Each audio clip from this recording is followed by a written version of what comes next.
another escort of Danny Moll now making his way to the top of the hill.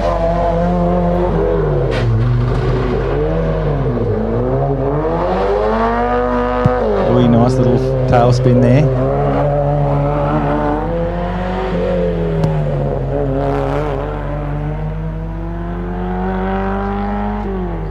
And stops the clock there at a 104.5 for Danny. Danny from Galway.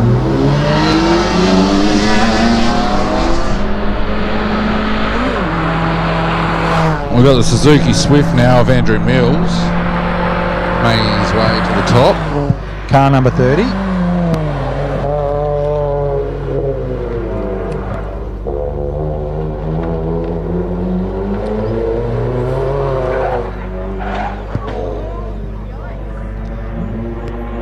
We've just had a little hiccup from Andrew in his Suzuki Swift. A nice representation of the Suzuki. Yeah, just come in contact with a few tyre bundles there exiting the chicane. Nothing major. No, he's fixed himself up and he's crossed the line at 1 minute 16.646. Yeah, costly when you hit a few tyre bundles. As we see the Bluebird now. Yeah.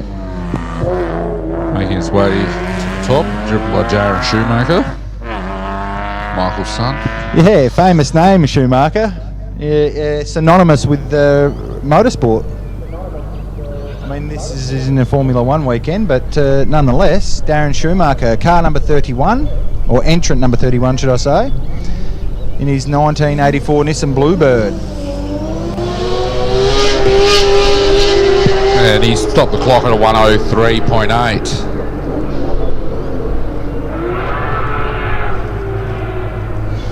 As we see the S14 of Andrew Campbell now making his way up the hill. Very well put together race car, this one. Got plenty of power. Yeah, with that huge spoiler, you know he means business as he comes past the Devil's Punch Bowl. This guy means business. He is absolutely powering up the hill. I'm feeling he's going to post a very, very good time. And very well through the hairpin. Yeah, just whips it around. That is nice. Here we go, ladies and gentlemen. Valve bouncing it to the line with a time of 57.8 seconds. That's a suck.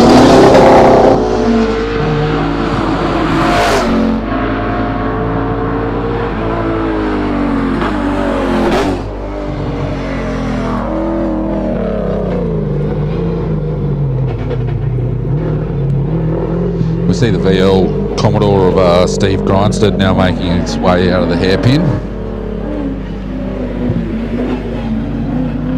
Steve's going to pump out a respectable time there of a 101.8. Very nice.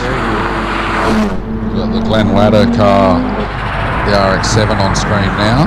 First of the Rotors here. Yep, this is a loud car as he enters the hairpin. First of the Wankles. Yep, only 16 moving parts. Very I reckon there's 17 moving up that hill right now, Sam. He's approaching the line. He's going to hit it.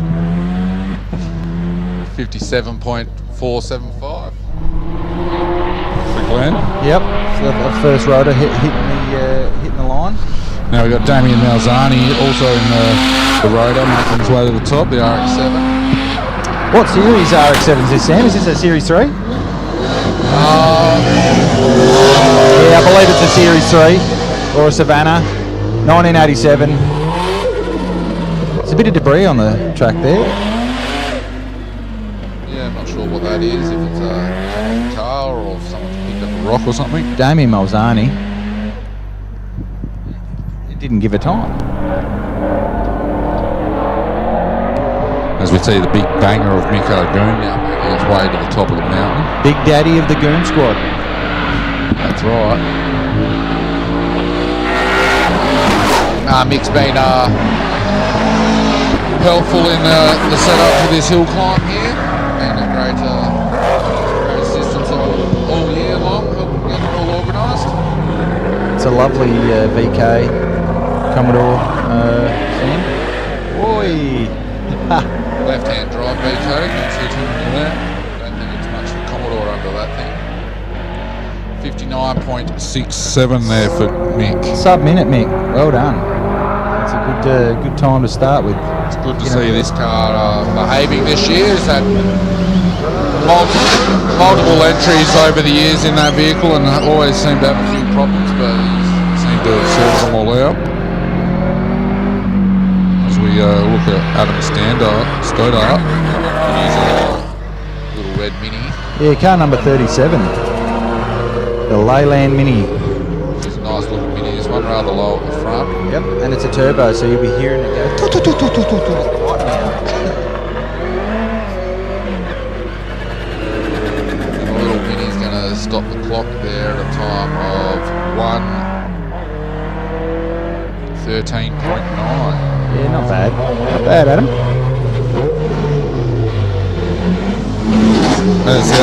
So Matt Thread, number 38, 1992 Sylvia. Black bonnet. You posting a good time. Oh, sub-minute. 59.5 seconds. Very nice. A little bit of fishtail in there on the final corner as well. Well done, Matt. As we see Reese Moulton now in the 1600 Datsun making its way to the top of the mountain. Love a good Datsun. Yeah, these are rippers, these little Dados. Also another iconic rally car from the 70s. Oh, it's absolutely motoring. Yeah, I don't think this one's got a standard engine in it anymore these days. I think it's got a SR20 in it. Well, he's gone wide in the hairpin, giving himself some room. He's in the 2000 to 4000 cc class. No, he's doing well.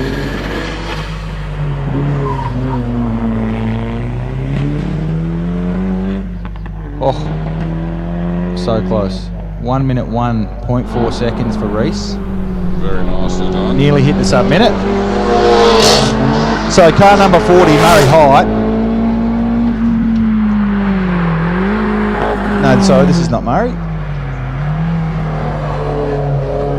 Yeah, Paddy Hughes in the S13. Number 41.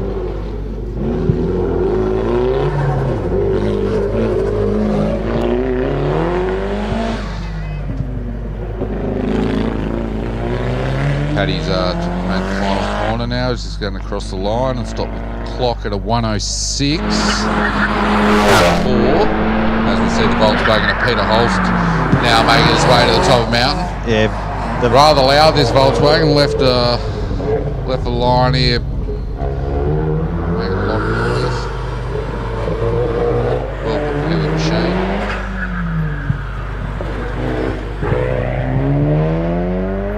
Peter Holst is going to stop the clock there at a time of 59:09 in the Volkswagen. Very nice time. So we've got a wide body Subaru.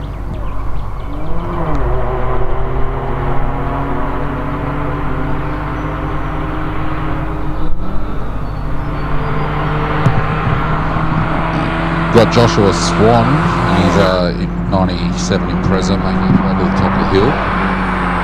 First of our GC8s here. Yeah, entrant number 43. Joshua Swain. Car, beautiful blue. Very, very iconic race car back in the day of Colin McRae.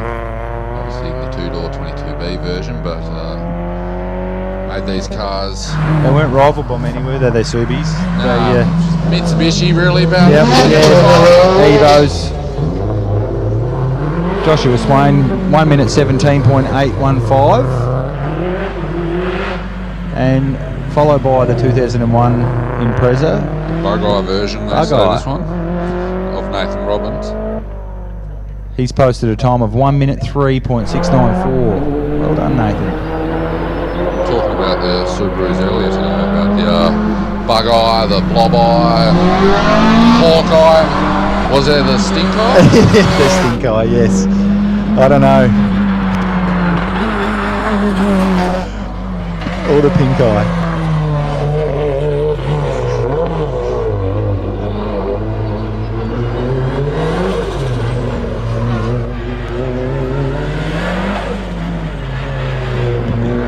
See Henry Peasley now making his way to the finish line. In his Mitsubishi Evo. Does a 58.7, very good time. Yeah, that blows the Subies out of the water. The old Mitsubishi has his way. Has this time. I see the Datsun Sunny of Carl Ward now.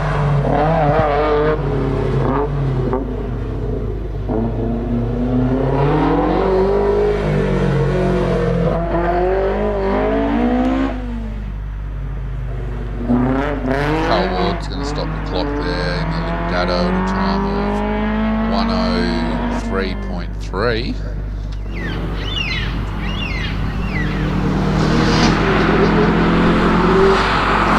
We've got another Subaru, a later model one, Ivan Folgaro's 2008 model is now making its way. Yeah, Ivan Folgara, he's from Windvale, South Australia. Also a member of SEAC. Little hatchback version of the Subarus when they changed got rid of their sedan style and went to the hatches. Yeah. Pearl white. Does a time of 105.2 there for Ivan. Yeah. Putting the Folgaras on the map there, mate. Well done. Now we've got a Liberty GT of Derek White making his way around the track. Derek White from Hamilton. Just come across the border this weekend.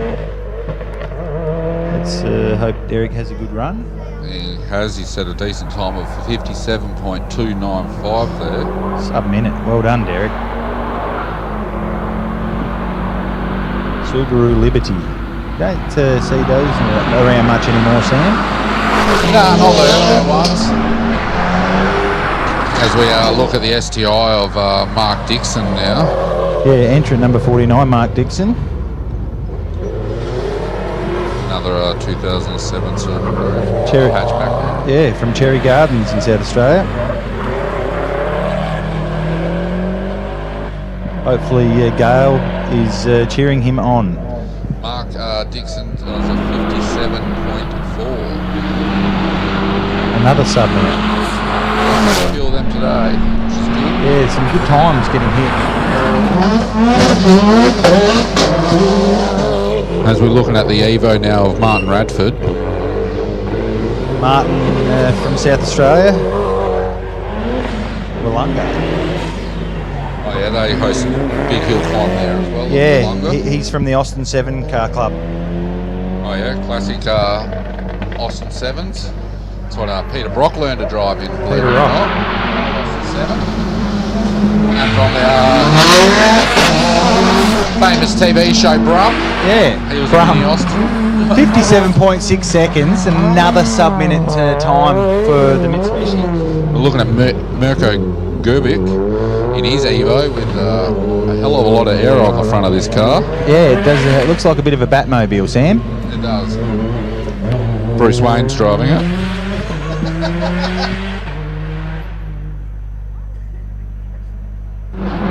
And the Batmobile stops the clock there at a 55.2.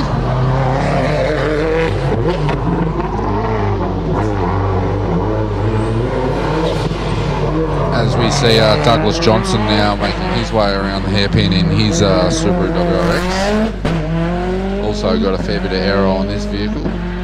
And he's done a 53.69. We're seeing some fantastic times. 53.69. To me, that is the best time so far today, the one to beat. It's great seeing these fast times so early in the meeting. Gets us all excited. Ladies and gentlemen, it looks like Mount Gambier is going to put on a really, really good show for us.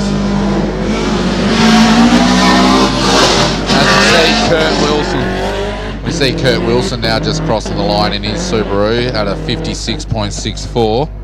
Now the man on the track at the moment is the current legend himself, Dan Day. Owns the track record, I think, with a 49.5. And which is absolutely insane. 8-time winner. I can smell a great time coming up here right now. Get excited, ladies and gentlemen. He is approaching. this will be the man to beat. Very well around the hairpin. It looks like he's improved on that from last year, so I actually think we might see nearly a sub 50 time. Not quite. 51.95. Ladies and gentlemen, put your hands together for Dan Day. That is... Comes out first run of the weekend with a 51.95.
Looking at Gavin Farley now.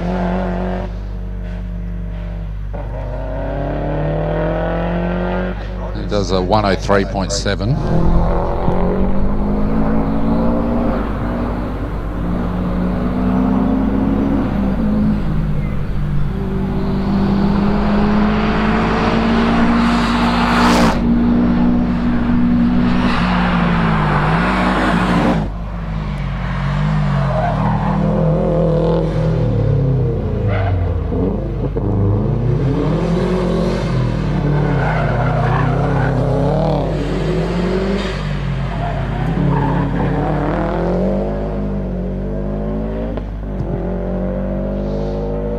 Ryan Pole across the line there in his Subaru at a 103.78. But news of the day, Dan Day smashing out a 51.95. Already got a probably nearly a winning time already for the weekend. Nearly put that car on the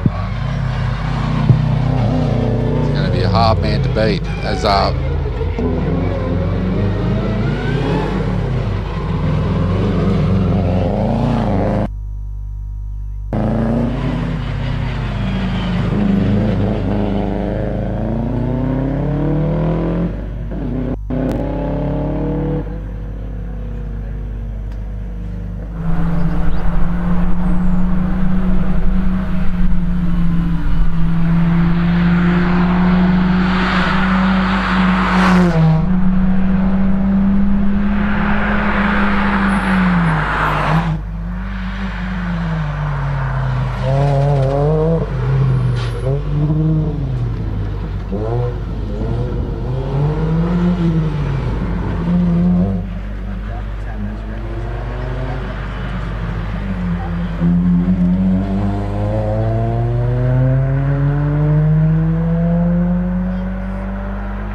in commentary. Just had a live radio interview with the ABC, Scott Dixon. Yeah, have a listen to that. We've got Chloe on screen now in her Subaru Impreza, Chloe Krikoff. She's making her way to the top of the hill now. Going to stop the clock there at a time of 1:14.5. Well done, Chloe.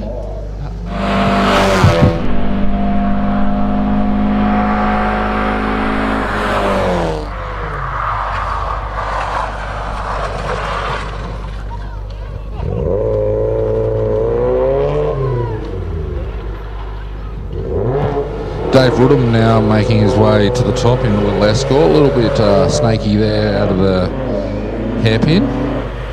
Had a good run yesterday in this car as well, he did, so he's familiar with the track this weekend. He's going to stop the clock there at a 1:14.38. Yeah, Dan from Fullerton. Well done, Dan.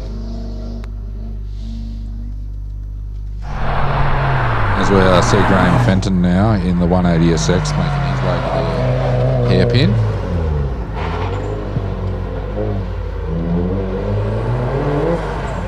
Nicely done. Didn't wash too much car speed off there. Lovely 180SX. Yeah, great looking car. Going to stop the clock at a 1:06 flat. Very nice there by Graham. Bill Davis from Millicent. Got Bill Davis. Looks like he's running his XR8. He's been listed as a Ford Escort for some reason, but obviously didn't get that one up and going. He's running the XR8 this weekend.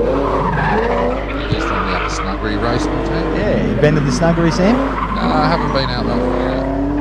There's a lot of cars out there. For sure. Bill Davis does a 1:02.1.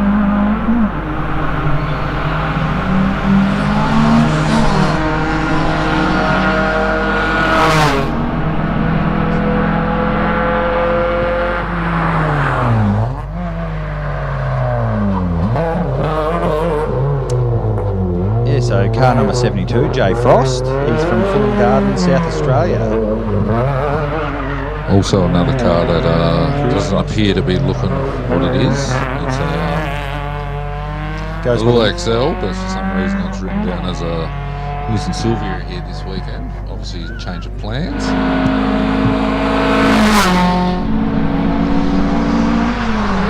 As we see the 180B Triple S of Josh Munn now on its way into the hairpin. Nice bit of smoke there. Yeah, it goes around the hairpin.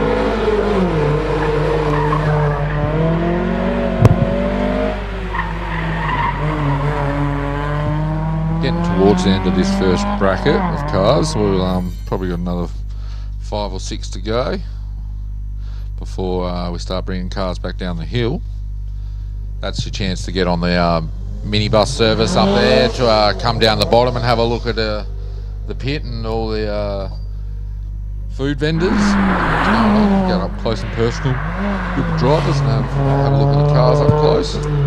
2000 model Celica enters the hairpin. What do you think of these Celicas, Sammy? They're alright. They're not my favourite Celica, but they're not the worst either. Yeah, they were sort of a bit too modern for their time. Yeah. Sort of like the AU of the Celica range. Yeah. That was Jason Sims there, and he stopped the clock there at a 1:04.763. Well done, guys. So he's actually running a car for his son and sharing it this weekend. Family rivalry there. As we see one of these Subaru WRXs making its way around Filippo. Is it Filippo? 100% sure. Or it could be a media run, but to be honest. And that stops the clock there at a 1:05.9.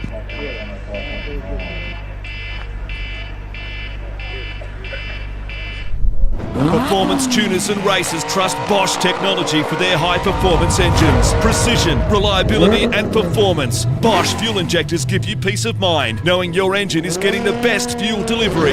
Race after race, year after year. Optimised spray formation for improved combustion, smoother power delivery and better throttle response. Bosch fuel injectors will put you ahead of the competition. Search Bosch Motorsport Australia. There's good, there's better, and then there's Bosch. Car Restoration, Ample Auto, ASP, Avis, Baker's Delight, Badnock's Deli, Billy Brand's Wines, Blue Lake Cranes, Blue Lake Holiday Park, Bright Legal, CNR Motors, Husqvarna, Colin Gazzard, thanks for the use of some of the course cars this weekend, CCM 4x4, this live stream, it's a great job there, Dan. Have a short break, back with you shortly.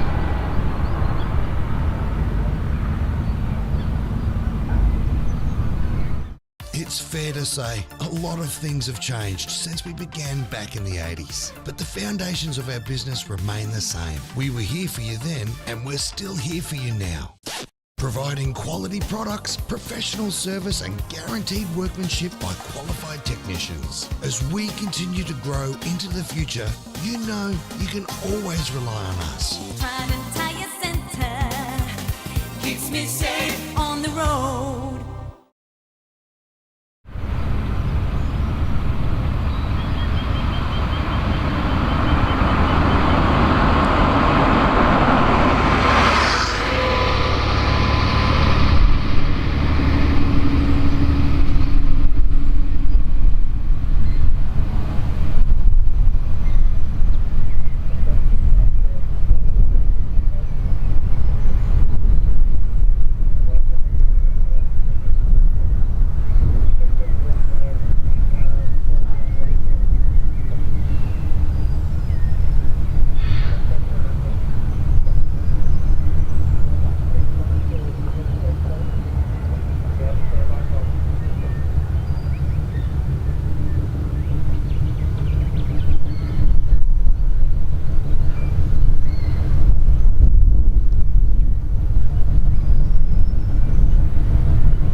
Motorsport BR540 high-flow in-tank fuel pump sets a new Bosch standard for quality and performance. With class-leading fuel delivery at high rail pressures, it's ideal for both boosted and non-boosted engines, suitable for most fuels, and compact in size. The BR540 suits high horsepower motorsport applications. Search for Bosch Motorsport Australia or find us at boschmotorsport.com.au. There's good, there's better, and then there's Bosch. Bosch Motorsport, when quality and performance matter. Okay, number 75. He's got the green Subaru wagon.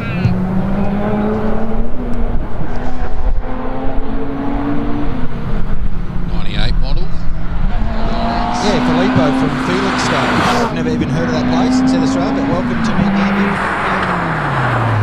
As he puts it into the hairpin there.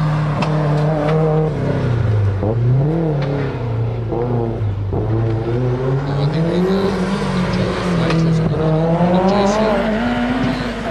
Yeah, Filippo, he has posted a time of 58.6 seconds. Well done, Filippo, from Felixstowe. Very nice time there for his first run of the weekend. Just love seeing this old Subaru wagon pretty much beating all the other horses of its kind so far with the time. We've got Igor Gorbanyak in his Volkswagen Golf R. That's way around. Another one of these cars that are straight out of a sort of race car. Beautiful looking little Voltsy. Yeah, and that's 59.5 there. For Igor Gorbanyak. So on the hill now we have Jordan Semchuk, number 77.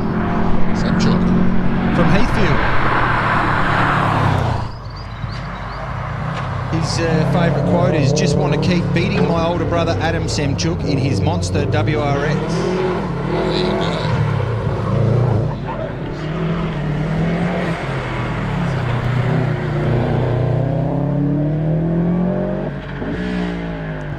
So Jordan Semchuk has posted a 104.29. So I reckon his Adam, his brother, beat that.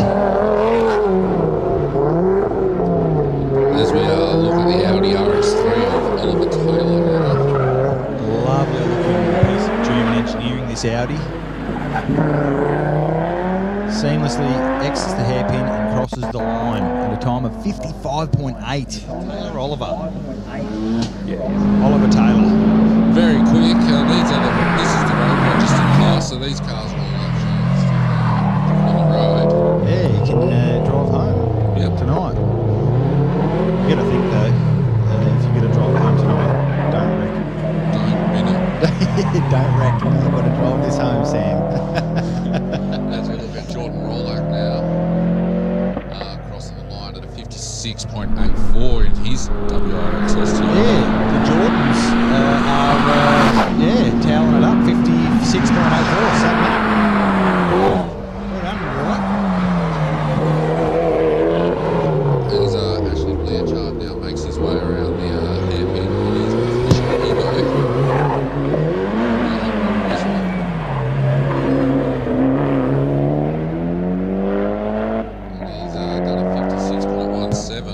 Nice. Great time for these road registered vehicles. Anything below a minute, awesome time. And these guys are just driving straight over. Set up cracking time. Well, this guy, his home is in Adelaide, so yeah, he's got a fair drive ahead of him. And we're looking at Tucker Dale now.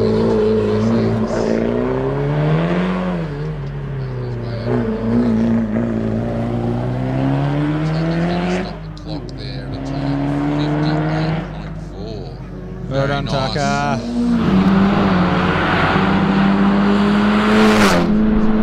He was number 82. Alex Woodson now. 83. Audi A4. Audi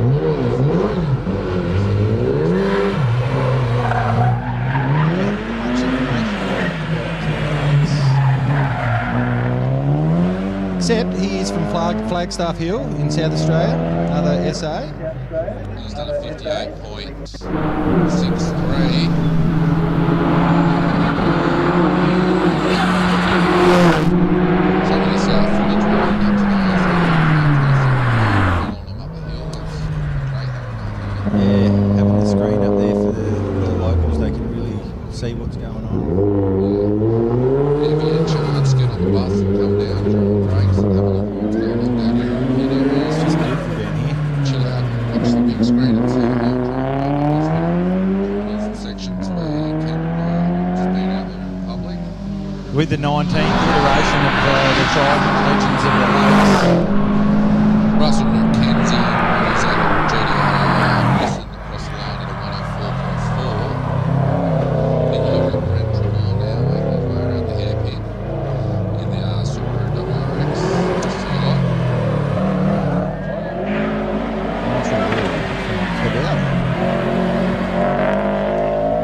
Had a good run yesterday, Ben, and warmed up for today. So This is his third Legends. Trelaw posts a time of 1 minute 4 seconds. It's his second in his STI. Obviously last year he was in the 65 fastback. very nice car. Nice garage there at the Trelaw household, obviously. Andrew Admiral now, and he's done WRX this week. I really admire this.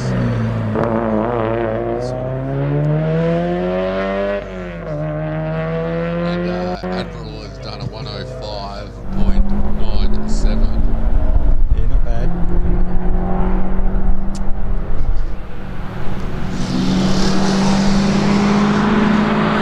Another Subaru of Darren Herring making his way to the top.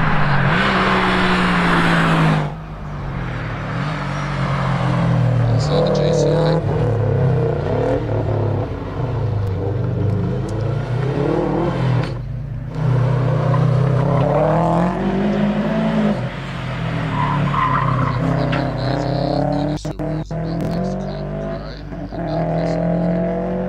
They just look so good.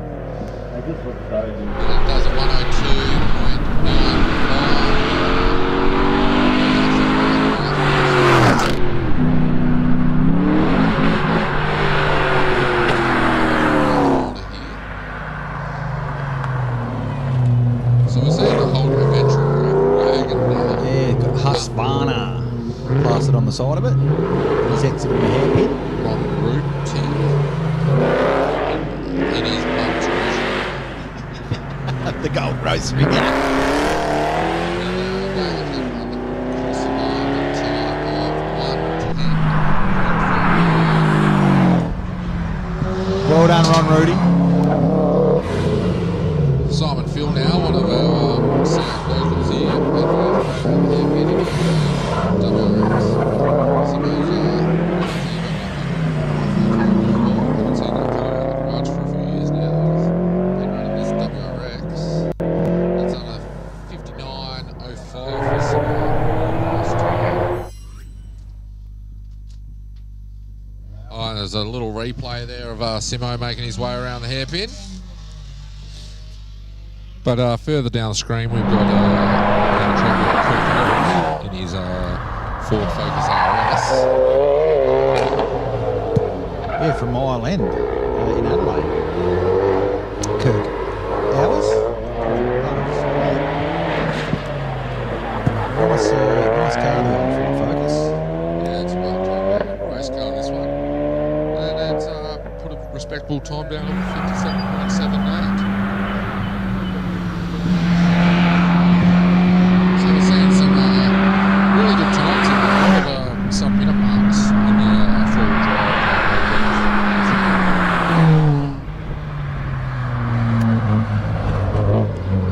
Well, we're looking at Michael Ruff now in one of your personal favourite vehicles. Favourite. Yeah, well, we always had to start somewhere, Sam. And yeah, started on the back seat of. Well, no, I don't know what you started in the back seat of an XL, but that's maybe for another day. Well, I wasn't conceived in the back seat, Sammy. Burgundy little Hyundai XL, posting the time of 107.3. Michael Ruff. Is that Daniel Wilson now?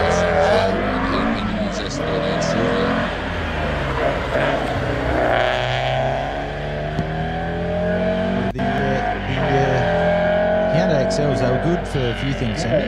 They were cheap to buy, especially second or third hand. They were cheap to fill up and drive around, and they were fun to smash. And Damien Wilson there does a 105 in his Sylvia there. S13.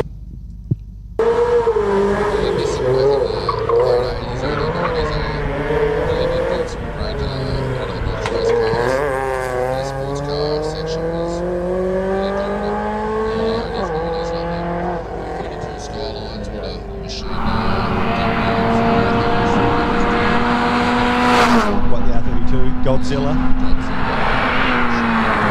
Peter Brock drove one, didn't he, I reckon? I'm not sure, no. It was one of the Holden later drivers. It was a scarf. I probably went drinking at that time.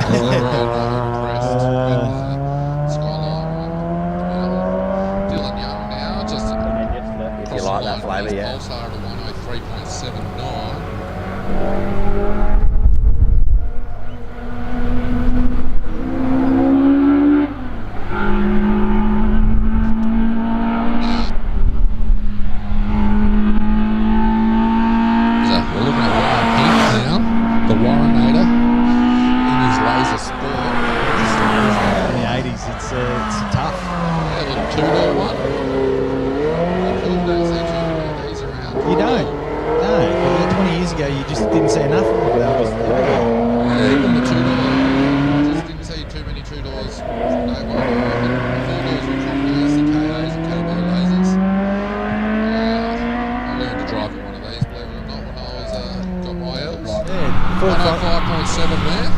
Sort of took over from the laser, didn't they?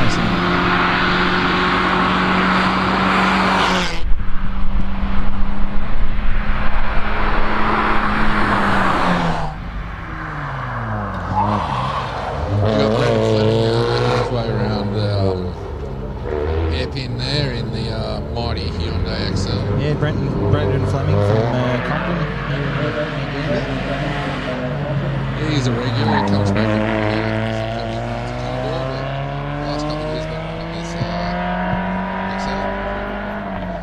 112.62 there for Flemo. Not too shabby, Brendan. Well done.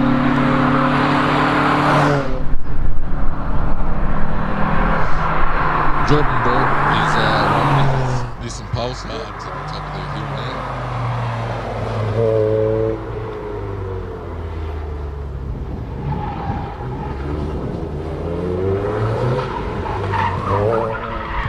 Nice one, Bert.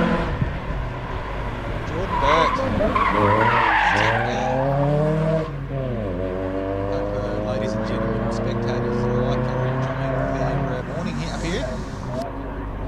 A 138.8 there for Jordan. Jordan, part of the Nitson Datsun car club. He's from Strathalbyn, so he would have had to cross a few.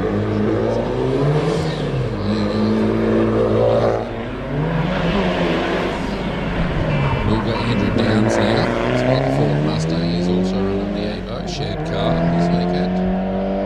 He's done a 104.2 in that. He was sharing a car with someone who's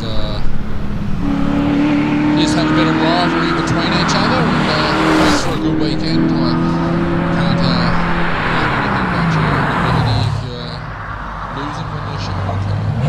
But it's not all about winning, it's about having fun anyway. It's good to see B-Series having a crack in the head there. Got the nostril flares on the bonnet. He is pretty respectable. 1 minute 4 seconds. That's Richard Dipbros actually. There's two Holden going to be running. We believe following up, which will be Matt Evans. So Richard did 104.71. So we got the VY. He's entering the show now. I think this is the James McGraw.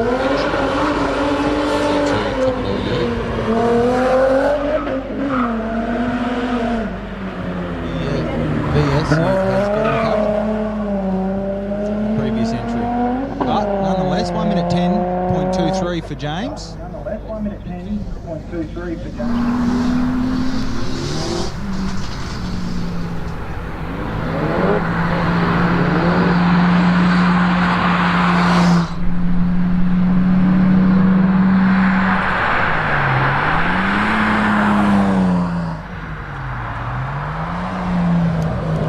So we're looking now at Andrew Burt, T, making his way around the hairpin in his 31 Skyline.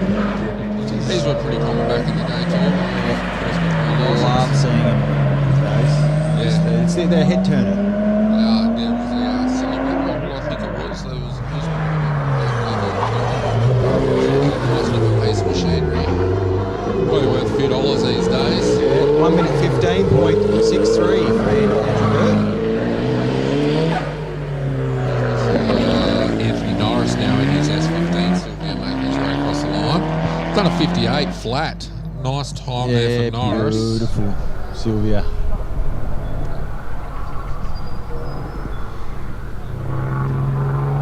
I think we've got Craig Day on screen in the Skyline as well.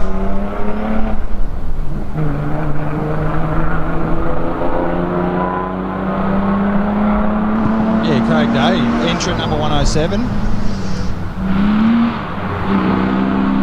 Really lovely representation of a car. From McLaren Vale, here in South Australia, and son of Terry.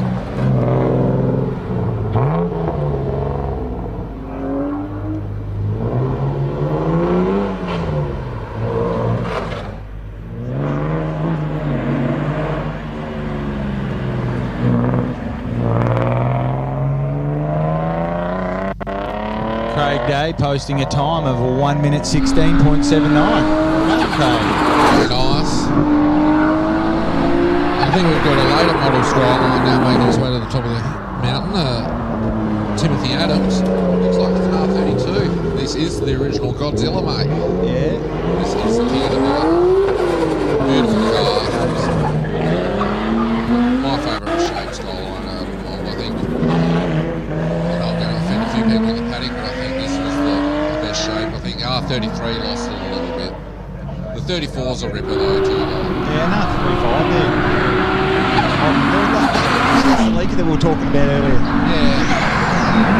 I think the 32 is where it's at. Here we go. We've got the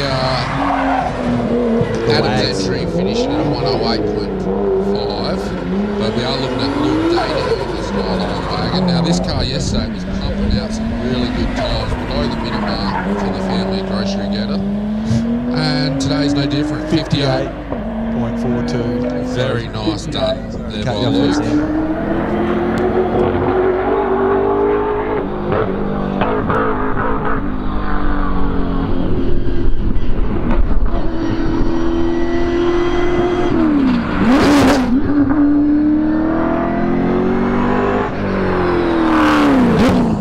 Matt Evans now. Running a little bit out of order there for some reason, so a little bit confused there for a minute in the Commodore. Quite a serious bit of gear, this home-style bakery car's got a paddle shifter in it and all that stuff. Yeah, on the steering wheel rather than the floor. You don't there. see too many Commodores with a paddle shifter. I see Phil Wilson now in the mighty EA Falcon. Mighty EA. Yep. My parents had one of these when I was growing up. Yeah, so did mine, and overheated all the time. Traded her in on the later model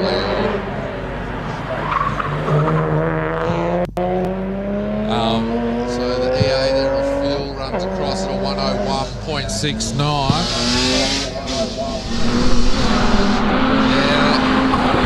When Ford lost their mind and decided not to do V8s anymore, we've just had a big off by Tony Wallace there at the top of the mountain. Has he shifted the fence? Yeah, he has hit the Armco quite hard, straight through the Ladies and parking gentlemen. cone and into the fence. We might have a little replay here. We'll see what's going on. Hopefully he was wearing his helmet, Sam. I'm sure he was. But yeah, he's come in rather hot to the hairpin here. Locked. Oh, he's lost something there. Hit something on the track. Oh, yes, he's lost something. Oof. Straight into there. So there will be a little stoppage there while they clear the car off the track and fix the barriers. So I don't think that car's going to run again today. Oh, I think he'll be back. He'll be back. Yeah?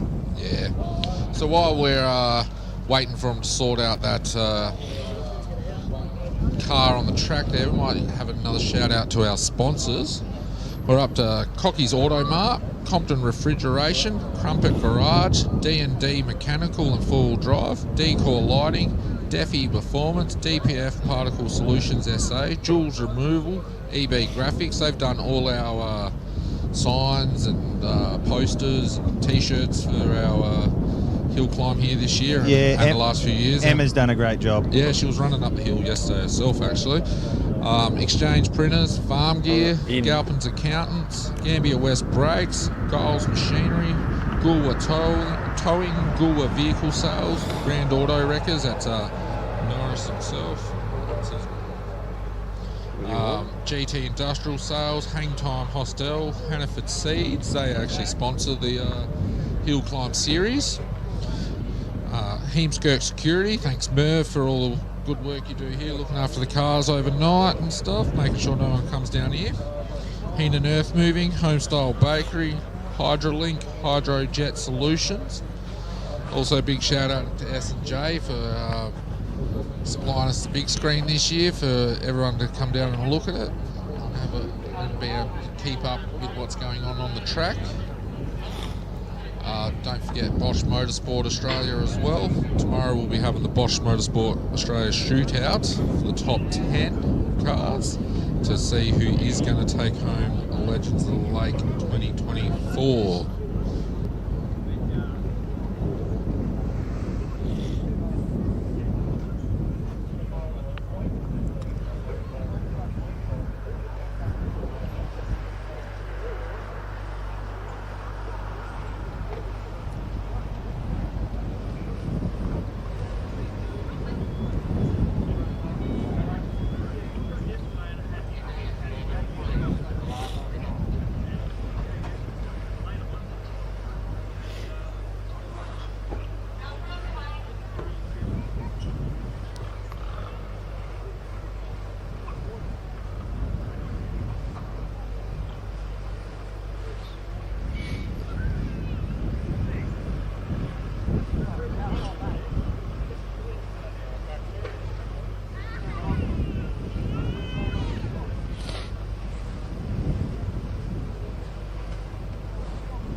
Jamie, number there.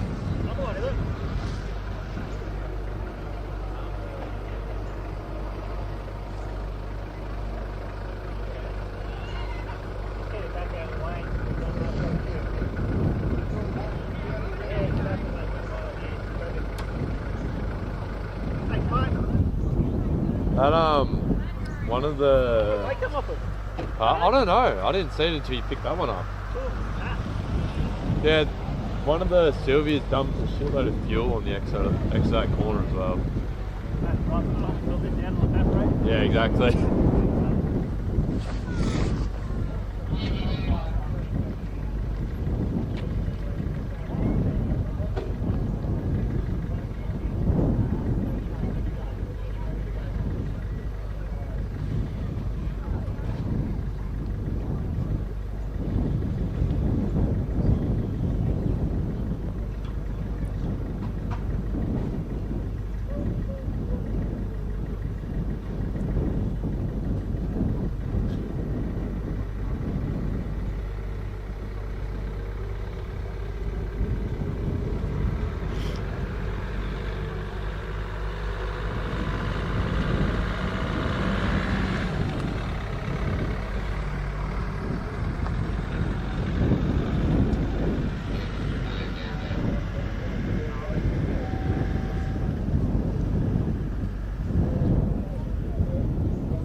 Okay, and it's a big welcome back to the 2024 Trident Tyres Legends of the Lakes Hillclimb. We've cleared the carnage away up the top and put all the infrastructure back in place, and we've got a car back on the start line here. Car 115. There we've got Chris Burns in the no.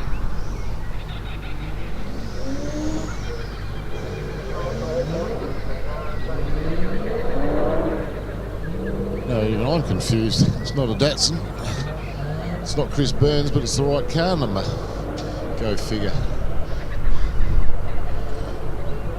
But a fine job done by all the volunteers up the top.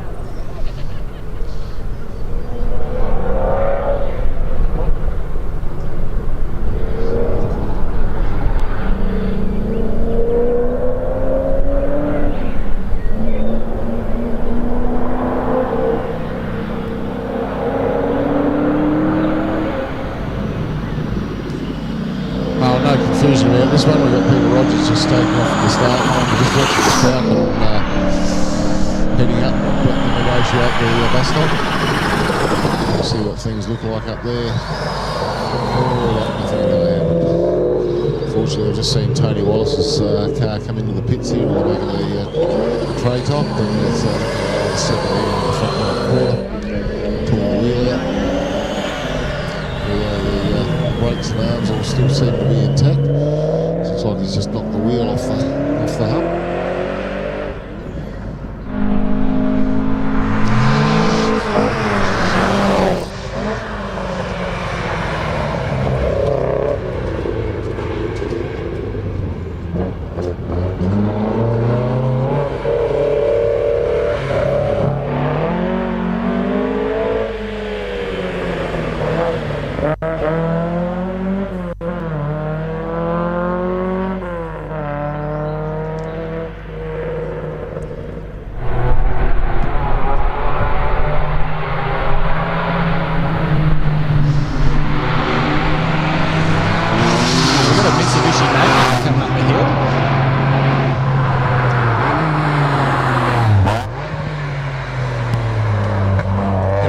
Back in the commentary box. I had the day off yesterday. I've left Herb's home this year. I'm sorry, he's having a bit of a holiday, and I've come down here with the combi for a bit of a holiday and put some stuff in the commentary box here, and good to be here with James Brooks. We've had a very interesting day yesterday. I was here taking it in from quite a few different aspects from the top. Oh, yeah, there's a lookout on the other side of the Valley Lake.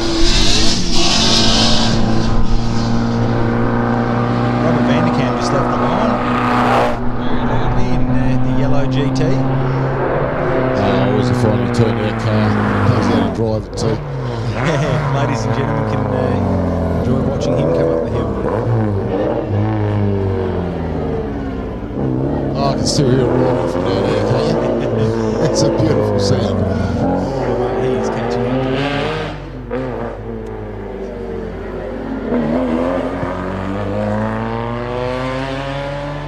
Hairpin.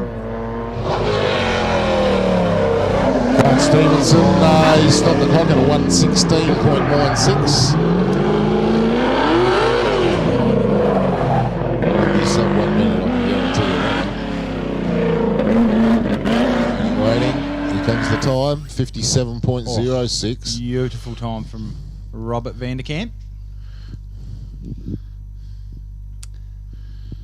Now, back in the day, they used to have best presented cars on the weekend. I haven't seen that here for a few years, but back in the day, Rob van der Kamp took that trophy out, and it's a beautifully turned out XY.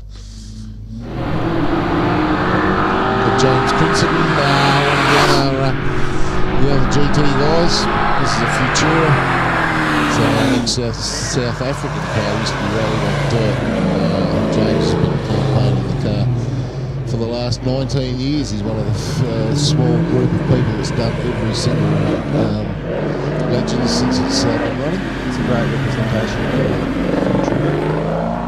Funny thing was last year Rob van der Kamp had clutch issues with his car and had to drive James's car. He also drove Neil Oatway's car and back.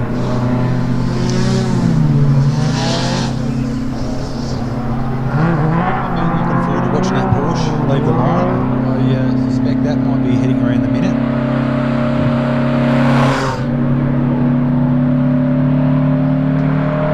Yeah, he's one of the few on the field. He's been campaigning that thing forever and ever as well.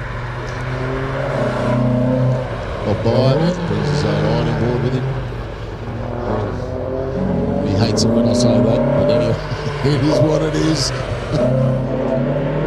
Come on, Bob, you can do it. Heading for the finish line. Bob's going to stop the clock in a staggering 1 minute and 22.46.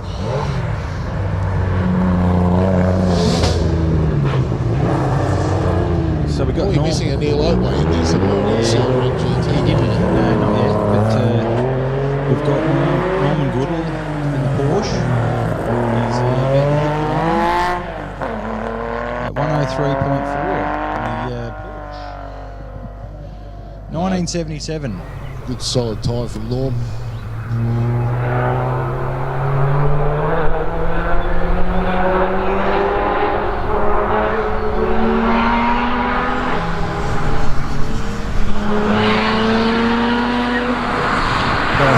We do have a few cars running out of water here, so best of luck trying to keep up with all the numbers.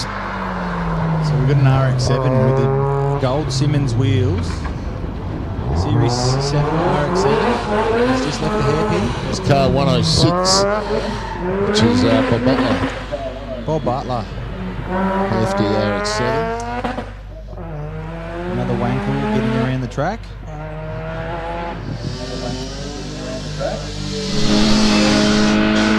Hold your fingers for the Mini, ladies and gentlemen. You've got to be careful how you say that, James. Here comes a bit of obstacle. Peter Lock himself in the Mini. Our assistant clerk, of course, here this weekend and for many years previous as well. Having a great time with the group in Yeah, the 10-inch rubbers are getting worked right up to the line. Peter Lock at 1 minute 4 seconds. 104.4. Well done, Peter.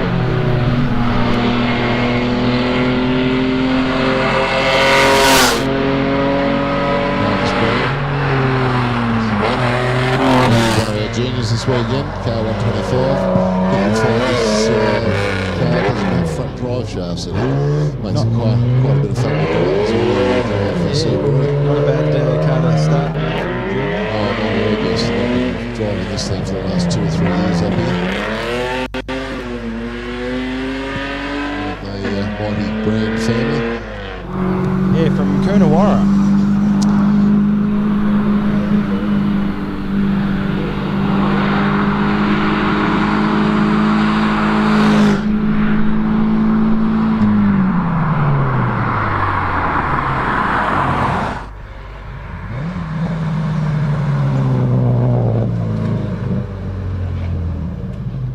Yep, we got the blue Subaru getting a bit of the slide out of the chicane there.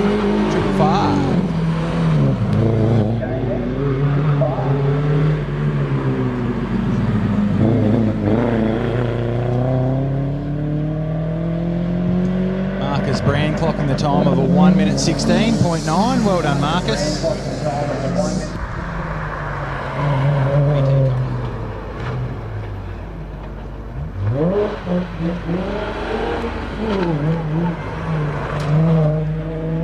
Yeah, good to see a big bunch of juniors, and we've got a whole heap of them coming through now. About the next 8 cars are all going to be juniors here. Various makes of cars. Yeah, it was good to see all the juniors at the start line this morning. Fresh-faced youngsters on their first Legends of the Lakes. Familiar surnames, sons of current competitors. Sons of guns, eh? That's the ones. Speaking of which, we got Oliver Polner on the start line here at the moment. And up through the top, seeing the mighty little Datsun in the hands of Kyle Johnson. And he's stopping the clock at a 105.57. Yeah, well done, Kyle.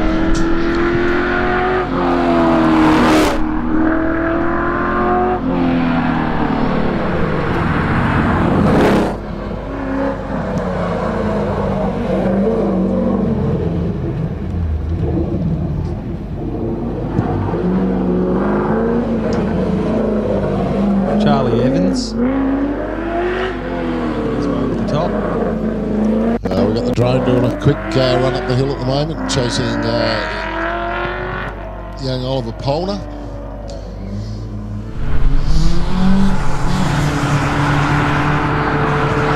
Charlie Evans posting a time of 1 minute 7 seconds. Entry number 29, Charlie Evans.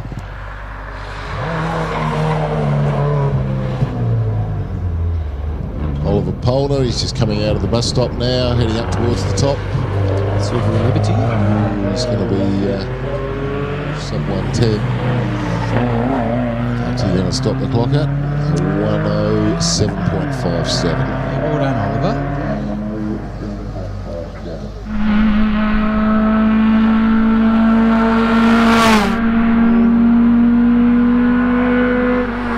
It's a great club down here at in Gambia, SEAC. They certainly encourage their juniors, and there's a lot of families that all play together.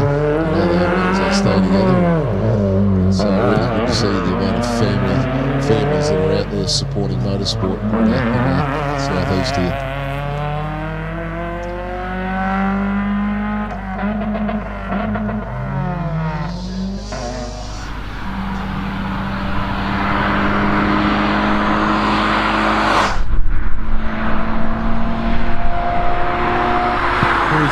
Posting a time of 1 minute 5 seconds. Oh, I'm sure he can go faster than that. Good start time, Graham. Oh, yeah, good. You've got to start somewhere. Something to improve on. This is not the sort of event you pull your fastest time out first time out. It's something you build up to, and it's usually by Sunday afternoon that you're starting to rip out your best times. Yeah, we have Harrison Bliss coming in at 1 minute 8 seconds. And of course, there's the other factor. We're in Mount Gambier. Weather can be a bit fickle. If Evans Hakes would have thought Mount Gambier would have been on the news on Thursday night with flash flooding down Commercial Street, but here we were up in the caravan park, copping a hell of a belt, copping a hiding. So yesterday was very sketchy. Quite a damp start to the day. Dried out, got wet. Dried out, got wet. Henry Sims posting a time of 1 minute 10 seconds. Another familiar surname. Mr. Jason's son.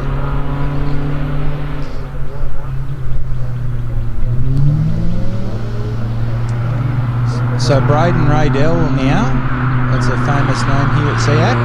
The son of the Clark, of course, here for the weekend. Funny about that.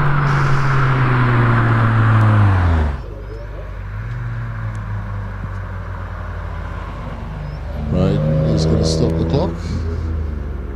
Sometime soon, I hope.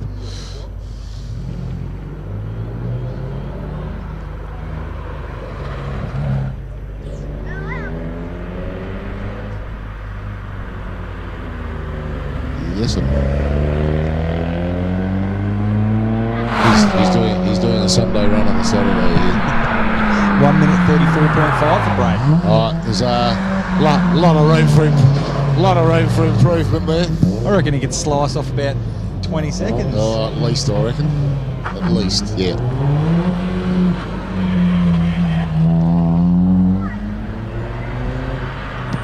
Maybe he was just going for a new record. That might well have been a new record. We don't keep records at that end of the field, unfortunately. So we might have a lady on the track. Mitsubishi Lancer posting a time of 1 minute 10 seconds. Is it Denver Herbertson?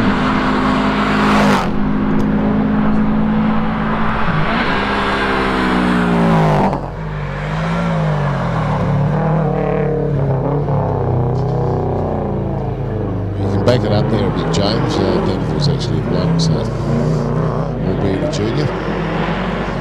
Yeah, so I was reading his mum, Michelle. I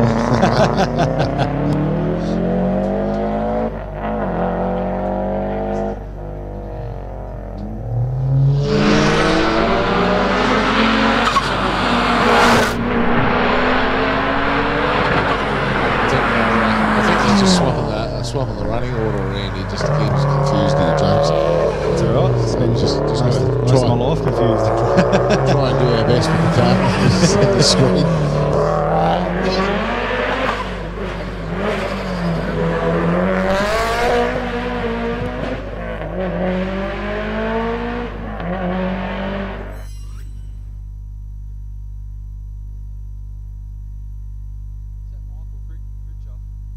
Michael Pritchard posting a time of 1 minute 2.9. Oh, nice bit of work from Cohen Hill in the bus stop. Beautiful bit of handbrake work there. Oh, he's got it squirming through the last corner.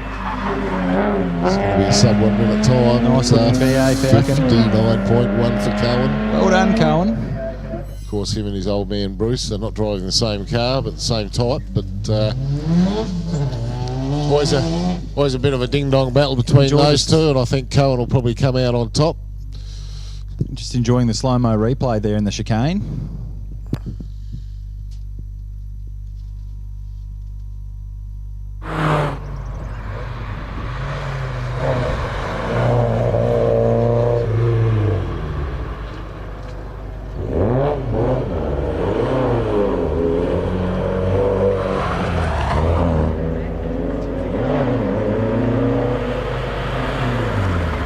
Yeah, Dan Prentice wrestling the Monday night to escort across the finish line in a time of 1:14.49.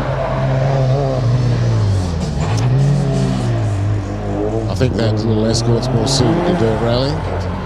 In the meantime, who have we got coming here? 140, car 140, that would be Adam DiBiase driving Graham Fenton's car, not a Beetle, and he stopped the clock in a 1 minute and a 16.16. I do wish they could bring a Beetle back out here. Sadly, there is a total lack of Beetles here this weekend. I'm very sorry, I'm partly responsible for that. There's a few nice Volkswagens though, Graham. Sorry? A few nice Volkswagens here. There has been quite a few nice Volksies up here over the years. Renee Felkel, of course, probably the quickest of all. The little white wolf. But I haven't seen him here for a couple of years. I'll keep stirring him up, but he's a bit of a hard nut to get back there, I think. Adam Semchuk in this nice Subaru WRX with a big spoiler. Across the line at 1 minute 3. Watching Brendan Wagner in the mighty Magna, one of Tonsley's finest. Front wheel drive Magna. Let's see how he goes in the chicane here. He's sporting a nice new set of tyres on there this weekend. He doesn't want to pull handbrake. He's up there. I would have thought the handbrake. Come on, you know you got to. Custom front end on that Magna. It's got springs, a bit of Skyline. Oh, nice time there, 101.80. Yeah, 101 for the Magna. Well done, Brendan.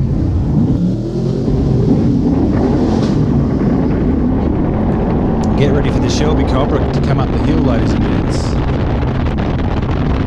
Meantime, we're looking at Jeff Walsh in the mighty Pratt. He hasn't been here for 4. I think he was here last year, missed a couple of years, but he's a long-time supporter of this event.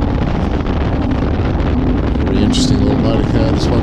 Coupled with a Holden motor in it. It's got one of only 100 ever crossflow Remco cylinder heads on it. 1961 Pratt.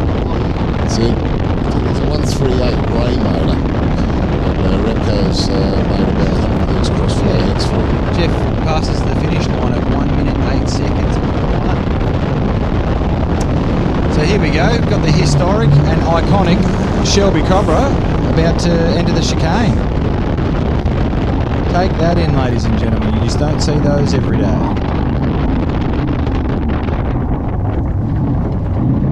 Surely that's not an original colour, is it? I don't think so. But Carroll Shelby himself. I beg to stand corrected on that. Someone can point out. Just crossing the finish line.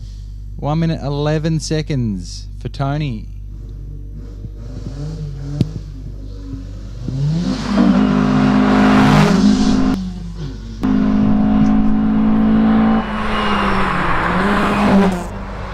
This is Mark Povey just going through the bus stop at the moment. He's sporting well, this is not the same car as he's had out here in previous years. Might look similar. He's a regular rally rally car got towed in a recent rally 6, 8, 10 months ago, and was looking a little worse for wear. So I think the thing's sitting all in a new shell. Hits the line at 1 minute 3 seconds for Mark Hubbard. Still about as quick as he ever was. He had a few little issues there yesterday, got a bit of oil in the bus stop, which didn't help things.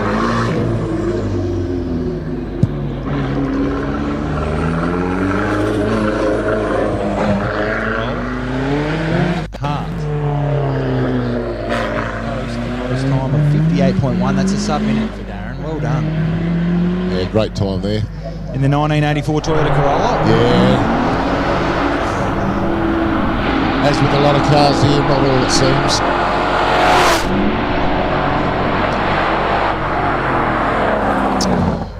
Got Trevor Pyatt and yes, another car that's not all it seems.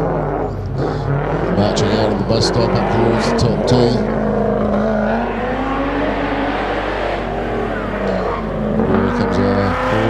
He's over a minute, 1 minute 0.86.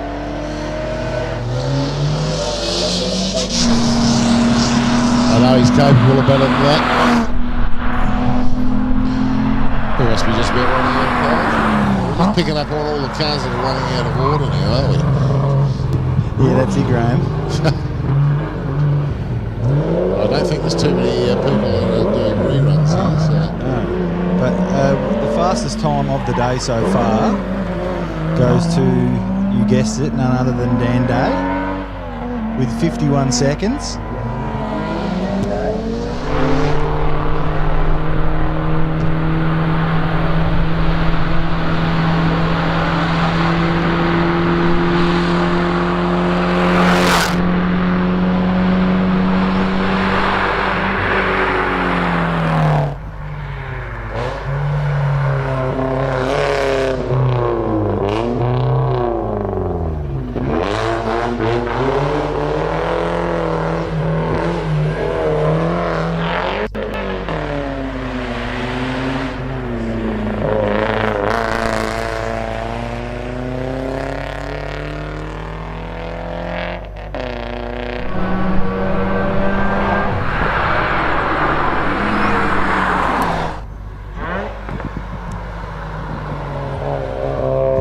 Got the silver RX-8 leaving the chicane right now. Another Wankel.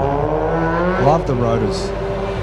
Who doesn't love a good rotary? Do you like the rotors, Graham? Yeah, I don't mind a rotor. I work with a bloke that's absolutely obsessed with rotors. A little bit to do with Damo Malazani. I've been making a few bits and pieces for his little RX-7 over here as well. And he pulled his third outright yesterday. Really impressive.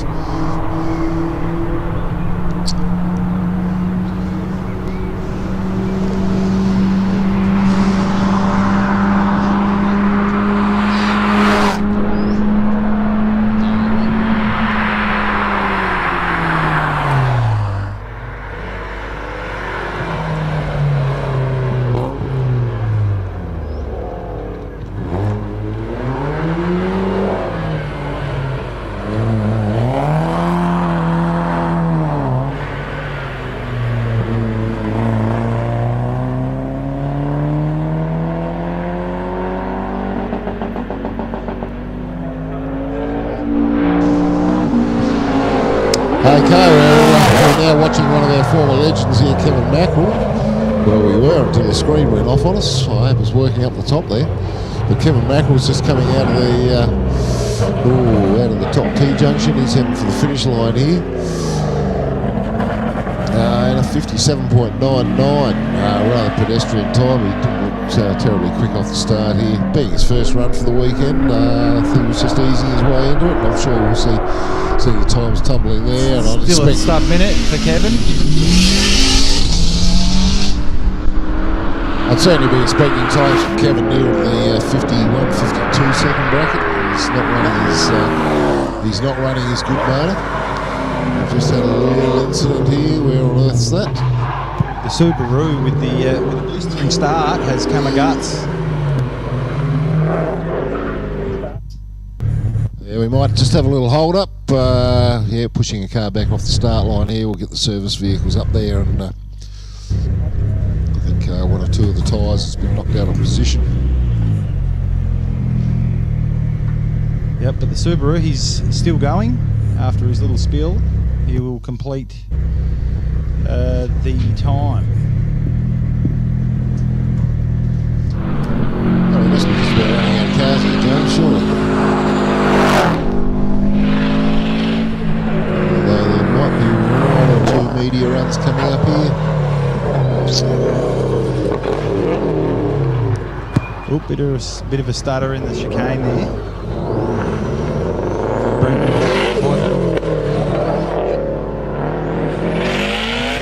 He's going to finish.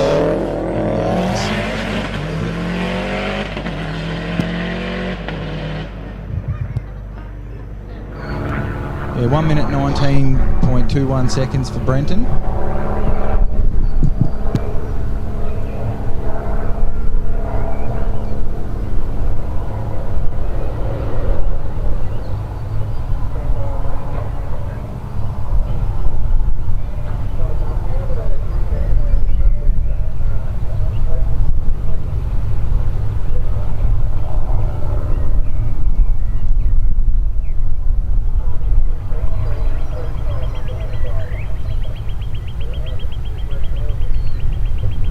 So standing by, ladies and gentlemen, we've just got a little bit of a clean up near the bottom of the hill.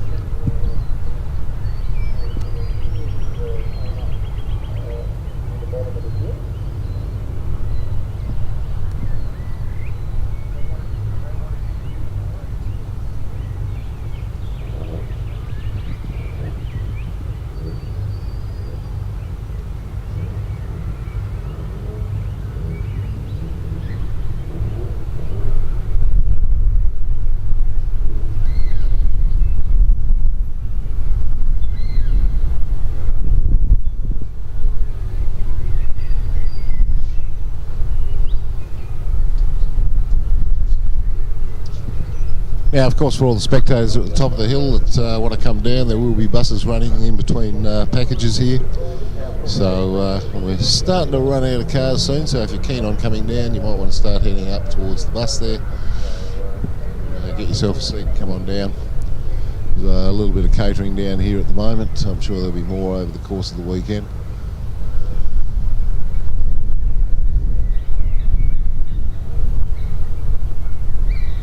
And of course everyone's welcome to come for a wander through the pits and come and have a look at all the cars close up and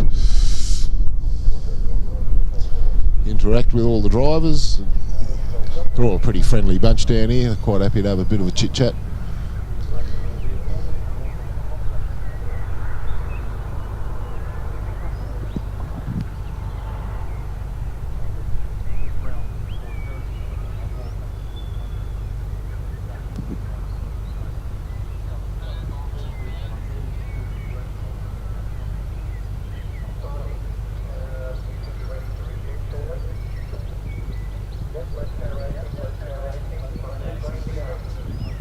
Okay, looks like we've got that area cleared now. Tyres are back in place. Our start marshal's back on the line. About to call the car back up. And down to the final very few cars in this package. We've got here car 57. Yeah, nice little Evo with the red and green headlights. Let's go Farley.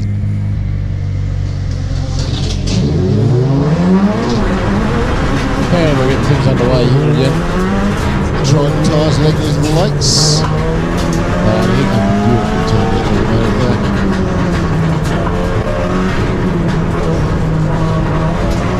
Colton Gray, Hollywood Clay, East,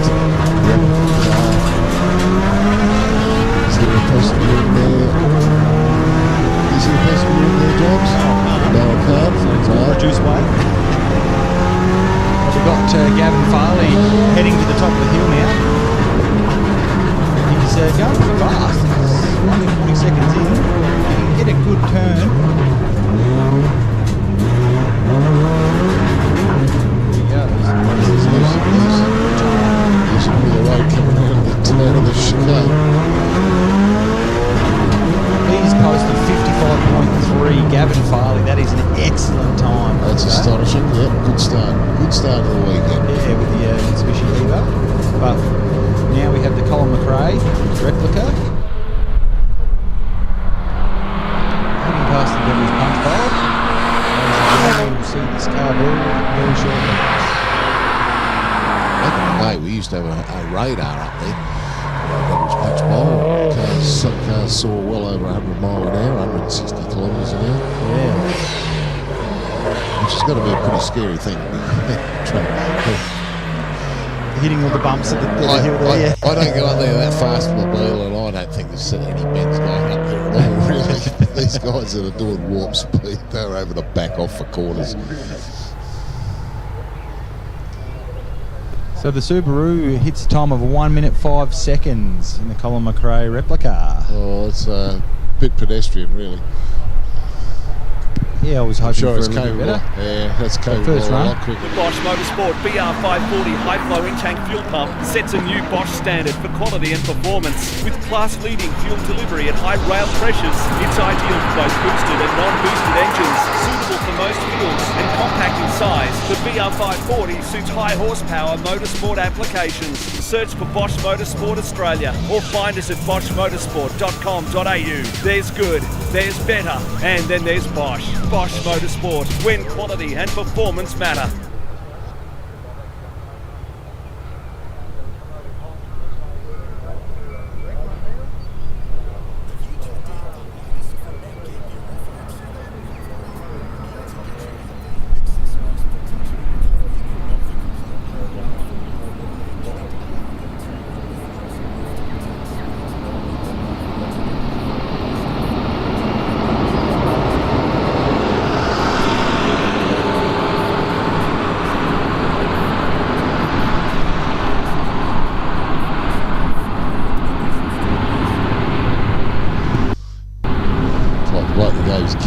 Sunset for Christmas. Took the technical socket out of the stove, so we didn't have to worry about it. Okay, we're watching the bus go. We were watching the buses going up and down here at the moment.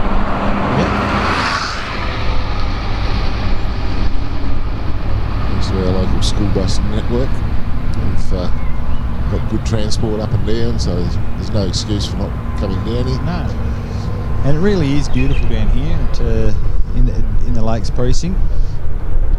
Mount Gambier puts it on each year for the Trident Tyre Centre Legend of the Lakes Hillclimb. No, it's just a little piece of paradise down here, James. I'll tell you what, I don't think there's anywhere else in the world where you get to race out of a volcanic crater, and just the whole atmosphere, the people, the scenery, just absolutely mind-bogglingly fantastic. Yeah.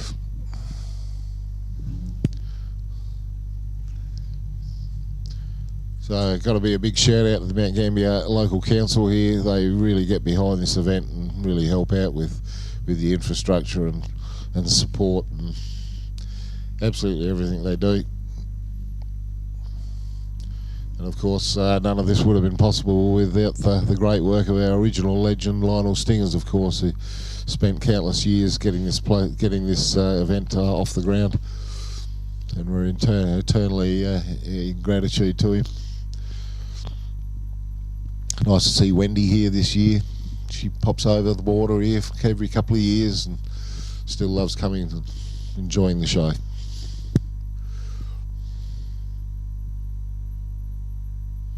Well, then we're going to go take a little break out the back here, are we? We're going to have about a 10-minute break and we'll be up and running again here at the 2024 2014. You just lost 10 years, Graham. We just lost 10 years. Although, who wouldn't want to lose 10 years when they look in the mirror? Exactly. This old age stuff, it's well overrated, I guarantee you. I'm sure there's a lot of blokes in the paddock that can attest to that. Right, well, yeah, brilliant. Imagine it's been 19 years here, James. Next year we're going to have the 20th. That's going to be some special event next year. Yeah, absolutely. And hopefully Mother Nature attributes to that. Well, Mount Gambier is Mount Gambier, mate. It's as fickle can be. You never know what you're going to get. It's a bit like a box of chocolates down here when it comes to weather. Oh, Forrest, fighting Forrest. You don't know what you're going to get. It was.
high-flow intake fuel pump sets a new Bosch standard for quality and performance. With class-leading fuel delivery at high rail pressures, it's ideal for both boosted and non-boosted engines, suitable for most fuels, and compact in size. The BR540 suits high horsepower motorsport applications. Search for Bosch Motorsport Australia or find us at boschmotorsport.com.au. There's good, there's better, and then there's Bosch. Bosch Motorsport, when quality and performance matter.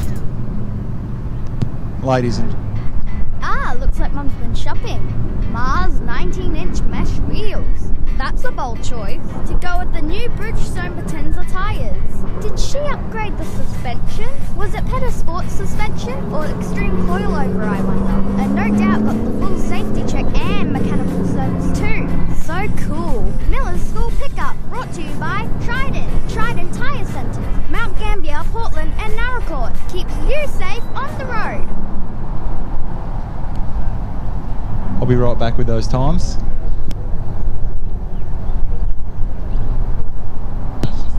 We just handed the handed the sheet, but there's no official times on there. That's okay. We'll get another printout.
Okay, ladies and gentlemen, we have some times. Starting with Jordan Rawlack in the Subaru WRX STI in 10th place with 56.84 seconds. Very good time. Number 9, Kurt Wilson with another WRX STI, 56.64 seconds. Then Damien Malzani in a Mazda RX-7 with 56.59. Ashley Blanchard with the Mitsubishi Evo, 56.17. Number 6, Oliver Taylor in the Audi RS3 with 55.87. Then we've got Gavin Farley with the Mitsubishi Evo at 55.37. Mirko Gribic in the Mitsubishi Evo, 55.28 in 4th position. Then we have in the top 3, Damien Brand in the Subaru STI with 53.79 seconds. Number 2, Douglas Johnson with 53.69 in the Subaru WRX. And of course, coming in at number 1 so far after the first run is Dan Day in the STI with 51.95 seconds. I'm sure we will see an improvement on that time.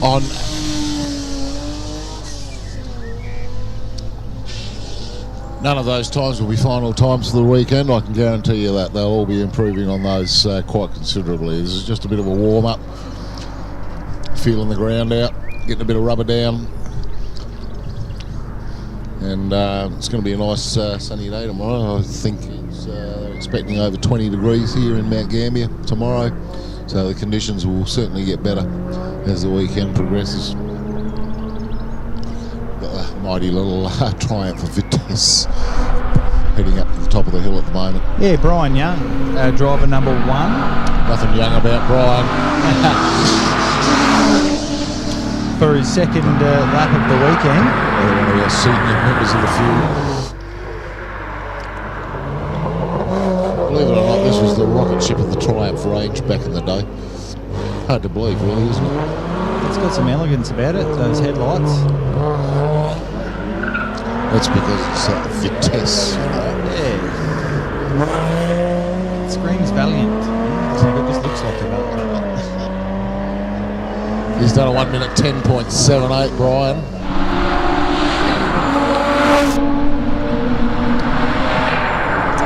So we've got Jared Robbie in the Skyline. He posted a sub-minute score today in the R33 Skyline.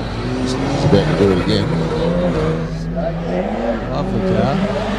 Something's going on with their timing screen over here. Jared Robbie. 58.08. Another sub-minute. Well done, Jared. So driver number 3, we've got Joe Scanlon in the 1972 Holden Tirana, famous car. He approaches the chicane now. Just got to navigate the hairpin, and he's done it quite well. See, Joe's been coming here for quite a few years. He's one of the upper snuggery boys, and there's quite a crew of them. All came back up in the back of the pits here. Have you ever been to the snuggery, Graham? Sorry? Have you been to the snuggery? No, I haven't. The upper snuggery? What's the upper snuggery? No, there's the snuggery. It's a bit halfway to Millicent. Okay. And it's a very, very big place. A lot of cars there. Right. Joe posts a time of 1 minute 7.8 seconds. There's always at least half a dozen upper snuggery boys here at the Legends. So Chris Hortop now in the Mini, the 2017 Mini Cooper. They go all right, these Mini Coopers. Until they don't. Except the ones that lose a wheel and hit the fence. But this Mini Cooper's done quite well. 1 minute 4.4 seconds for Chris Hortop. I'm still having trouble getting to grips with that. Always used to seeing Chris Hortop in a little club up here. So, 3 years ago he moved to the Mini and he sold the clubman off and moved on with life. So we've got this beautiful white R32 Skyline run by Nick Burns, driver number 5.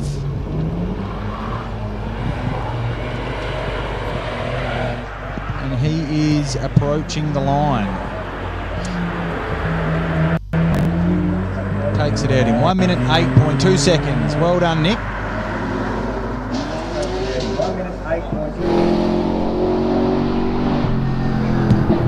Here's an old face that's not been up here before, and that's Barry Lowe. Just turned out corridor with an LS conversion. Driver number 6.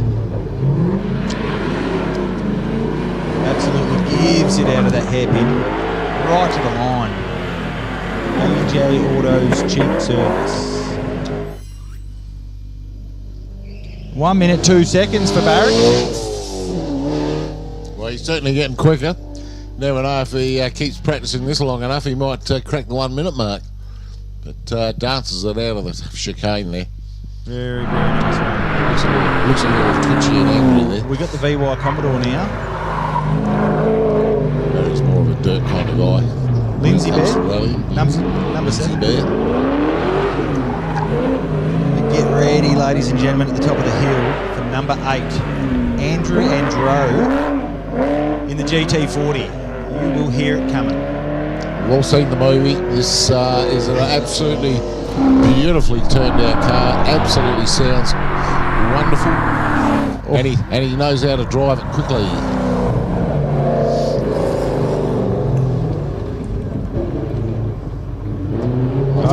I thought we were going to see a battle between him and Craig Hazeman in the older one, but Craig's managed to break a drive shaft. I don't know whether we're going to see him running again. The GT40 clocks in a time of 1 minute 2.98 seconds. Andrew?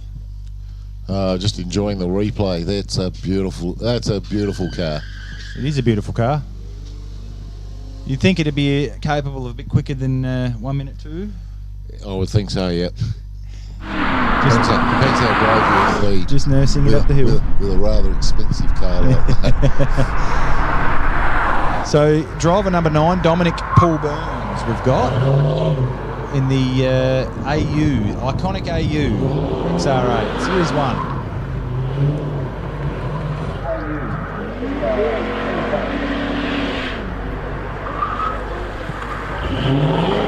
Hits the line, 1 minute 12.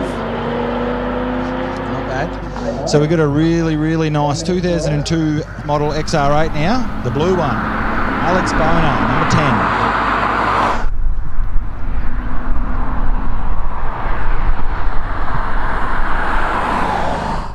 Navigating the hairpin. It's wonderful to see. They're becoming increasingly rarer as time goes on, these AUs. Hopefully one day we'll see it on the $5 note. AU Falcon.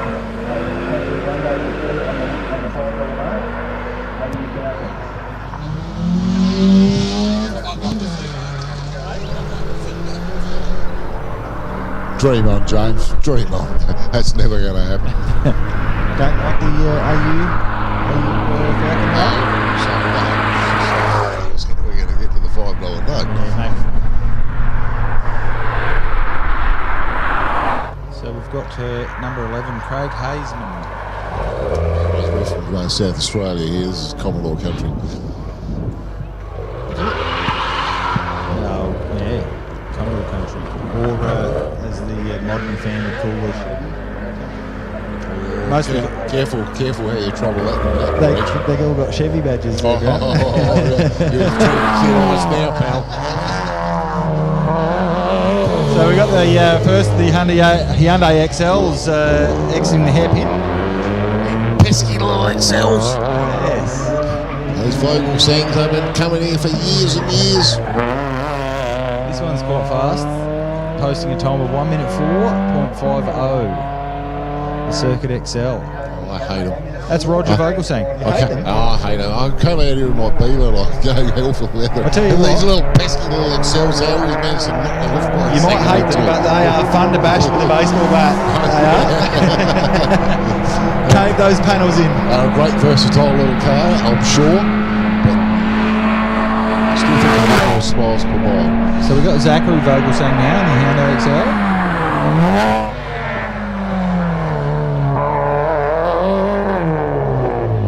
They're a good little car, the old XLs. They're popular. Yes, Very cheap. it's cheap motor racing. Yeah, Hyundai certainly implanted themselves into Australian history with the Hyundai, the young Hyundai XLs. I still hate it. Modern Hyundai's getting better.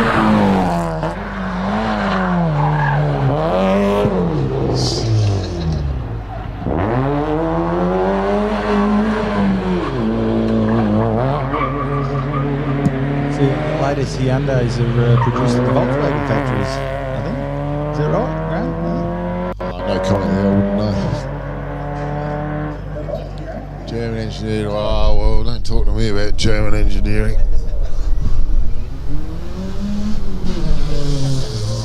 Another Hyundai XL leaving the line, the silver XL. Hits the corner fast. Listen, James, I work in town at German Auto. I know what German cars are like. I don't know whether I want to go there. Well, you know, Germany, they do a lot of wonderful things, and producing automobiles is one of them. They know how to make lots of money out of doing it too, which is not necessarily a good thing from a consumer's point of view. No. Oh yeah.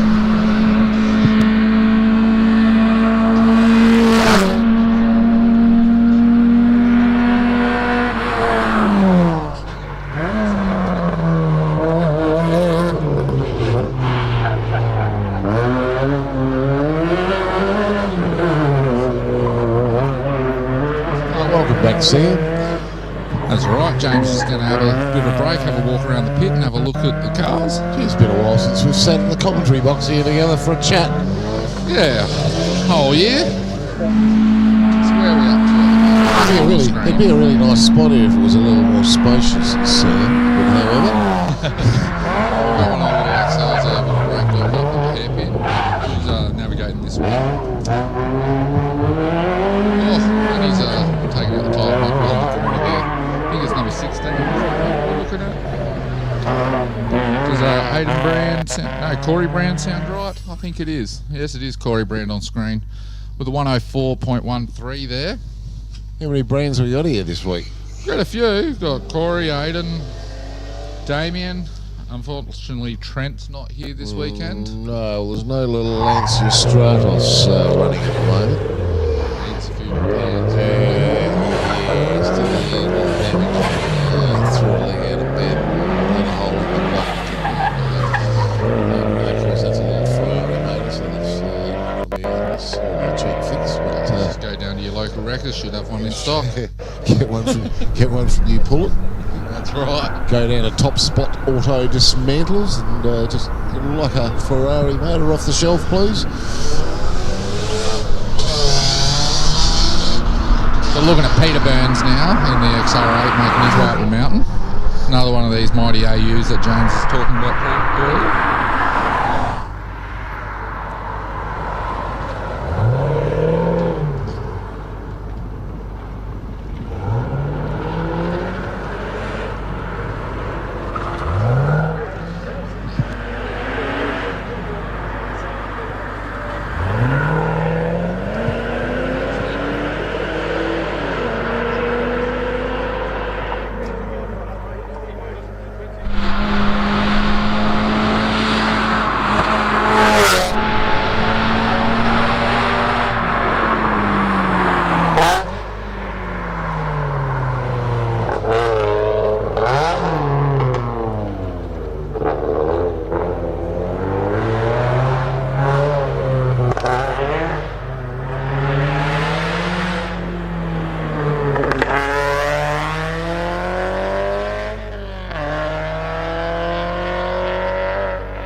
What's he call it? The Baby The Grand. Baby Grand Miniature. Yeah, Baby Grand National.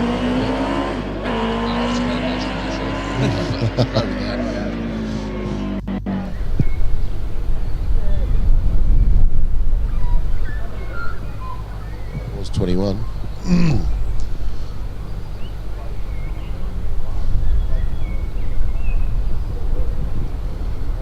Did we get Peter Burns up here before? It was in the AU Falcon, in the red one.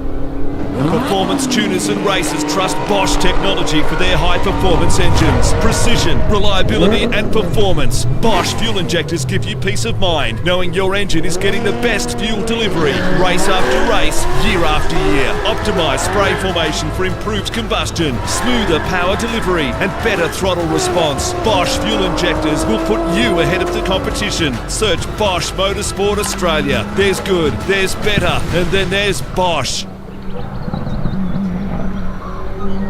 Just going up past the animal park now. Past the punch bowl. Absolutely flying.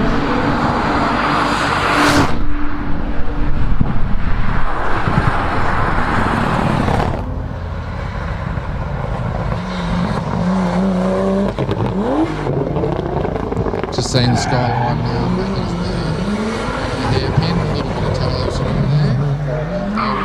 That was well controlled. Nice little touch of the handbrake and the chicane, a little bit of drift out coming out. So crosses the line there at 101.65. Happy days. We've got the 180SX now of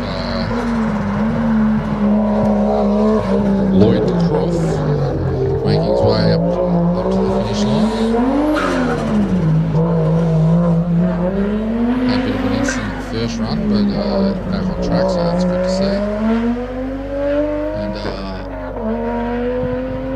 I think we've got a bit of a mistake on the time there. It says he's done a 45, which would be wrong. There we go. It's a 59.08 for Lloyd de Croft. As we see big Willie Foreman now making his way to the top of the mountain in the mighty Pulsar.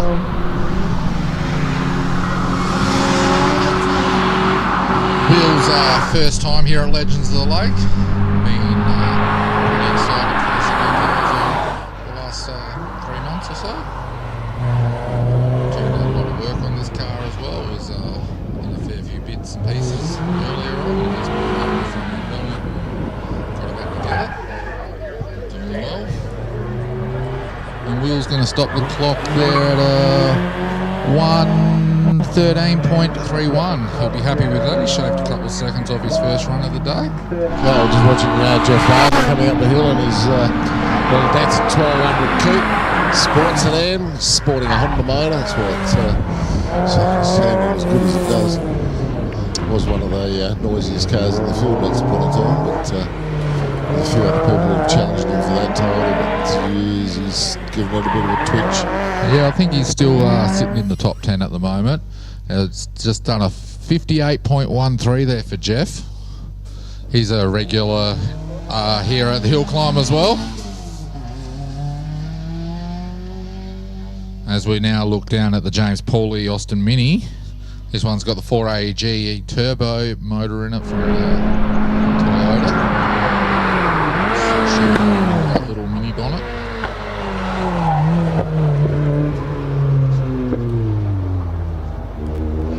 Very well put together car, this one. Jim Dog on the number plate there. And Jim Dog's going to stop the clock at 103.46 for the Mini.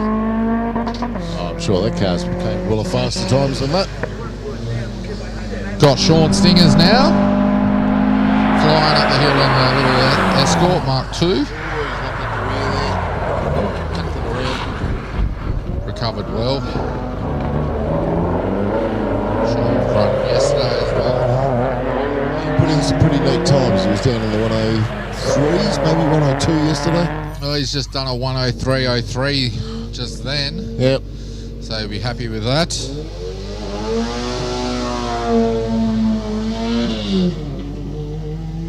As we see another one of the Pauley entries making its way to the top of the mountain. This one of Steve. It's the 69 Corvette. In the classic British racing green.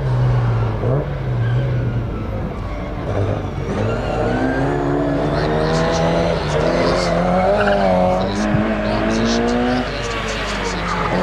And they were only beaten by the XR. EXR GT Falcon following year. Steve Pauly's stopped the clock at a 102.8. Interesting fact about those minis, they did dominate Vertz's. Yeah, thanks for reminding me of that.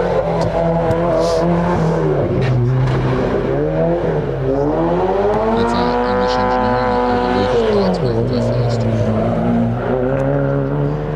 Pretty heavily sponsored by Castrol back in the day, though. Only because they couldn't hold oil. Being an English sports car and all. Saw Danny Mole in his little Escort cross the line at a 103.40. Oh, big lock up here. Oh, the switch again. He had Beck was about to overtake the front, but he's managed to reel it around. he had an incident on his first run as well, cleaned up the tyre bundle right there. A bit of a loosey-goosey car, this one. He's having trouble keeping that in a straight line.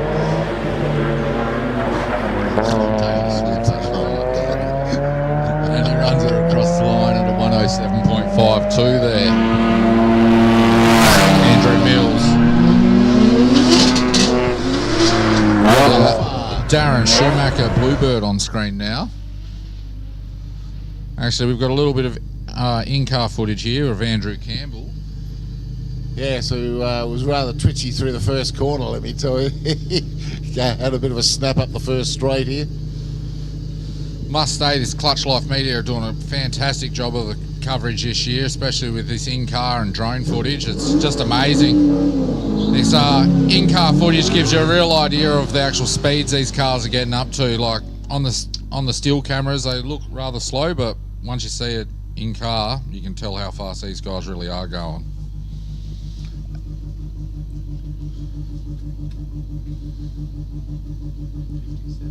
Okay, we're watching a bit of both here, which Andrew Campbell's going to cross the line. Yep, at a 55.5 there.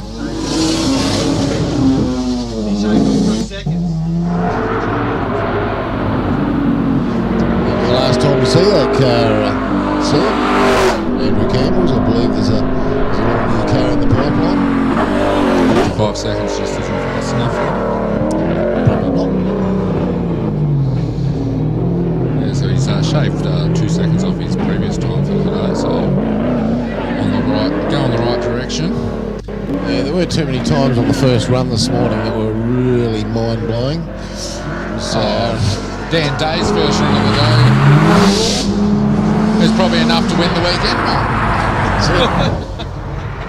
51, he's like 3 seconds in front of anyone else at the moment as Steve Grimes instead just crossed the line at a minute flat. We've got a bit of a...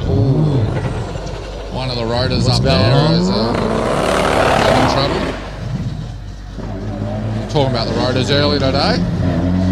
Man Brooker. There you go. How many moving parts in them? 16?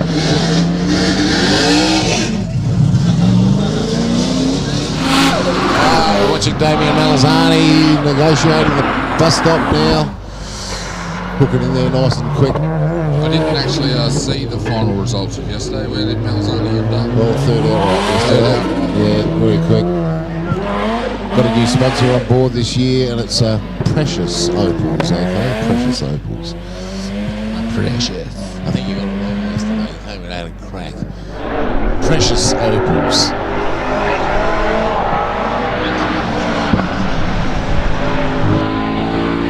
Malzani across the line out of 55 flat. Last time, as we see him. He's finally getting this thing sorted out. It's been good this year, hasn't it? So missed a bit. Tuesday, he said first time ever to be ready to go. Right. He's always been having niggly issues with it the last 2-3 years. You're going to get that when you drive a Commodore. Just couldn't never get the thing to run sweet.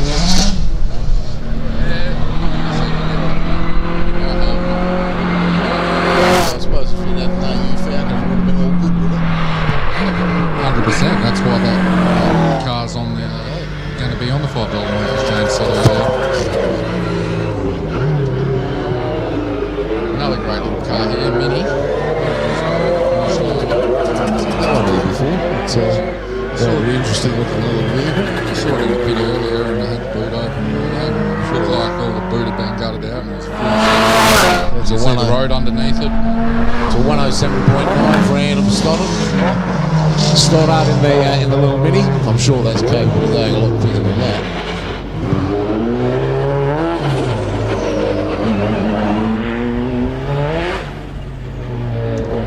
Matt Firth now in the silver. He stops the clock there at 56.35. That's a pretty serious time there. Reece Molden now making his way up to the top of the mountain. There's our 20 powered 1600 Datsun. Very well put together little car, this one. Popular with rally drivers, the 1600. Goes along with the Ford Escort.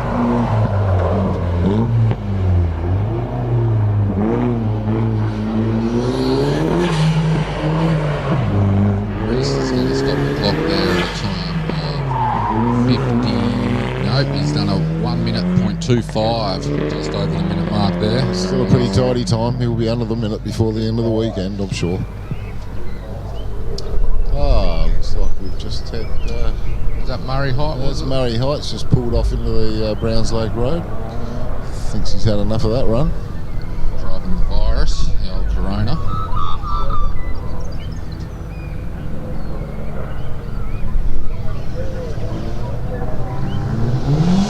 So we've got Patrick Hughes now just leaving the line in his S13 Silvia. A couple of Silvias here this weekend. Actually a big turnout of Nissans and Datsuns here. As I was discussing with James earlier, back in the late 80s, early 90s, Nissan were really dominating the sports car market. Had all the 180s, the 200s, Skylines, multiple choices.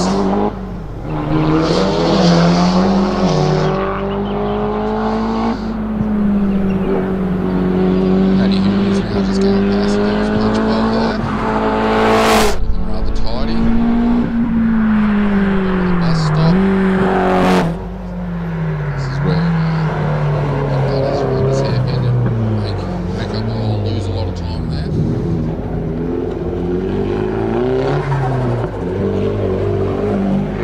Paddy's going to push little Sylvia over the line at a time of 1:05.6. He'll be happy with that.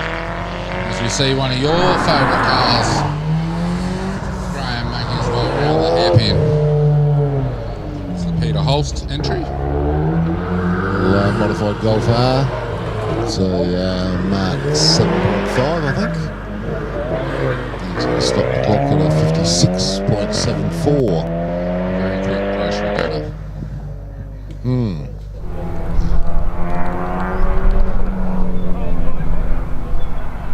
He's finally got a few of his issues sorted out. Got some nice new rubber on this weekend, and he's got the bit between his teeth, so that's good. Now first one of our Subarus. Making its way to the top in the road registrable class anyway. So Josh Swan.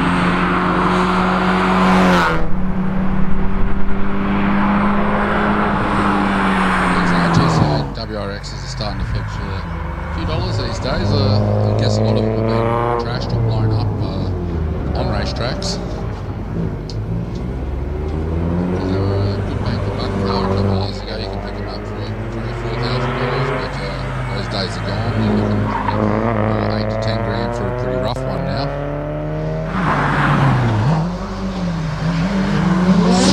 Swan stops the clock there at a 1:14.37. As we see the later model WRX, the bug-eye version of 2001, it's now making his way into the finish line. 57.33. Meantime, we've got Henry Beasley at the bottom of the hill, heading up the hill. He's been there quite a few years as well, and I expect him to be well inside the top 10, if not inside top 5. He's been here before. His first rodeo.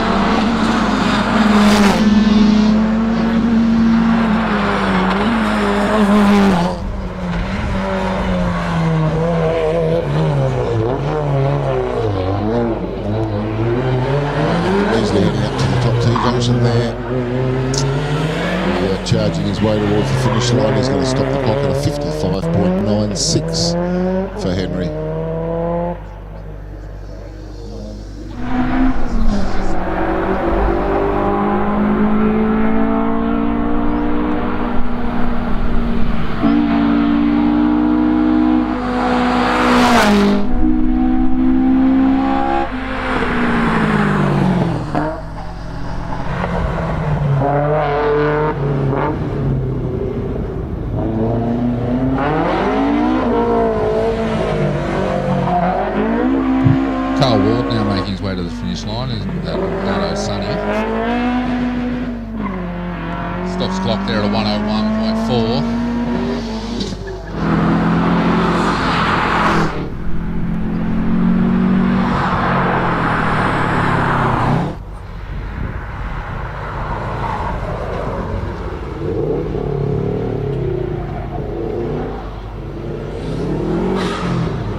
Ivan's going to stop the clock there at a 103.5.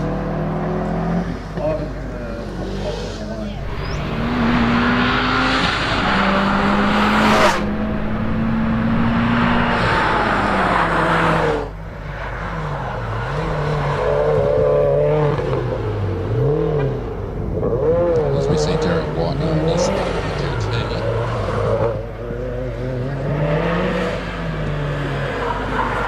Making his way to the finish line, stopping the clock there at 57.02 for Derek White.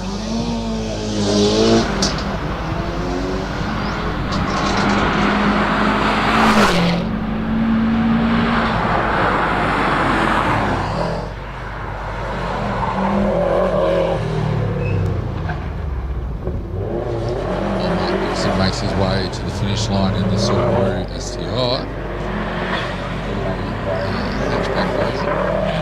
Does a 56.27.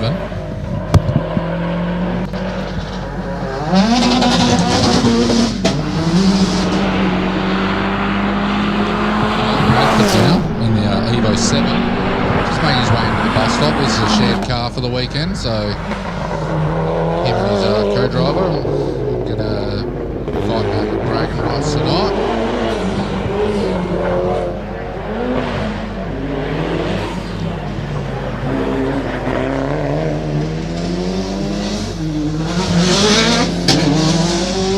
Does a 57.18 for Martin Radford in the Evo. Okay, Americo Grich heading in here at the moment into the bus stop with by far the biggest aero package of any car in the field, I think. He got it from Bruce Wayne. Yeah, I'd say so. I'd be worried about keeping it all intact around this course.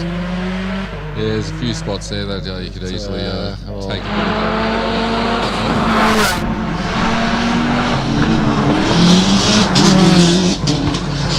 So we got some seriously fast cars making their move now.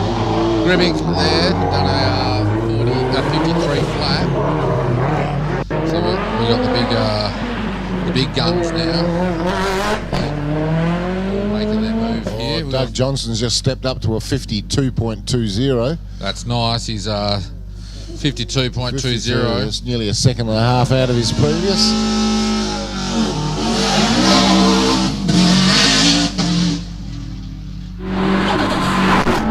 Looking at Kurt Wilson though, and his Subaru as well. Looks pretty stock this car, but I don't think it is. It's got a S&J prepared motor in there. Seems like there's a bit in there. You've got to see those guys in S&J. That's it. 56.04 there for Kurt. Speaking of S&J, we have the man himself now on screen, Dan Day, holding the record for today, and overall he holds a record with a 49.5 around this track there, which is absolutely insane. Started the weekend with a high 51. We're going to see a 50.12. Who dang. Wow, a 50.12 on the sad day. Yes, unbelievable. He can pack up that car and go home. He's got something to prove, I think, so hopefully we can see another 49 time. I'd love to see a 48. Oh, look at Damien taking that hairpin. Absolutely marvellous. Oh, he always does that well. Yeah, always. Damien. New car next year for him here. Oh, absolutely. I think that's a given. He should be very competitive then. Oh, 54.01 for Damien. Yeah. Was hoping to have the car here this year, but just not quite finished in time. But these things take time to get. It will be an absolute. So we're sitting in the car here with Gavin Farley, looks like. Is that right? Yeah, he's top 5 again.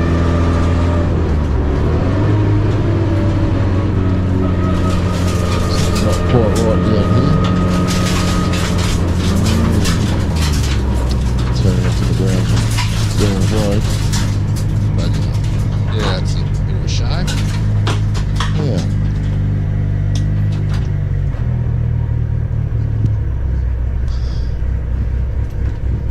David Harris crossed the line at a 56.7.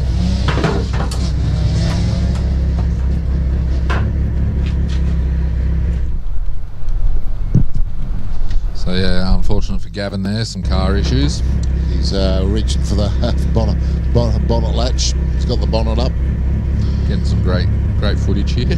Certainly hasn't. He's looking for his 10 mil. Not sure what's going on here. Trying to find a problem in there. The motor's still in there, so it's a good start. As we see Ryan Cole now, he's right at the top of his WRX. Polly's been coming here for the last few years as well. Plays a big hand and help out during the setup and pack down. He's going to cross the line there with a time of 1 minute 2.8. Not bad at all.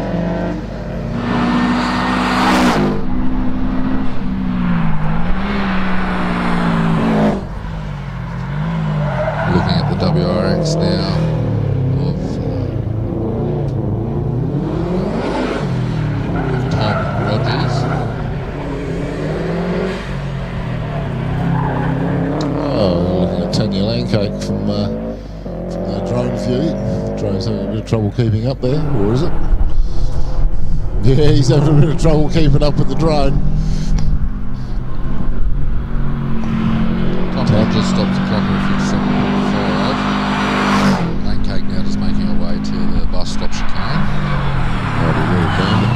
She's been campaigning this one for quite a few years. It seems to just get quicker and quicker every time she comes. She loves the place, loves the motorsport.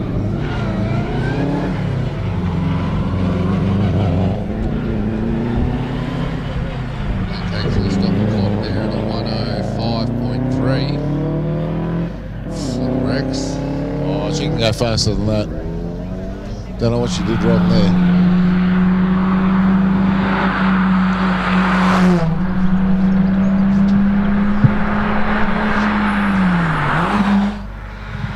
There's Michelle Razum now on screen.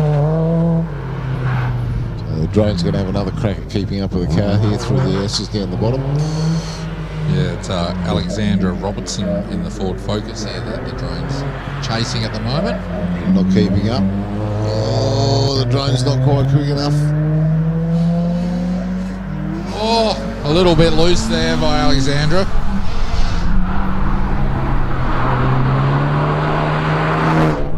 Michelle Razum stopped the clock at a 1:10.39. Alexandra Robinson now just making her way around the hairpin.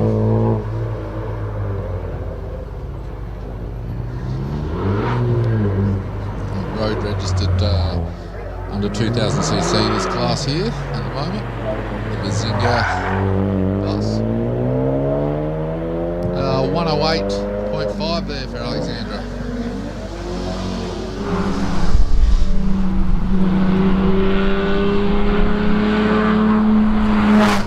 We've got Michelle Wagner now in the Mitsubishi Magna. Wagner in the Magna. Making her way around the bus stop chicane. Further down the track, we've got Kylie Howard getting chased by the drone in the Commodore there. Further down the track, we've got Kylie Howard getting chased by the drone. Okay, lost the drone again there. A 110 there, 0.1 for Michelle. As Kylie now makes her way to the top of the hill.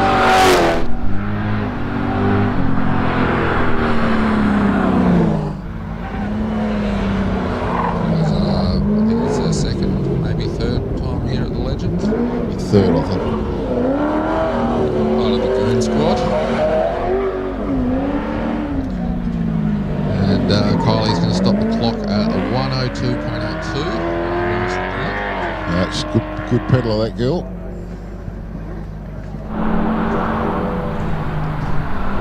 That doesn't sound good. It's Brucey. I think Brucey's going to go around turn one. Brucey. Now we're looking at Emma Braum now in the Subaru, making her way to the top of the hill. We just had Bruce Hamilton take off from the bottom here very slowly. So we will be a car out of order now. So 1.25 for Emma. That was just cutting in and out off the start line for Bruce. Not happy. I think he considered turning off at the end of the first straight here, but he's going to carry on to Browns. He should. He's going off to Browns Lake and turning right and heading back for some repairs. Might end up having to borrow Cohen's car for the weekend. Well, I don't know how that goes.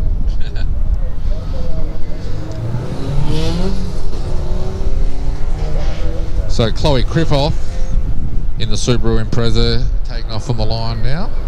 Well, it's a funny thing. I was talking to Sean Day yesterday, and of course he's had a bit of an oil pressure issue with his engine and decided he's not going to run. I said, well, you've got a spare car sitting there in Dan's hands. But no, didn't want to go there. Did not want to go there. So...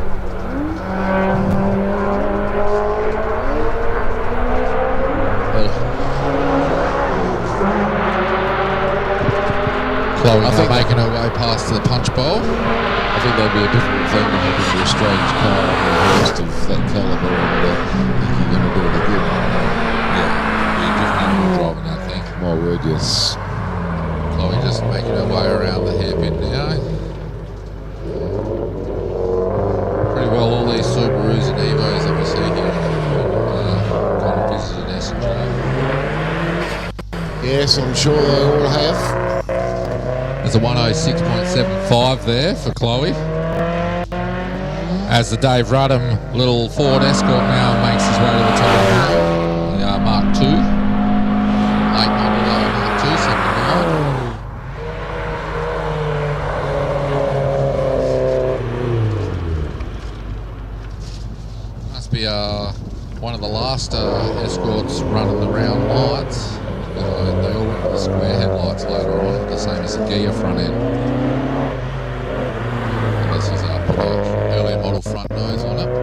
It's done a 111.92 there.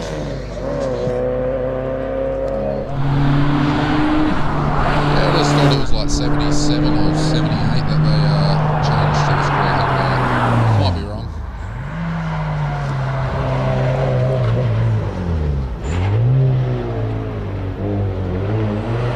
See Gavin Farr, it's not Gavin Farr, sorry.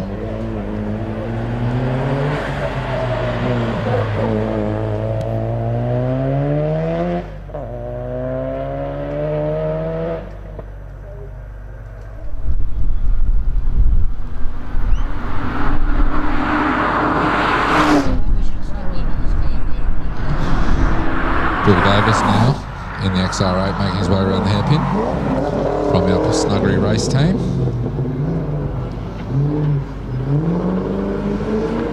Sideways in the AU out of the hairpin there. The old little 302 Windsor Ford motor. 102.12 for Bill. The old 302 Windsor, that's since the 60s.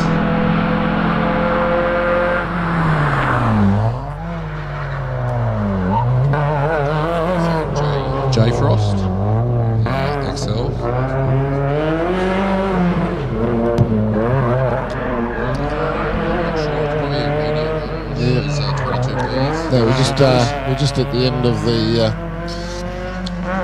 first half of the field on their second run for the day. So of course, if you're wanting to come down here and enjoy the sights at the bottom of the hill, then the buses will be swapping spots probably in the next 5 minutes or so. So if you want to get moving up or down, then head over to the bus as soon as. There's a 103.95 there for Jay Frost. XL. As we see Josh Munn now just taking the 180 Triple S Datsun across the line with a 104.95. Got some in-car footage here now.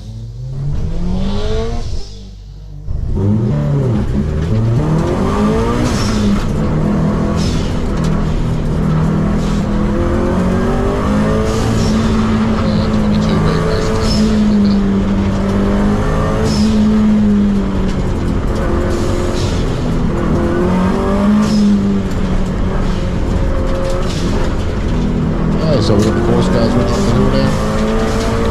A little bit of a break. Get all the cars back down. People on buses going up and down. What's to see and do. Taking going up and down.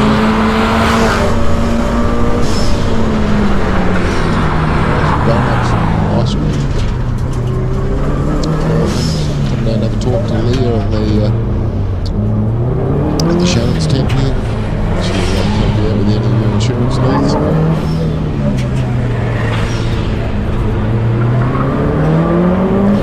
Damien Wilson, you definitely need a haircut, sunshine. It's 106.26 there for the Subaru. Giving her a pat, saying good girl. Alright, might shout out to a few of our sponsors while we're having a little break here. Infrabuild, Iron Rock International, Joanne's Espresso. Already had a couple of coffees from there this morning. Awesome. Her pies are delicious too, actually. JSM Carports and Verandas, Cup Power, L&H Electrical, Mad Bastards. Don't know what you guys do, but we're mad bastards. Max Medhurst Crash Repairs, McPherson Mechanical, MGS Towing, Motorsport Service Solutions, Mount Gambier Mechanical Auto and Electrical, Mount Gambier Sawworks, MSS Safety, OFO, OGR, Peary's All Maintenance, PMD Race Products, Pot and Steel, Precision Opal, PumpX, Raztech Motorsport, Rural IT Solutions. They're doing our drone today, so if you're liking the look of that, that's those Rural IT guys.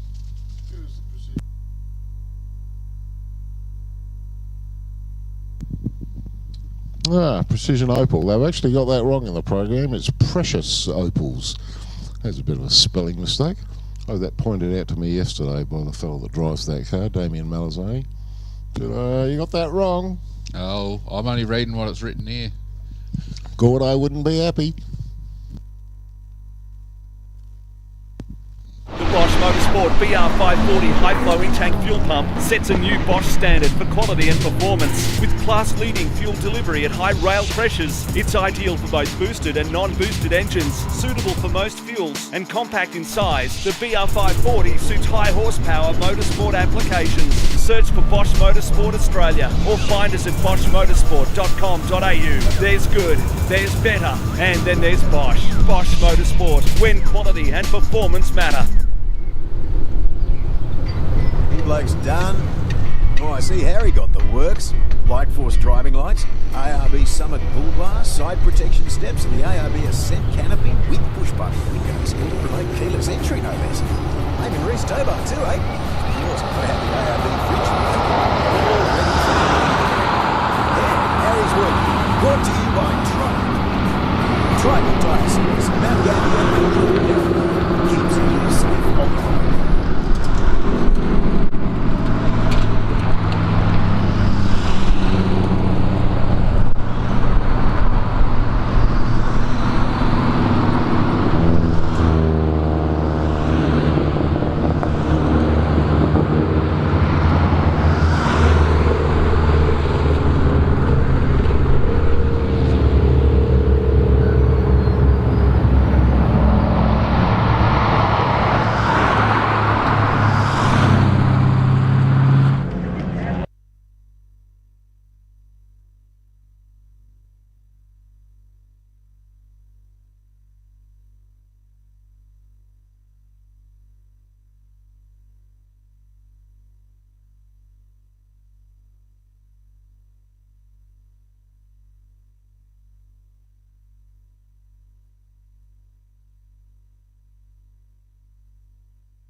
Jordan Simmons is now on screen.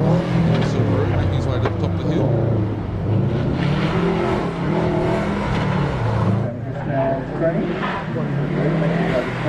Jordan stops the clock down to 1 minute .14.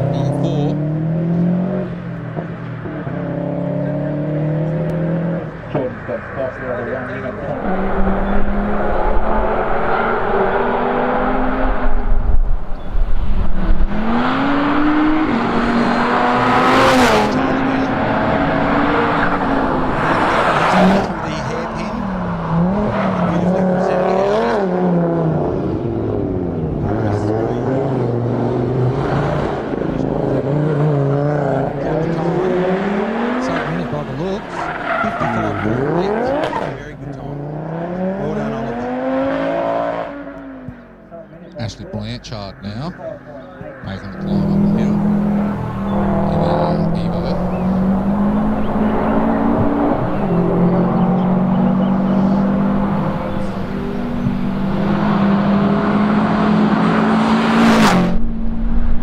He's actually got a couple of recent screens against the Jordan Roller. Yeah, Jordan Roller is one of he rounds out the top 10 horse runs. But this time, he's clocked in 55.58. Now we're looking at Blanchard in the Evo.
Dale Tucker clocking 58.42 and a nice little bit of tail spin there for the crowd at the top. Yeah, it's about bang on what he did the first run. He did a 58.4 as well. As we can see on the off-screen action replay.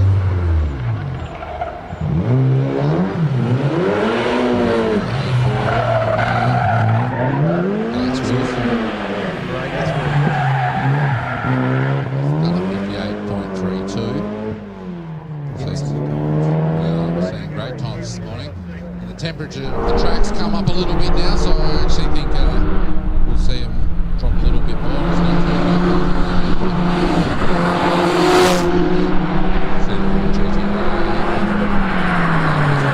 make his way into the hairpin. I don't see too many of these little distance around. Let's go, Russ. Did a 104 earlier today. This time, 103.38. Knocking a second off, that's always good. Ben Trelaw in the STI WRX.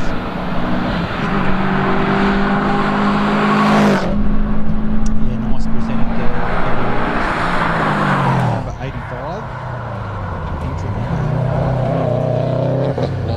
There's the predecessor to the stink eye.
showed 2 seconds on his first run of the day.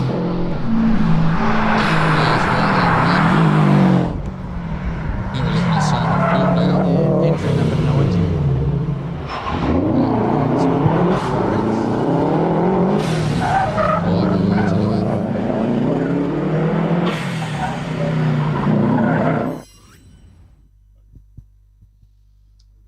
And Simon stopped the clock there at a 57.35.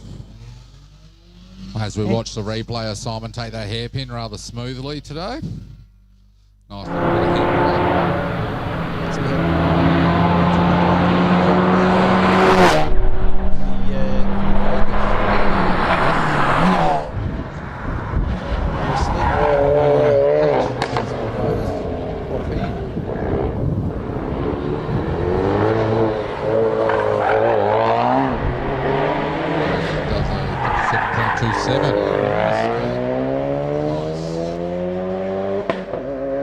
Got one of the little XLs now.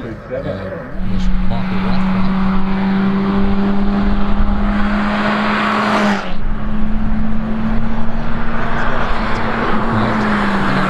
This car's in the four-wheel drive. Just didn't send out the section, but handbraking there.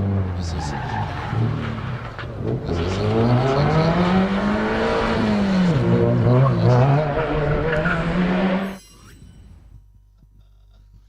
and stops the clock there at a 106.5. It's not the fastest XL there, but definitely having a crack.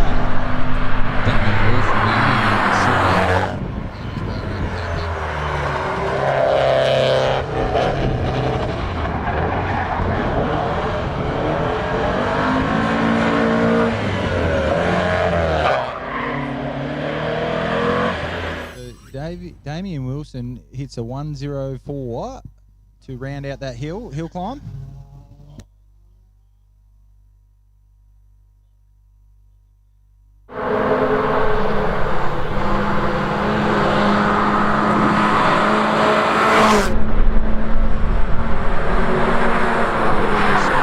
Number 94, Scott Stevenson.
RX-7s were a lot nicer. It was a nice silver RX-8 getting on the track today.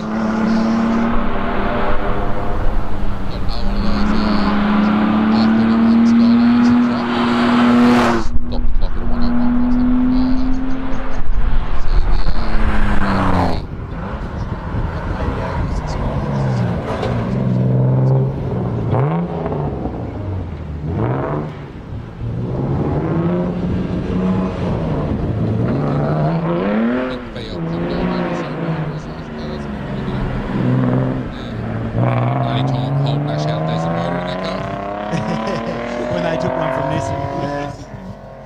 But speaking of Nissan,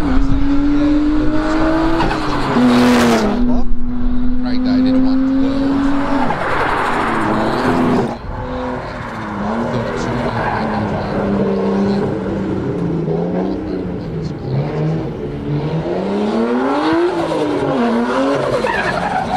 Timothy Adams. 106.44. Tim Adams.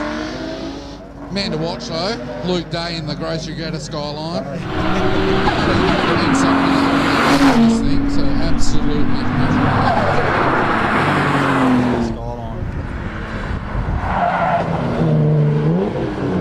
got a long roof, so I can show those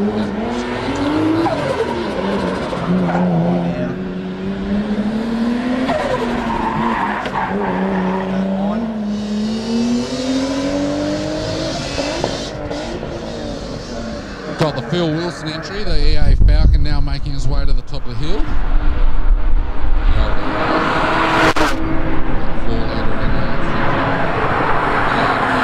Model Falcon, in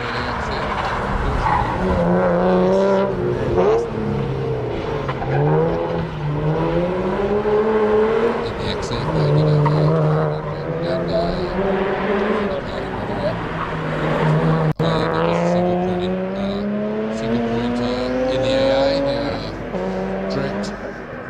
injection or whatever you want to call it.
Performance tuners and racers trust Bosch technology for their high-performance engines. Precision, reliability and performance. Bosch fuel injectors give you peace of mind, knowing your engine is getting the best fuel delivery. Race after race, year after year. Optimised spray formation for improved combustion, smoother power delivery and better throttle response. Bosch fuel injectors will put you ahead of the competition. Search Bosch Motorsport Australia. There's good, there's better, and then there's Bosch.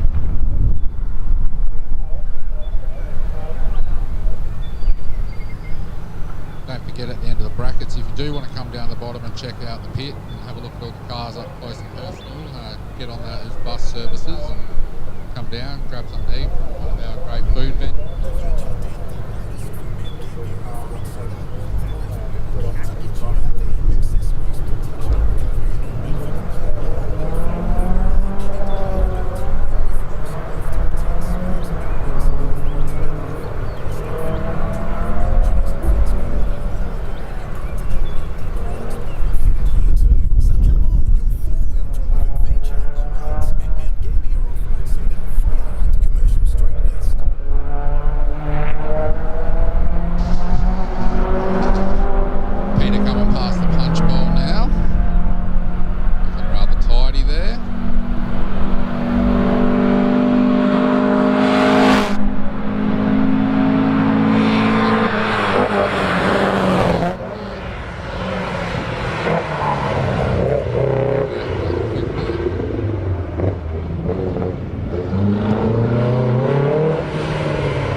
now in the Mitsubishi Magna, number 178.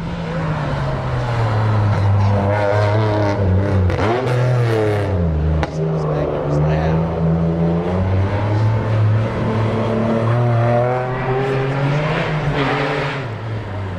Stops the clock there at about 1.40. Got a little green escort now making his climb up the mountain.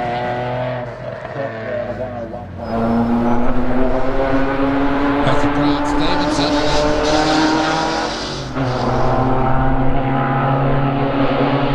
Grant Stevenson, the escort now making his way to the top.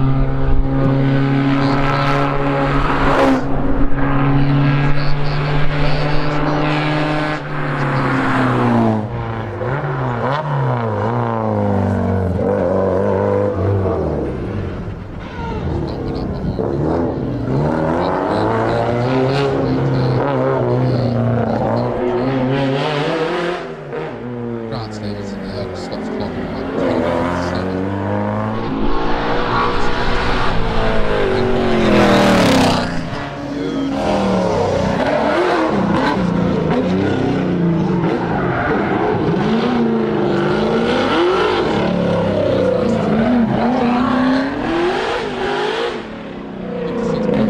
For Vanderkamp, Shaves the second off his first run. which is an absolute killer time for a big rig like that to get up there. Yeah, big and heavy. But yeah, absolute power. Torque for days. Horsepower. Yeah. The old 351 Clevo. Great motor. Just a fantastic looking car. James Crimson now, another one of the experts.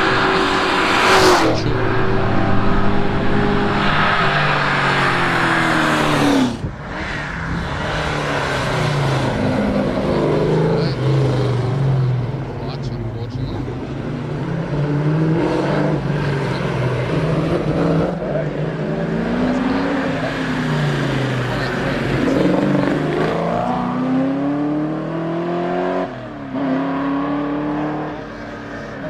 Entry number 122 now, Bob Byham in the 1984 BMW E30 as he ascends the hill. Yeah, it's good to have Bob back here this year. One of our been coming nearly every year.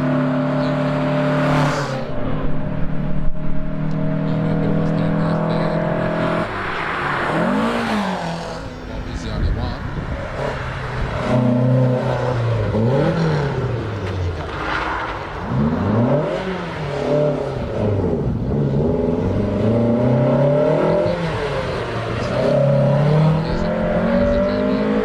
Quite a long time ago now. He was there in the Open Wheeler Sports car.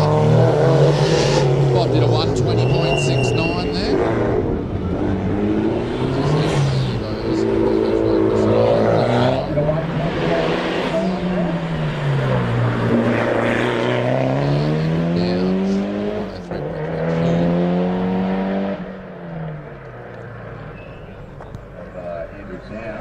Got Norton Goodall in a Porsche 911. Fantastic little race car, this one.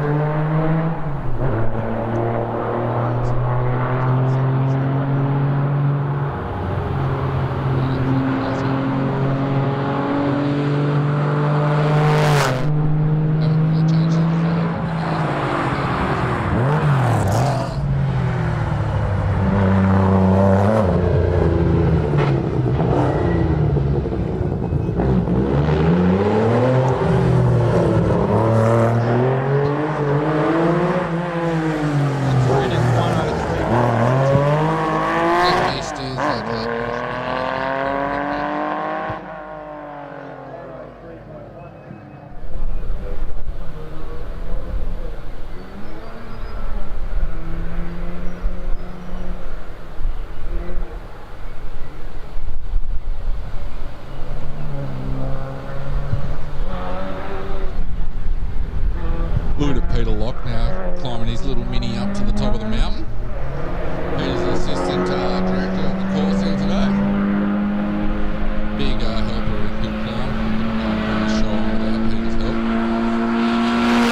for all these minis and XLs. They're that's around about the average 103. They can definitely handle or like turn the corners pretty well. It's just once you get to that steep part of the hill, I suppose they just run out of legs a little bit, unfortunately, where like the likes of Vanderkamp's GT has just got torque for days. She just keeps pulling. Yep. Then it doesn't need But we get to see all sorts of cars, which is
We're back underway. Max Vittinen, one of our juniors, taking his VT Combi to the top of the hill.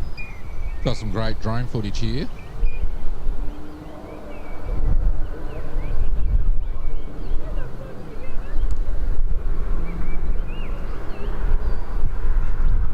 Just watching Max now, making his way up the hill. Great footage here on the drone. Does a good job chasing the cars, isn't it, Sam? Max now just making his way past the Devil's Punch Bowl there.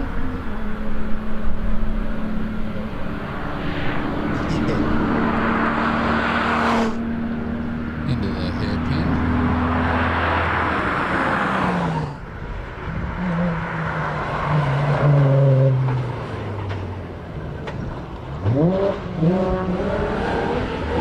Max is taking it to the finish line. He's going to stop the clock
think we've got on screen. It is the Subaru, isn't it? Yes, it is. It's a Subaru comparison for this.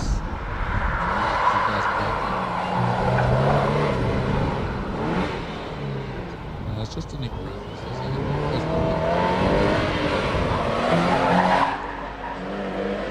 And he's going to stop the clock there at 6.62.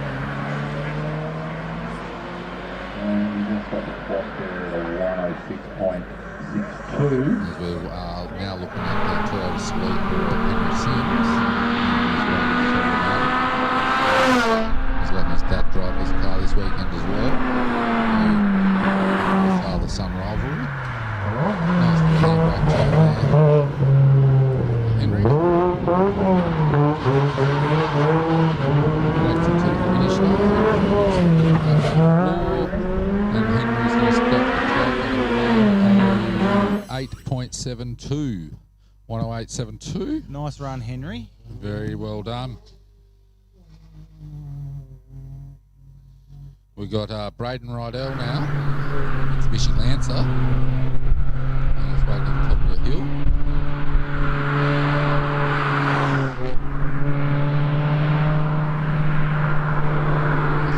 This one.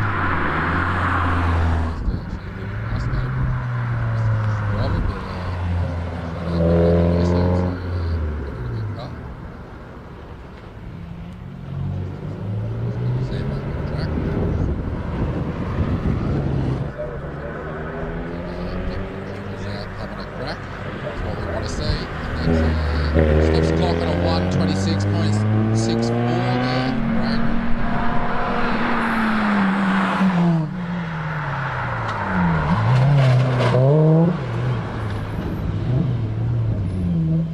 Now we've got Denver Herbertson. And he's waiting for the finish line in the Evo. Oh, it's not an Evo, just the 107.8. Sandra Braun. And WRX now climbing the hill. She's got some power. What?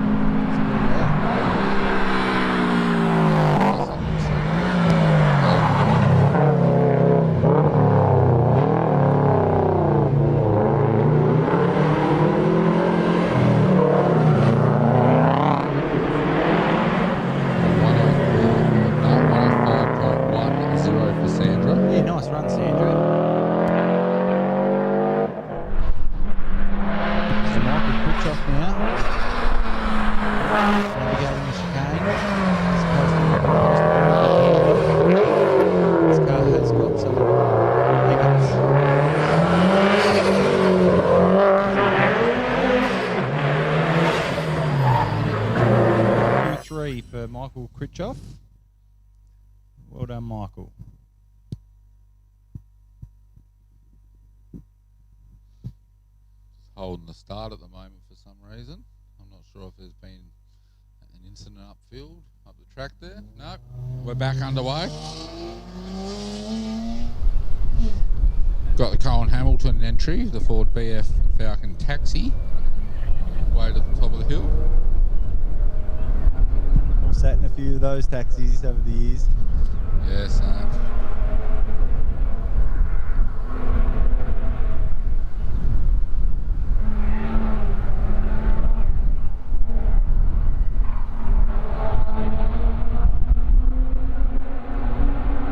and Bruce both driving BF taxis this weekend. Another father-son rivalry. Different cars this year. Normally they share a car, but they bought one each this time.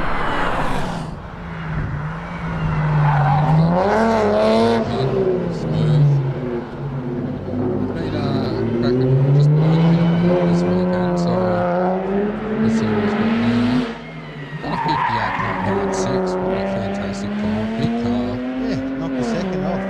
So well done. Little silver Dan Prentice Escort now making its way up the hill.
was 58.52.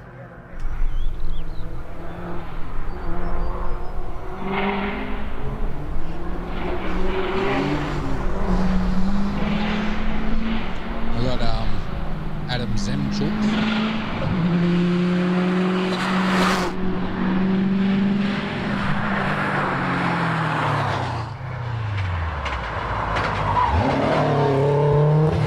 Adam Zemchuk now pointing his Subaru to the finish line.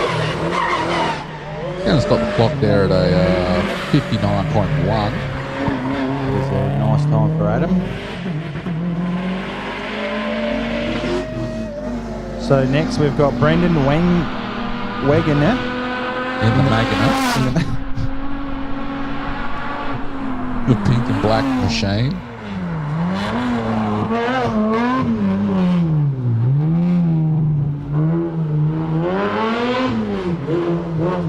Brendan's going to stop the clock there at a 59.3. Very impressive time for a Magna. Doing a sub-minute for the Magna.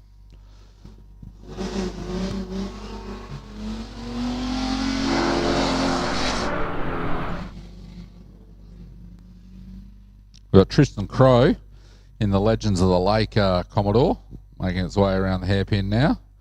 Tristan's one of our big helpers here and volunteers. Wouldn't be able to put this show on without him. He drives a forklift and gets all the barriers in place, has the whole week off work just to make sure this event happens. He loves it. So appreciate Tristan. A 101.30. Nicely done. As we see the Jeff Walsh Prad Holden making its way to the top of the hill. Great in-car footage here. The little yellow machine. I reckon we're more out of car than in car. That's right. Definitely interesting view.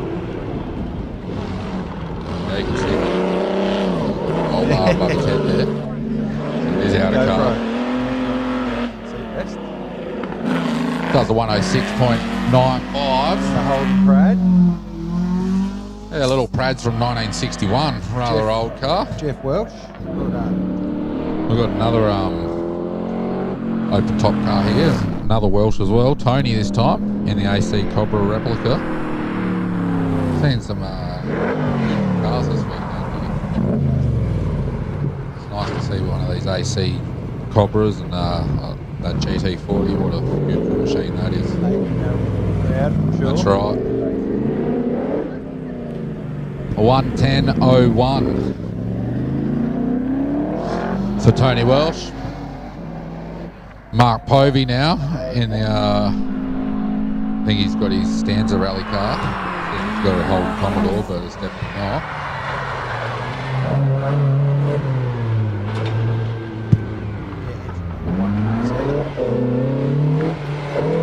Povey's going to stop the clock there at a 102.2. Nicely done.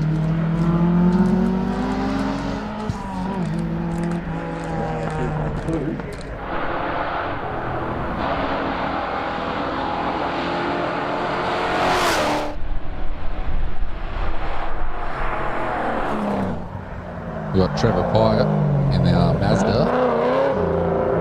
making his way to the top of the hill.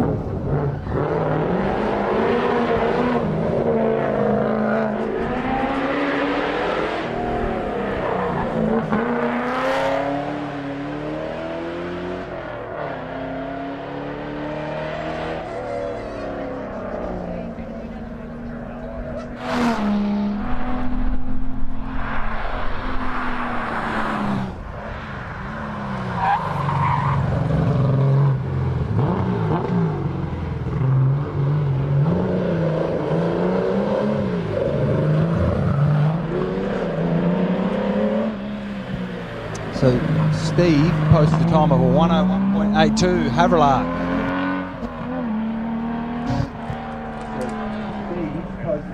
In that beautiful Holden Tirana, 101.82. Must have been made in on the reserve list.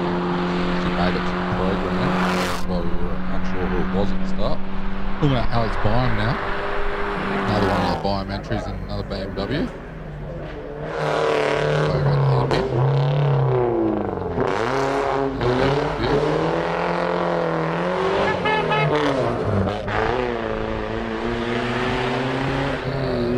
Stop clock there at 109.1.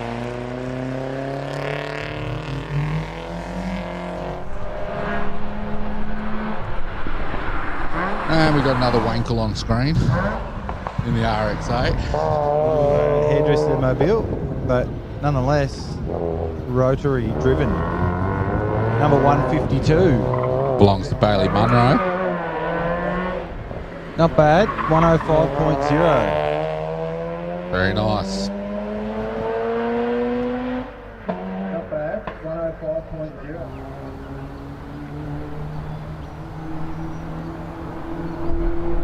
And we've got another BMW now making the climb up the mountain. This is another Biome, Dave Biome. Now we've just had the purple pill lead the line too, the Viagra machine. Yep, Kevin Is that the first time this weekend we've seen that? No, it's the second run. He's I think he's top 10.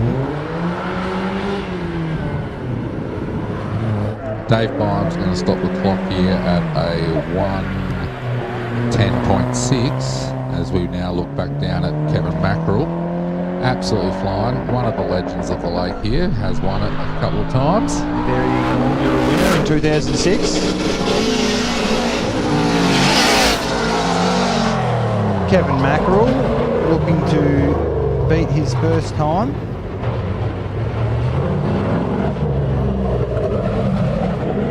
Done a 55 flat, Kevin has. So he has knocked 2 seconds off. Very nice. Still a little bit off the pace. I mean, 5 seconds is a lot to make up. But, yep. Oh, yeah, the time he's just set, a 55 flat. He actually, back in 2006, he actually won this event with 55.05, so he's actually gone on a winning time. So it just shows you in the 20 years or 19 years this event's been running how much speed these cars have improved. And this with technology.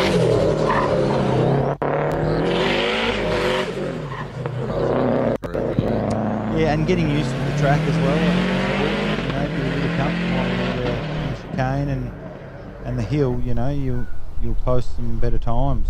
Yeah, Brendan Byfield there, just done a 59.42. Just going to have a couple of media runs now.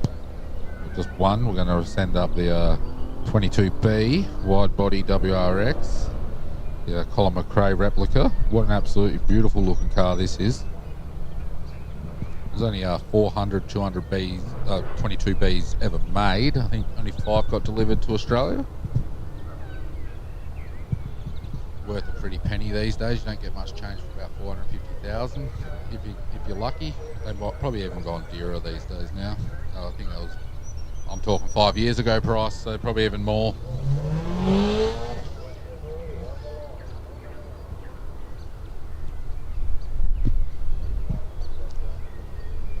So we'll just have a little break again, but just before we do, we'll just shout out to our sponsors. Obviously Trident Tyre Centre, naming right sponsor for the Legends of the Lake.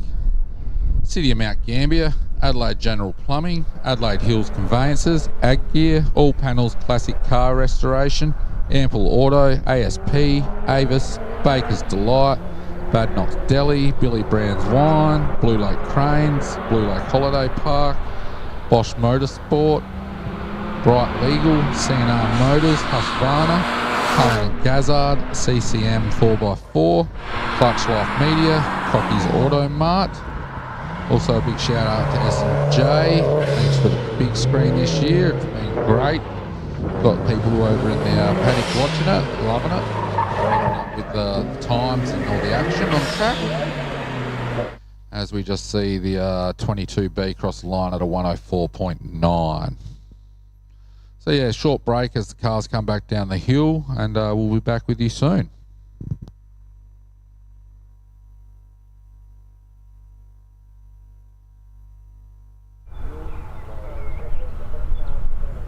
Bosch Motorsport BR540 high-flow in-tank fuel pump sets a new Bosch standard for quality and performance. With class-leading fuel delivery at high rail pressures, it's ideal for both boosted and non-boosted engines, suitable for most fuels, and compact in size. The BR540 suits high horsepower motorsport applications. Search for Bosch Motorsport Australia or find us at boschmotorsport.com.au. There's good, there's better, and then there's Bosch. Bosch Motorsport, when quality and performance matter. Ah, looks like Mum's been shopping.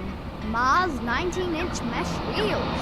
That's a bold choice to go with the new Bridgestone contender tyres. Did she upgrade the suspension?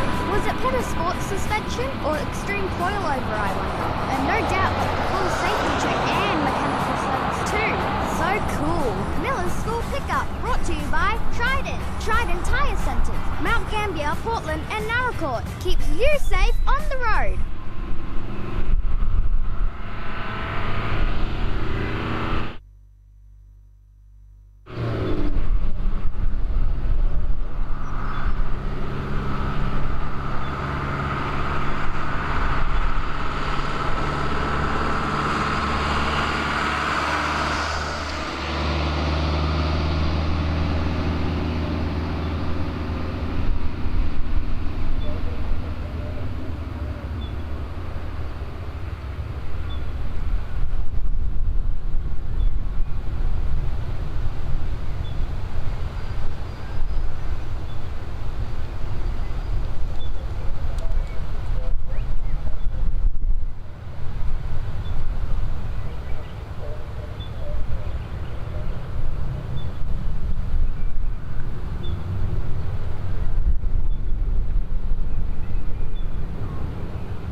Okay, and a big welcome back to the 2024 Trident Tyre Centre Legends of the Lakes Hillclimb.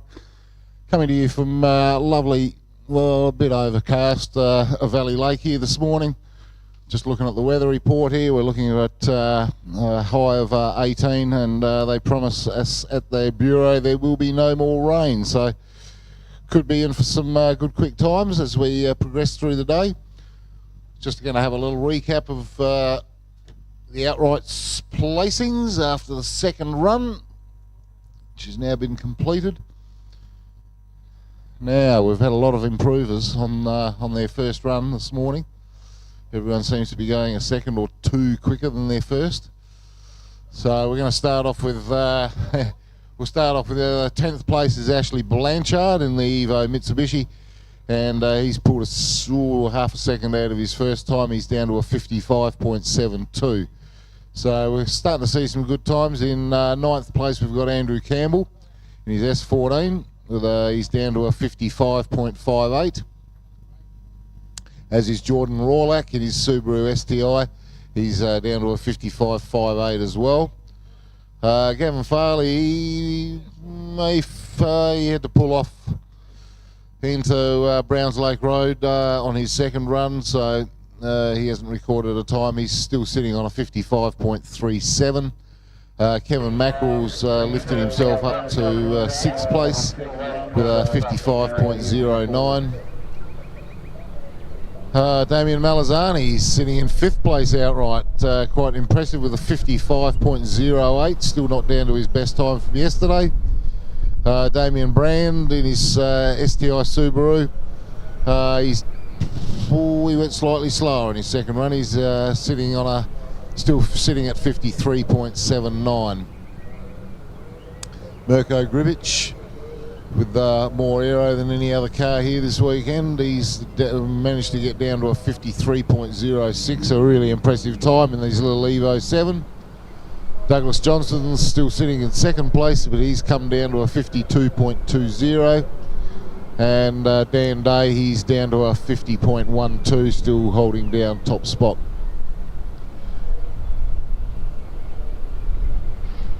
So I'm just seeing the last of the cars returning into the back of the pits here.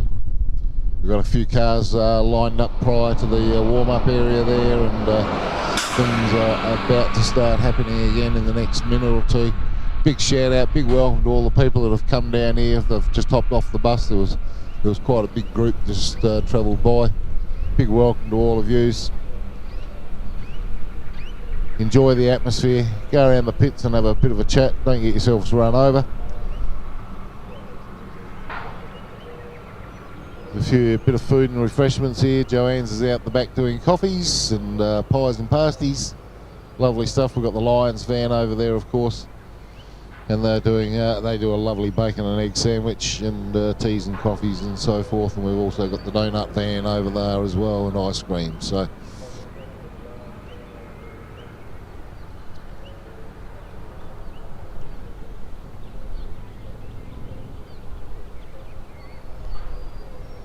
big shout out to all our sponsors that are sitting at the top of the hill at the T-junction there. Just having a chat to someone from the Top Spot Auto Dismantlers crew the other night, and they've been with us here since the very first Legends 19 odd years ago. So it's great to have companies like that supporting this event and sticking with it for such a long time. Great to see them all up there having a great time.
Okay, another big welcome to the 2024 Trident Tyre Centre Legends of the Lakes Hillclimb.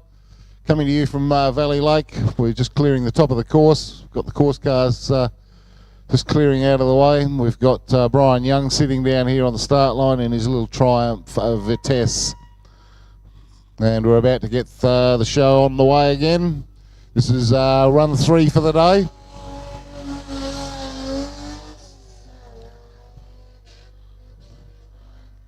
Belt that little Triumph up there.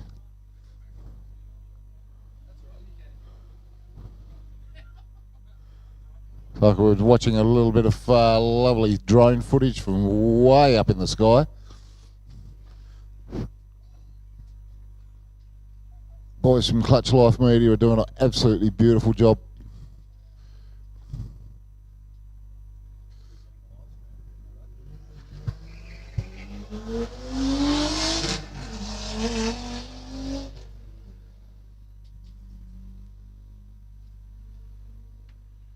Jared McRobbie's just taken off from the start line, negotiating the S's. He's chasing after that little Triumph, who in the meantime is just negotiating the bus stop.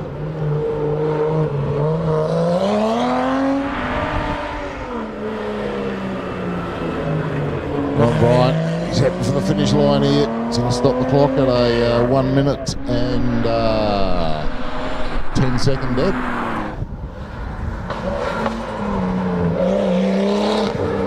Following Brian, we've got Jared McRobbie navigating the hairpin in the R32.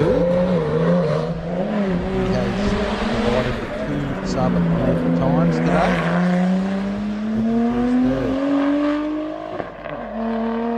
And he gets it with a 58.06. Jared McRobbie, well done, mate.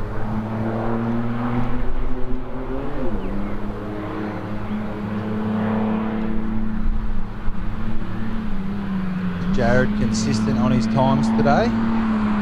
He's sitting in a fairly solid 29th outright position at the moment.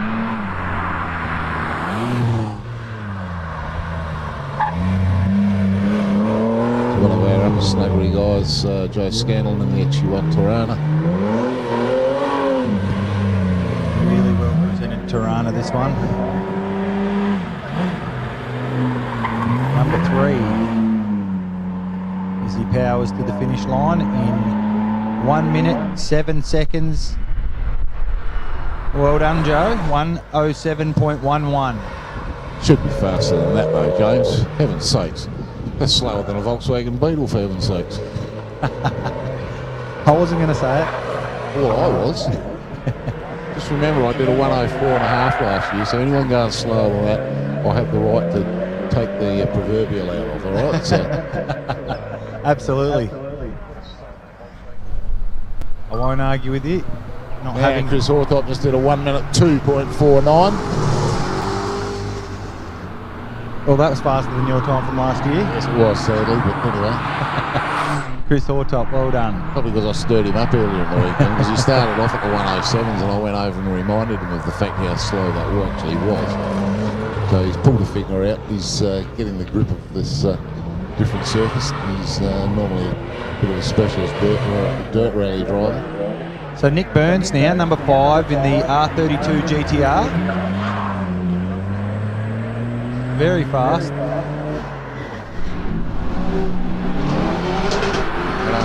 1:06.54 for Nick Burns. Do I need to say it again?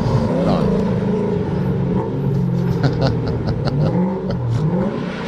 Yeah, no, he wasn't. Oh, this is a beautiful car put on the start line here.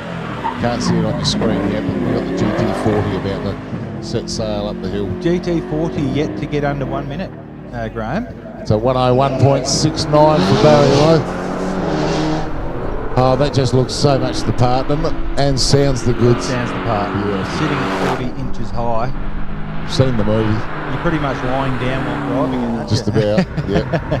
You're in a horizontal position. I was only just watching that film just a few weeks ago, the Ford versus Ferrari movie. I thought, yeah, me too. What a great show that was. We must have it on the same channel that Probably night. was. And I was kind of hoping we might have seen a rerun of the Ford versus Ferrari battle. Unfortunately, Trent Brand has Pride Lancia Stratos, which of course has a Ferrari V8 engine in it. And I thought we might have had a bit of a ding-dong battle between these two. Unfortunately, they've got a hole in the block of the Ferrari engine. So Lindsay Bear posting a 104.10 in the Holden VY Commodore as the GT40 heads to the line. Got it a bit loose in the bus stop, but still above a minute. 102.30 for Andrew in the GT40. But still a treat to watch. You don't get to see a GT40 every day flex its muscle. And we've never seen one up here that I know of, that's for sure. Yeah. Correct me someone if I'm wrong.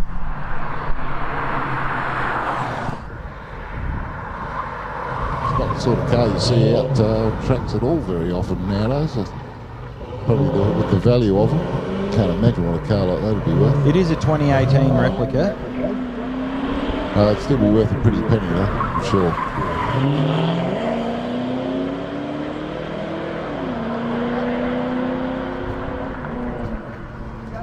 So, Dominic Burns in a Tickford XR8 posting a 111.28 in the iconic AU XR8.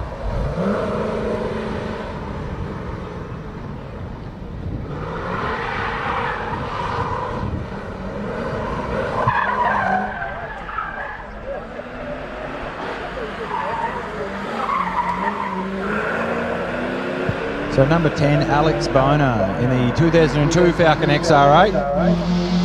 He posted a time of 1 minute 12.6. As we make way for number 11, Craig Hazeman.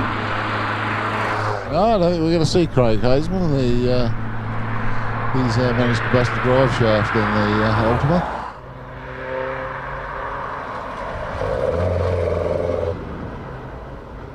Yeah, the Ultima RS. No, I believe Craig Hazeman broke a drive shaft in there, so he's... Oh, is he driving the Volvo? Yeah, Craig Hazeman's in the Volvo. Oh, it really? Does... The one that sounds like it's got a loose wheel nut in the hubcap.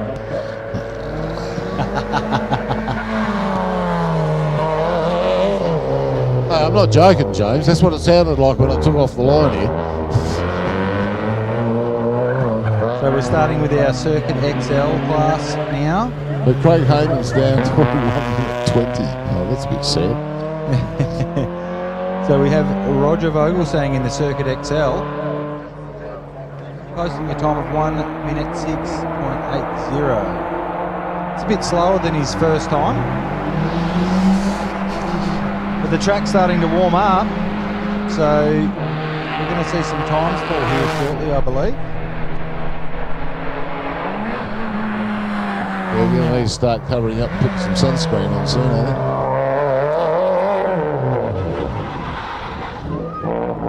It's funny how it works down here in Mount Gambier at Legends time. Friday's always a bit fickle and can be wet and horrible, and then as the weekend progresses, the weather just comes in and the track comes up. We're just about there now. Track conditions are absolutely beautiful.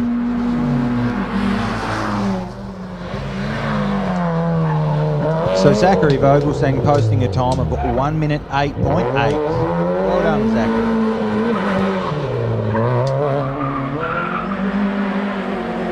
Now number 14, Bailey Perryman in the Circuit XL.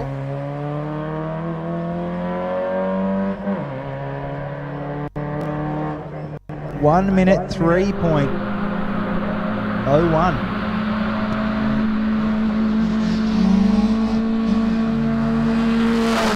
Yeah, Bailey Perryman, 1 minute 3.01. Well done, Bailey.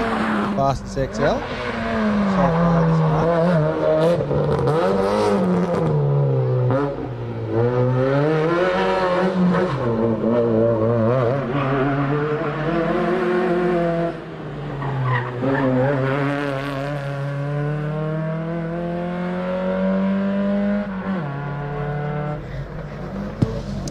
And now we have Aidan Brand with 1 minute 2.26 for the Hyundai XL.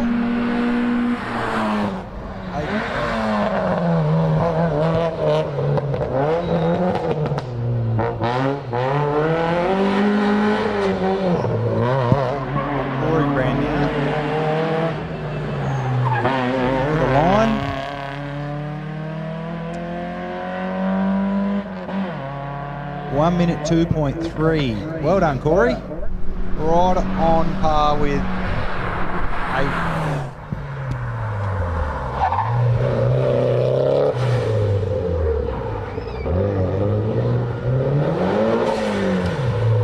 Just watching Wayne Fitzpatrick up negotiating the top end of the track here at the moment.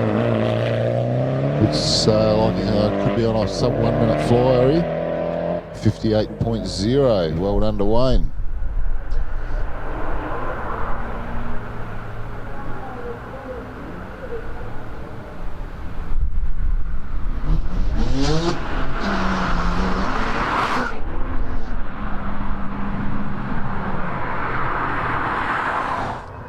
We've got here Peter Burns in the Falcon.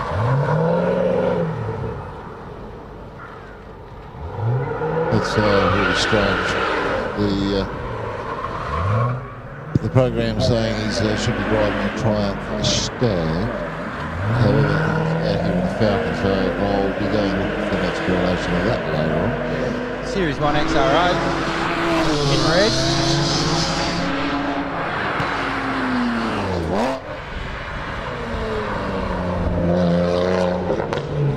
I did go and have a look at Tony Wallace's car earlier. Had an unfortunate collision with the wall up in the bus stop there. And after having gone straight on instead of turning left, and because the wheel nuts broke on the right front corner and flipped the wheel off and spat a bit of fairing out and crunched it into the wall. Nathaniel Kitchell posting a time of 59.79. Nathaniel, well done. So we certainly won't be seeing Tony out in that car again this weekend. We'll see what progresses.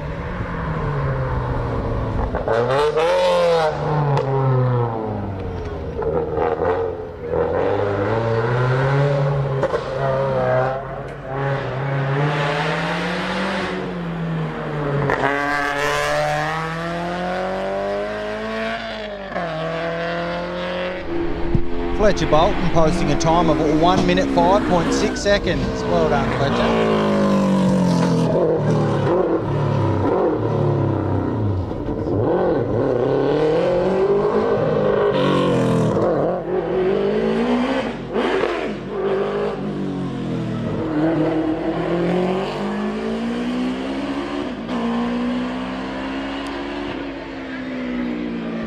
Sean Williamson just stopped the clock at a 59.10.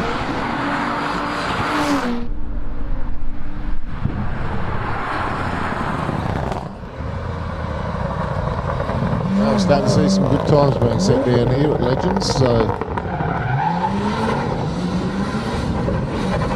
the spectators at the top of the hill are all enjoying the show. Jumbling things up for us a little bit this morning, so we're doing our best to try and stay unconfused and keep you all informed. 59.91 for Nick Galliford.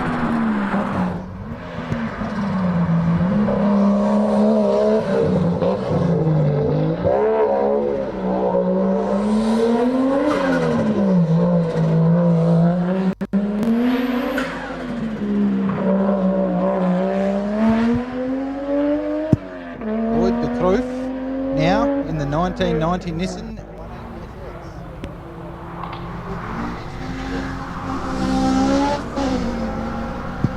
And De Cruyff posts a time of 57.64. Well done. Well done, Lloyd. And now young William Foreman in his third run this weekend. Third run ever, should I say, in the 97 Nissan Polestar. He's having a crack as he navigates the chicane. Another one of our first-time contenders down here. There's quite a handful of people that haven't been here before, who are far outweighed by the people that have been coming here regularly. 111.61 for William. Well done, mate. Watching Jeff Varden negotiating the top end of the track here. Little Honda-powered 1200 Coupe Datsun. He's fast this weekend. Oh yes, he's always pretty quick. He's always pretty loud.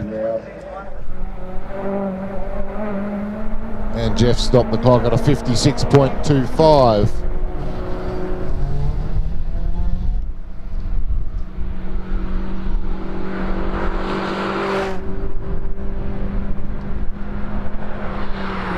so he's knocking a full second off his time there. But we'll just put Jeff Barton. Oh, a little more than that even. Number 25. Pretty impressive. Yep, keep improving on your times.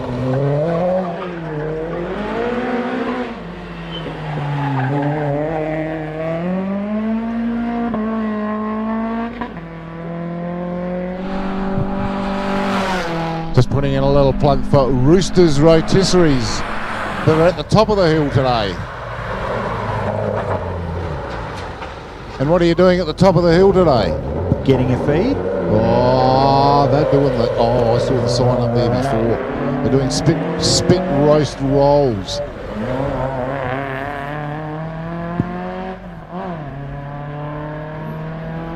They're doing spit roast pork rolls. So Sean Stingers posts a time of a 1 minute 3 That seconds. sounds really good. I'm going to come up and have one of them later. Roosters Rotisseries. They're sitting up there just behind the little grandstand at the chicane up the top there, right by the T-junction. So really good spectating, and it sounds like really good food as well. So get yourself over there.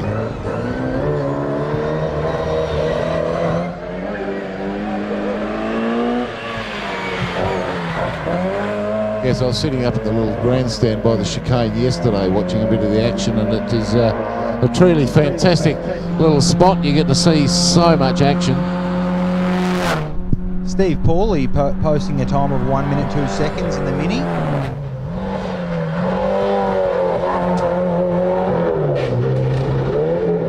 It's like Danny Moore and his little escort negotiating the bus stop.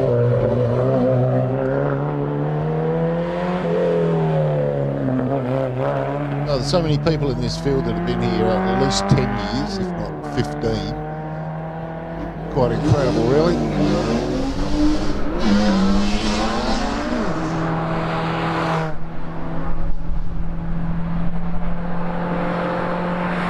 Little Taylor Swift again. He's going to keep it in a straight line this time. He's been... Danny Moore posting a time, 1 minute 2. He's kept it nice and tidy this time in the Swift. Lifted a leg on the way out of the bus stop, and he's heading up for the finish line. Yeah, Andrew Mills now in the Swift. 107.17 Andrew Mills.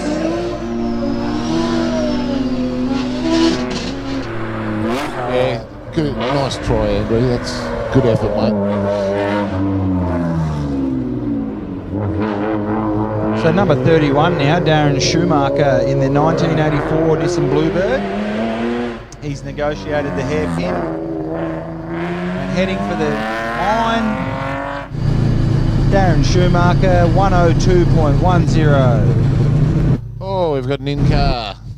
He's been backed away from the start line. We've got Steve Grinstead sitting on the start line here.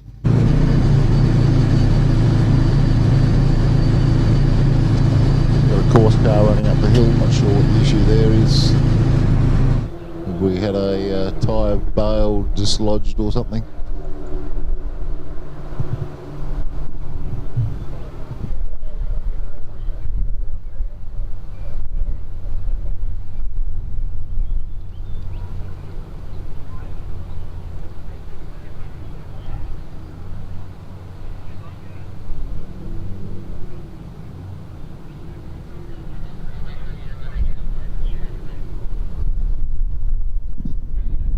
Okay, just putting out a word to the donut van over in the paddock down here at the bottom, and I'm hoping someone down there can hear us, because our timekeepers are starving to death down here and are pretty keen on getting a little bag of half a dozen donuts.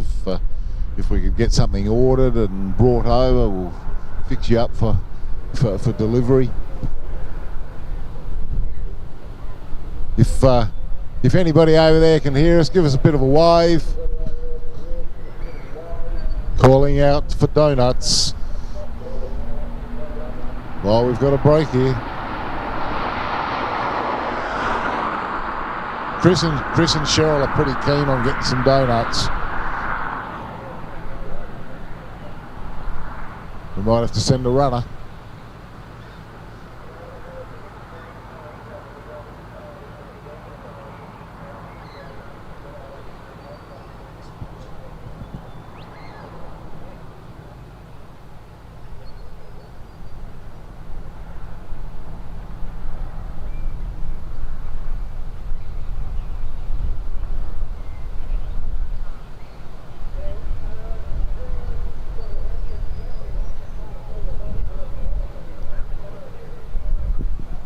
this is Andrew Campbell's, I think, been instructed to create a little diversion for 5 minutes so the timekeepers could get donuts organised. So if anybody can help us out with that, that'd be great. Yeah, we're getting a few thumbs up here. That's great. Terrific.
Cheryl's got her zip tie, zip ties, for heaven's sakes.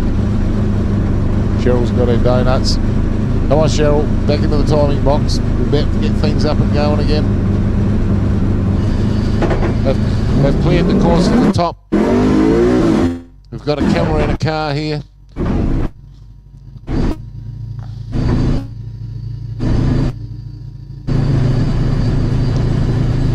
Okay, we've got Steve Grinstead. Nicely turned out replica touring car.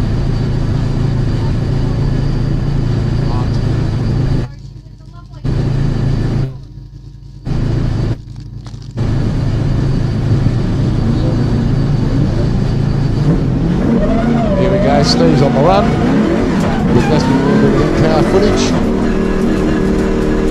I'm watching it on the screen here, we've got a bit of out-car footage as well. I'm going to watch inside right with Steve Grinstead up his body here.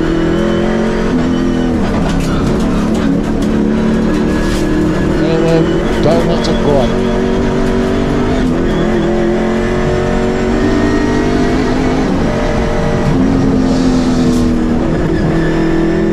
Right now, I'm watching in-car footage here and a bit of out-car footage, all terrific.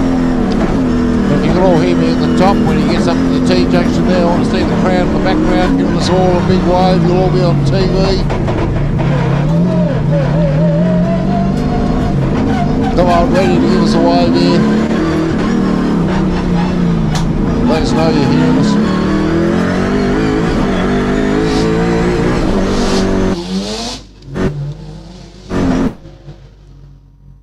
And Steve Grinstead stopped the clock at a 1 minute point 0.00000.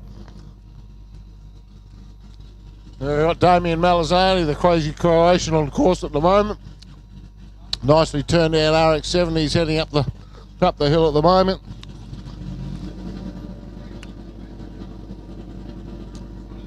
Yeah, we're just watching Glenn Ladder. He's stopping the clock at a... Glenn Ladder stopped the clock at a 101.97 as we watch Damien Malazani tip it into the bus stop. Just give this thing a respray recently. Good on him. He's on a charge here. He's been in the low 50, in the mid 50s so far this weekend. Is he going to do any better? And a 54.39 for Damien Malazani. He's finally got himself into the 54s. I mean, that is just outstanding.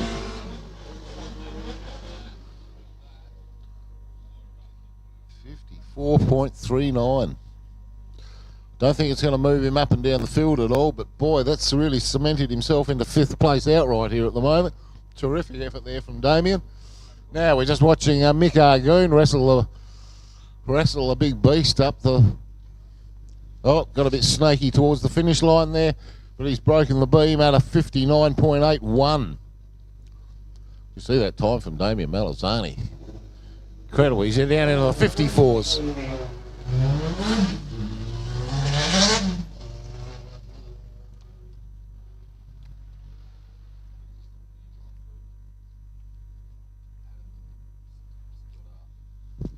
Adam Stoddart now making his way around the hairpin in the little mini Clubman.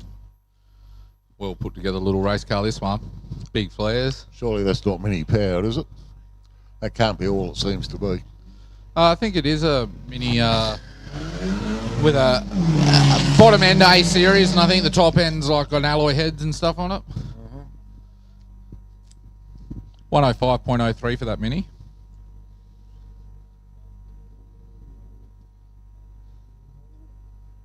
Looking at the Matt Frith entry, the Nissan Silvia. It's going to break the beam and stop the clock at a 55.8. Very respectable time.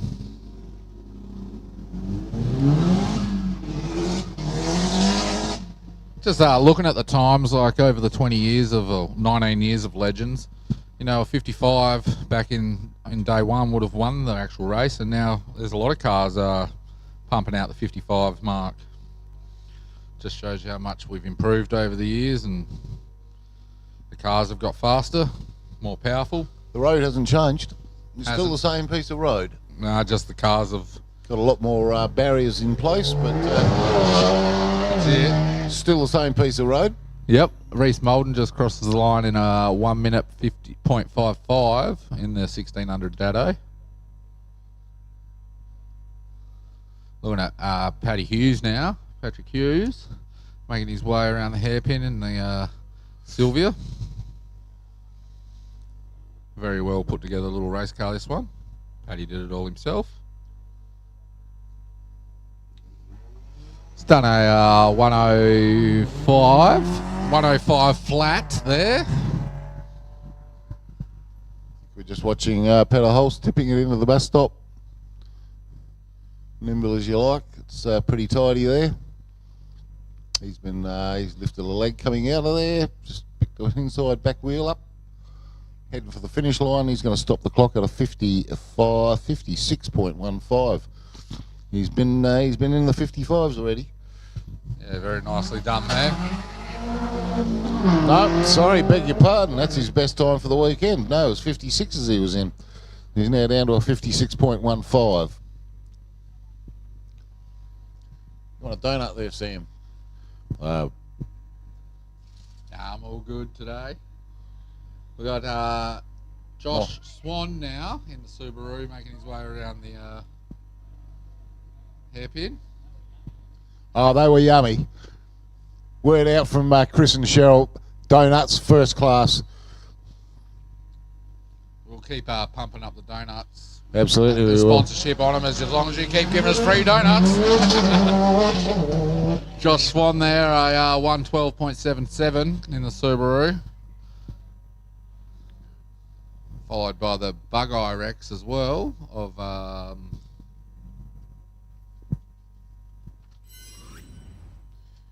Come on, Sam. Who is it? it's disappeared. Nathan Robbins. Nathan Robbins at the 56.83.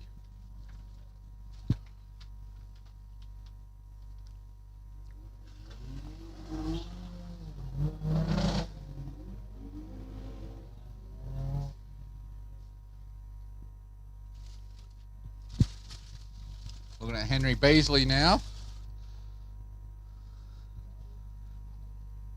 Making his way to the finish line in the Mitsubishi Evo. Does 54.50. Further down the hill, we got Murray Height in the Corona. Nope, Murray is off again. Hasn't had a very successful day today. The old Corona, she has got the virus. She keeps going into the pit. 54.5 from Henry Beasley. That's put him just about into the top 5. He was sitting in about 12th place, and he's really ripped out a blinder there.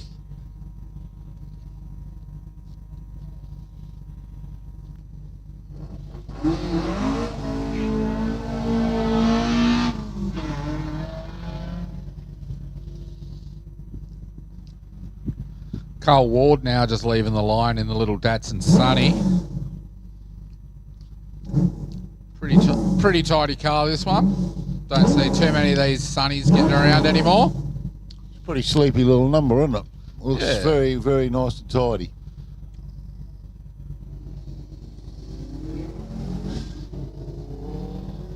I'm not sure who this year is going to get the best presented race car. There's a lot of nice cars in the paddock here. We haven't actually awarded that trophy in a few years, you know? Oh, went out last year, I reckon. Last year, you reckon? Yeah, I know Robert Vanderkamp's definitely won it a couple of times. And, it was half a dozen years ago, though. Fair I'm not while sure ago. if Lancia Stratos or Trent Brand may have won it 1 year or two as well. Maybe. Yep. Well, Carl Ward's going to stop the clock in his little Sunny at 101.60.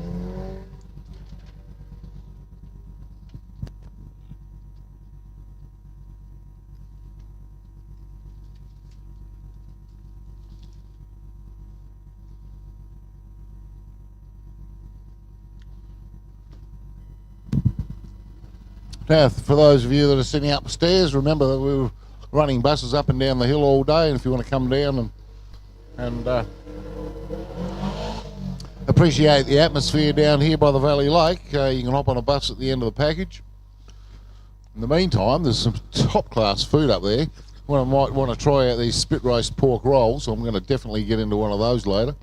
We've got Rooster's Rotisseries up there, and that's sitting just behind the little grandstand in the chicane, up by the T-junction.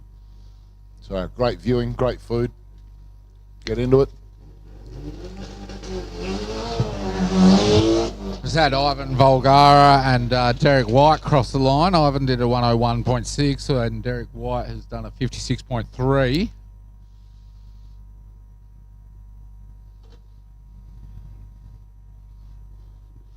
As we look down at the Mark Dixon entry, the Subaru STI.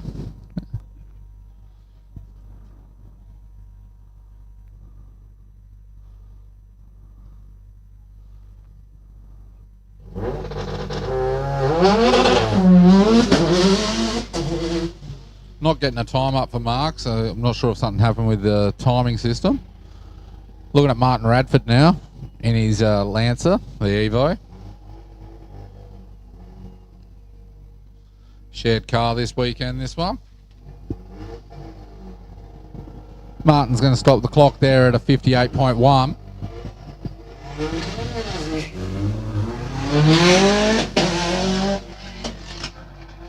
Oh, I tell you what, we've got a couple of serious contenders on the course at the moment. We've got Mirko Grivic in the Evo. He's currently sitting in third place at the moment with a best time of 53. The Batmobile Evo. It's got some crazy looking aero on it. Don't know what all that smoke's about. I think he might have damaged a bit of his aero, I think. Got a funny feeling. He was slightly off the track on the before the first turn, in fact. 54 flat there.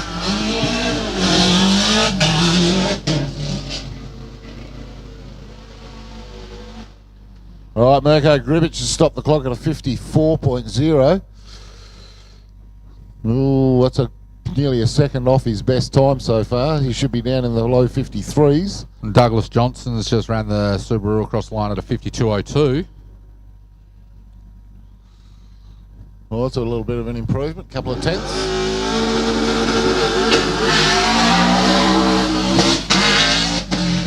Kurt Wilson now making his way to the top of the mountain. We do have some big horsepower Subaru here. Yeah, we got Dan Day on doing the in-car footage.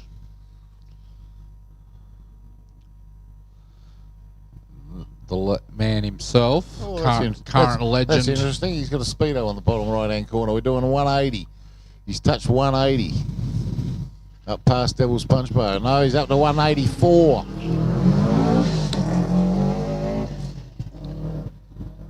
Kurt Wilson stopped the clock at a 56.24. As we watch Dan make his way to the final corner here. Yeah, loving this in-car footage this year. Look at that, 140 before the finish line there. Dan's just done a 49.87, ladies and gentlemen. Whoa. A 49.87. Only 0.03 of a second off his best lap ever. A 49. I think we're going to see a new record here this year, Sam. I feel it. We're getting the 49s on the Saturday, which is amazing. Oh, wasn't that beautiful from Damien? I tell you what, beautiful drift off the handbrake. Next year, this is going to be interesting though. When this bloke here has his new car, he will might give that day camp a bit of a run for their money. It's a 53.6 there. Here we go. We're going to see a replay of this from Damien Brand. Have a look at this pinpoint precision. Absolutely floated out of there beautifully. Watching David Harris trying to do the same. Not quite as elegant, but a fair effort all the same.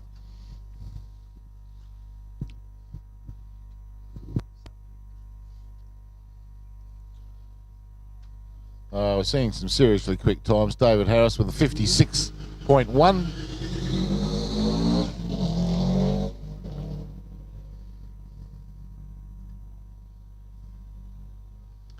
Yeah, times are going to be tough at the top here. We've got Poley now making his way around the hairpin in the Waffle Inn bus. Car more set up for dirt, I suspect. Yeah, Ryan's normally running the on the dirt. Does a lot of the rally. 101.10 there for Poley.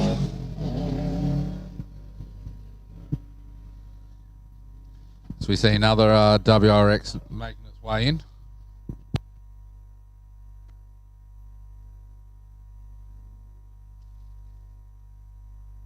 Tom Rogers now putting his WRX over the line and is going to stop the clock there at a 56.63. Oh, it's a 57.63, sorry.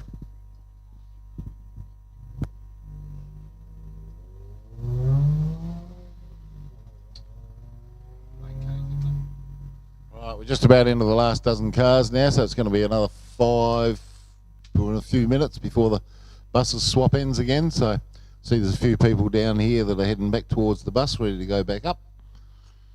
And if you're up top and you've already had your spit roast pork roll, then you might want to head down here for a donut or two. Just watching Tanya Langcake now take her Subaru over the line at a 103.51. Go the little bandit.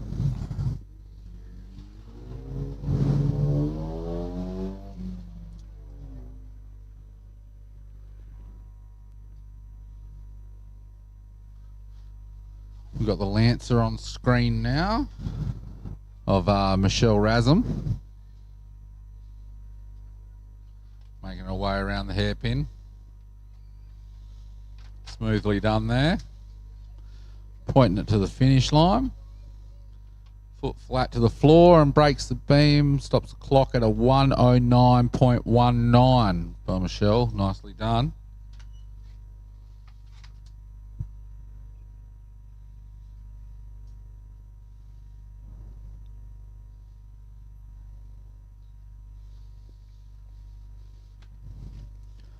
As you see the little Focus now making its way into the hairpin of Alexandra Robinson. Bazinga on the number plate.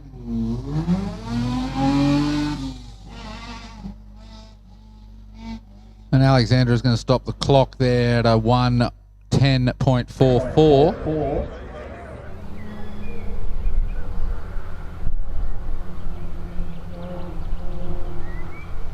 The conditions today is just perfect for racing. Track's nice temperature, ambient air temperature is beautiful. Just couldn't ask for better weather, really. Magne's actually held off on the rain. Had our big downpour during the week and flooding. Yeah, now wasn't that exciting on Thursday? Yeah. So it's Channel 7 News in Adelaide. See Michelle Wagner now making her way around the hairpin. Pink, black Magna.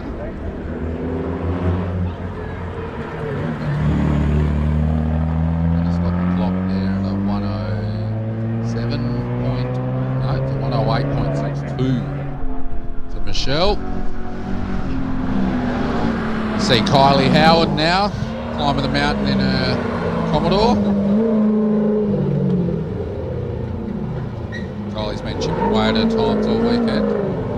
Just a spin above a minute at the moment, so very respectable time for the Commodore there.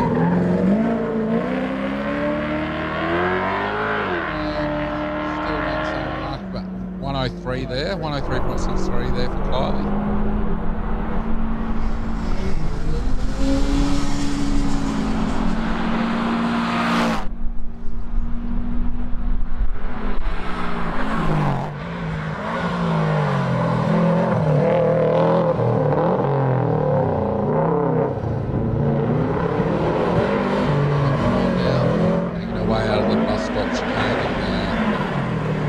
Rex, Bug-Eye, whatever you want to call them.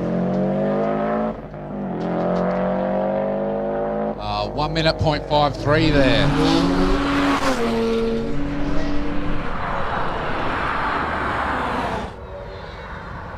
Well, looks like we've got Bruce Hamilton back on track. Must have sorted out his issues that he had previous run. Oh, that was nice here, break.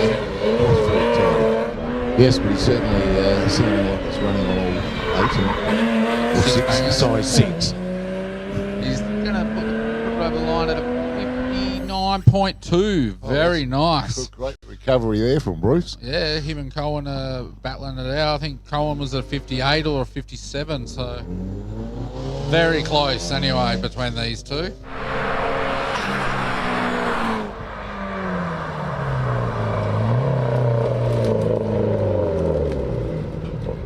See the late model WRX. Making her way around the hairpin there. Jay Livery all over the car. Looks fantastic. A little bit of. That was a strange line coming out of there. A little bit of a weird line. Still puts it over the line at a 108.18. Escort make its way up the mountain again. This is a shared car again for the weekend. That's Dave Rudham sitting in the driver's seat at the moment. Reasonably standard little Escort. Side drafts on. Got a little bit of get up and go. Used to see him all the time around on the roads back in the day, but unfortunately most of them rusted away. Were bad to rust. Dave's put it over the line at a 110.4.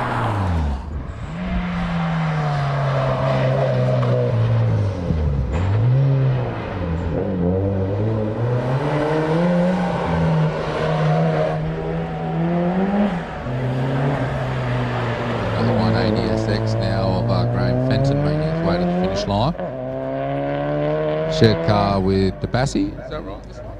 Yeah, sadly, yes. Yep. A 101.83 there. Yep. DeBassi and Fenton been coming to Legends now. Oh, longer than that, I think you'll find. Yeah, well, Adam did once come here in a Beetle once upon a time, and then he's got a bit slack and he hasn't. But he's got a fair collection of classic sports cars, and I know he's listening to me, and he needs to go and get one out and get it out on the track and stop borrowing Graham Fenton's car all the time. Bill Davis has just ran the XR8 over the line in a 102.56 in the AU XR8 there.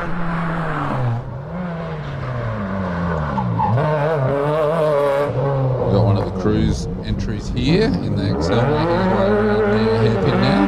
Oh, sorry, not Bruce, it's Jay Frost. Bruce Frost.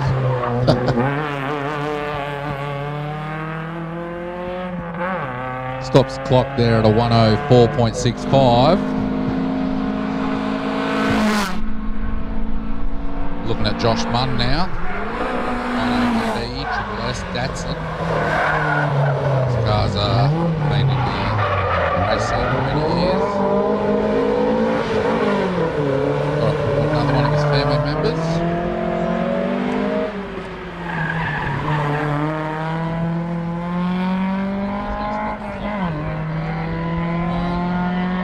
.4 for the little Triple S 180.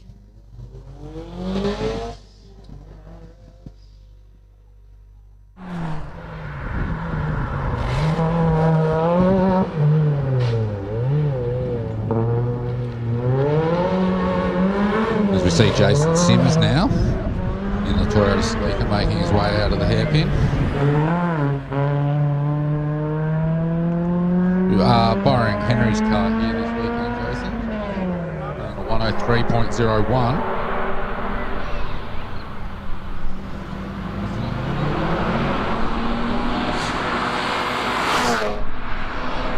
Last car in this bracket. We'll be sending the call. We've just sent the course car up the hill. So, which means, of course, that the buses will be heading up or down almost immediately.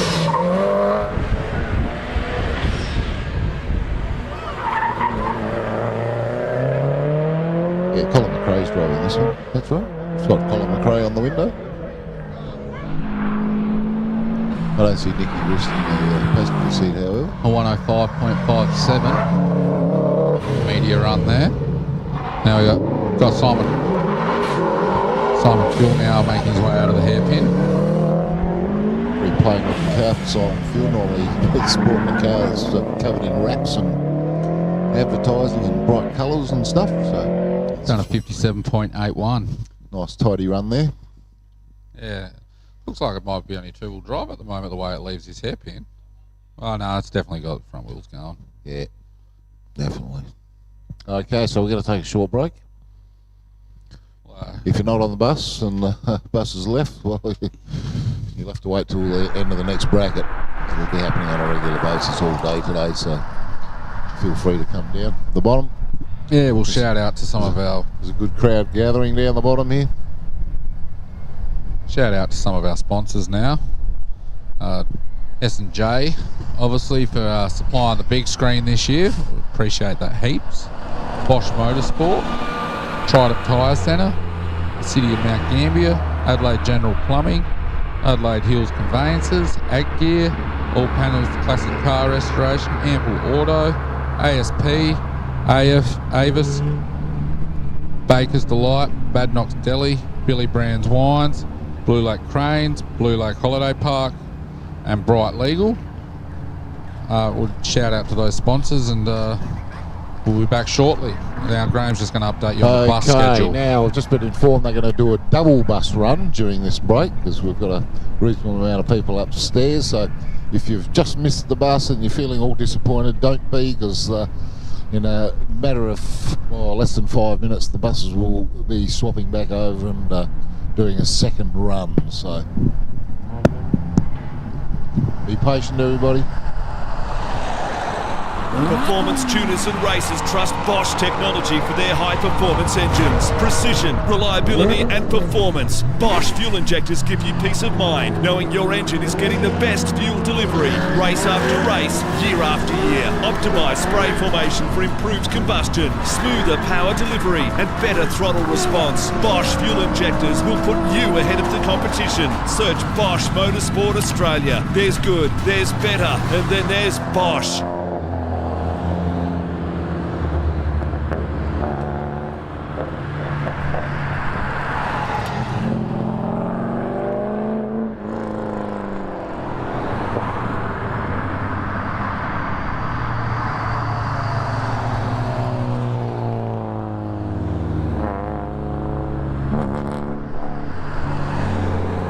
It's fair to say a lot of things have changed since we began back in the 80s, but the foundations of our business remain the same. We were here for you then, and we're still here for you now. Providing quality products, professional service and guaranteed workmanship by qualified technicians. As we continue to grow into the future, you know you can always rely on us. Trident Tyre Centre keeps me safe on the road.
All right, nearly ready to get back underway here at the Saturday of the 19th Legends of Lake. Got Felipe Bunker making his way off the line in the Subaru WRX wagon.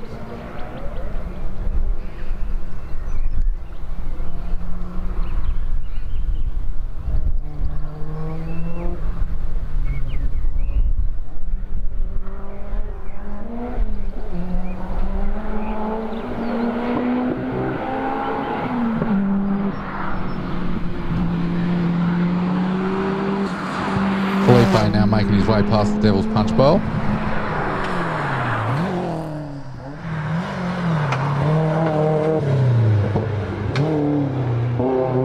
Nicely done around the hairpin there.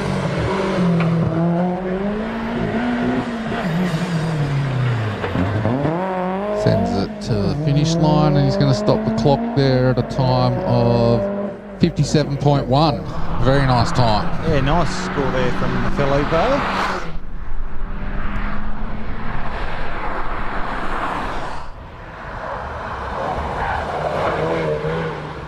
Now looking at the Igor Gorbanyak Volkswagen Golf R making its way over the line.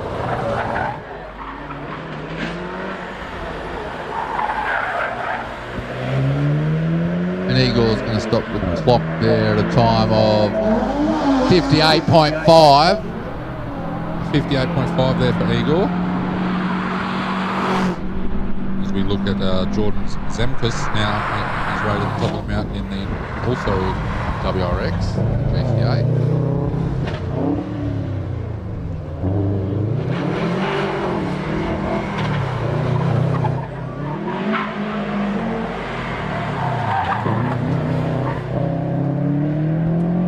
Jordan's going to stop the clock there at a 1 minute .27.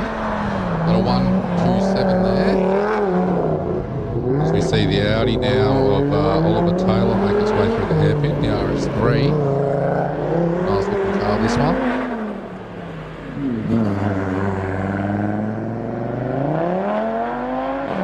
And he stops the clock there at a 55.03 there for Oliver.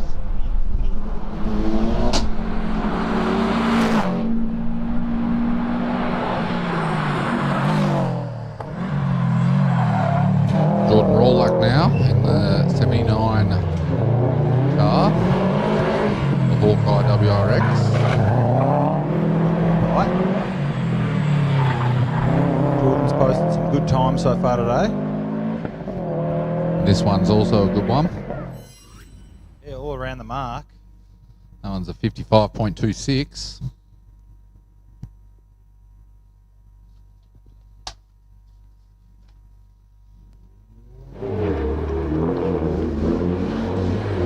As we watch now the Evo of Ashley Blanchard make its way around the hairpin. Alrighty.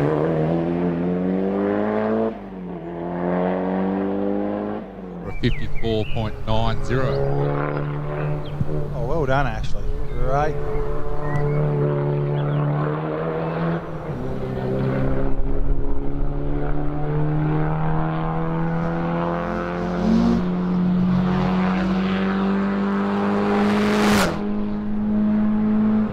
Got Dale Tucker now in the 200SX making his way into the hairpin. A couple of cars running out of order here for some reason. Maybe a few mechanical failures in the pit.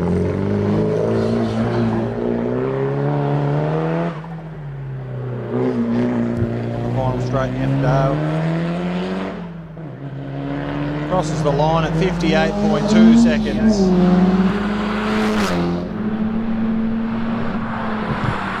Got another Audi now. It's an A4 from 1997 of Alex Wilson.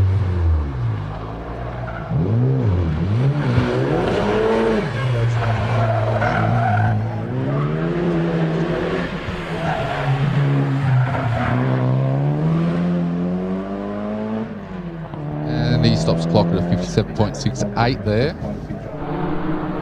Yeah, we're seeing some great times today. Everyone, a lot of times under the minute here, which is quite an effort. So we look down at the little GTIR. This one's Russell McKenzie.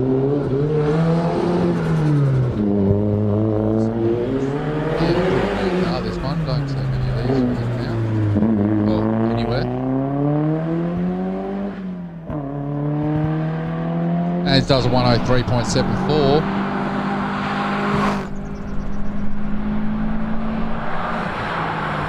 We look at Brent Trelaw now.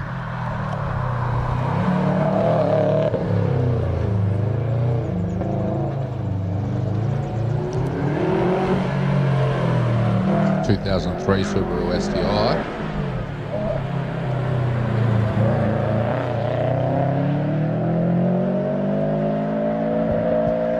Does a 105.14 there for Ben.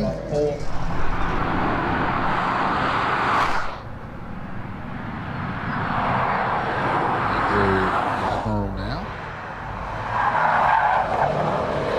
Making his way around the hairpin.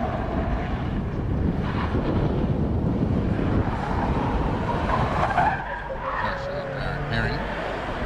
His car's running out of order. Also still WRX though.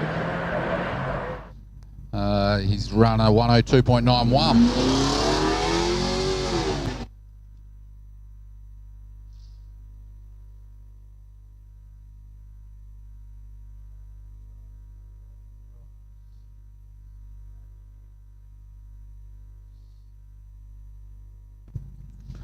Just watching the in-car footage of Mark Bothwick now, making his way to the final straight over the finish line. 1 minute, 0.6 seconds for Mark.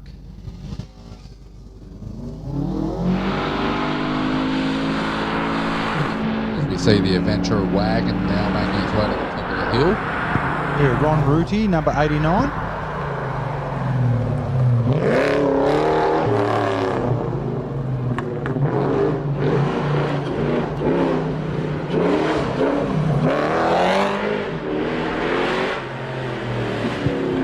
Ron's going to take the Eventual wagon across the line at a time of 106.7. Yeah, well done, Ron.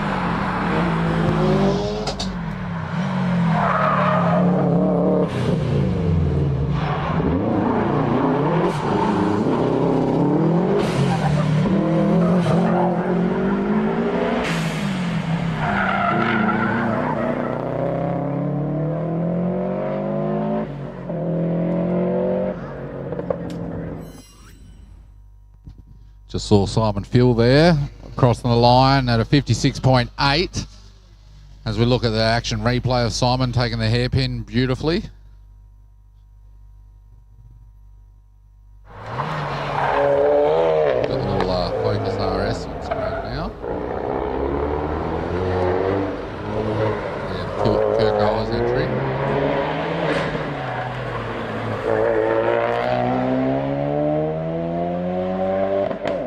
Kirk stops the clock there at 56.02. Got Jimmy's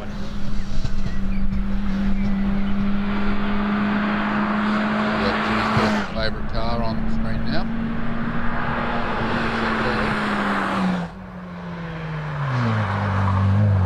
Got a soft spot for these cars. If he could, he'd have a garage full of them.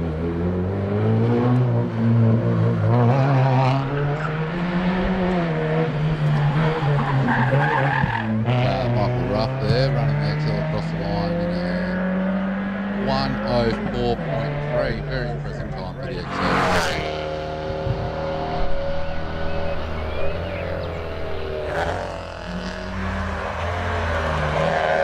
Got Damien Wilson now, making his way around the hairpin.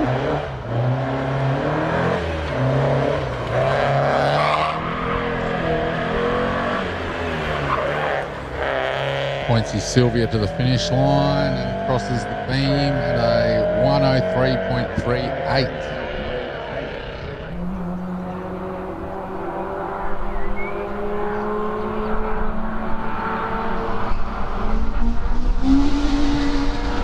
see the pulsar of Dylan Young now making its way to the top of the hill, up past the punch bowl there.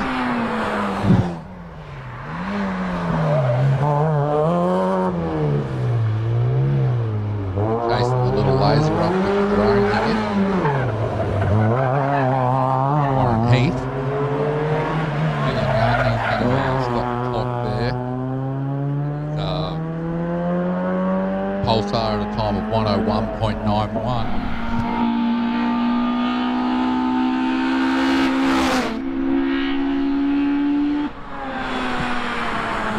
Warren Heath now in the two-door laser making its entry into the hairpin. I don't see these little cars anymore. These are what I placed the Escort in the 80s. These lasers.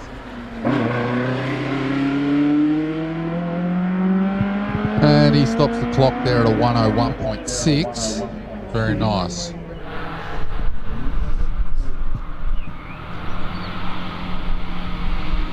As Brendan Fleming now makes his way up past the punch bowl in his XL.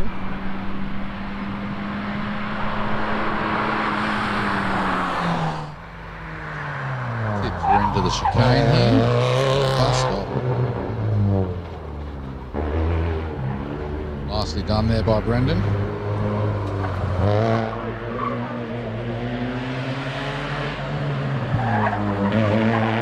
Now Brendan's going to break the beam and stop the clock there at 1:12.62. Pretty consistent all weekend around those times.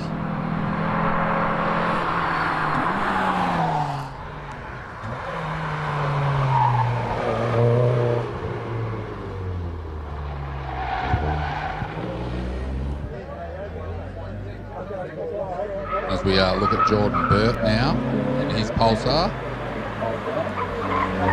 Making its way to the finish line, and Jordan's going to stop the clock there at a time of 1:11.1.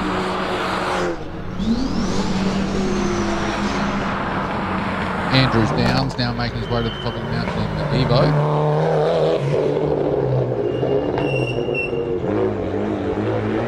Smoothly done around the hairpin there, didn't wash off too much car speed. Andrew's going to stop the clock there just above a minute, 1:01.51.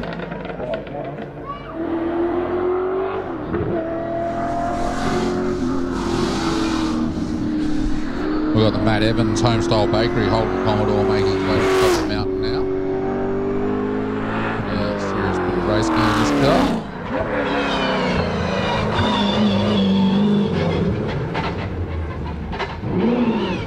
On screen we've got Rose holding the lead, chased by the drone. Taking the leader. Matt Evans there in the Holden Commodore stops the clock at a 1:02.68.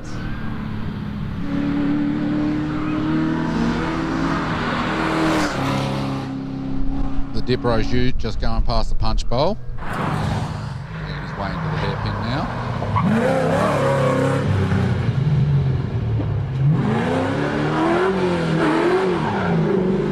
Haley out of the hairpin there.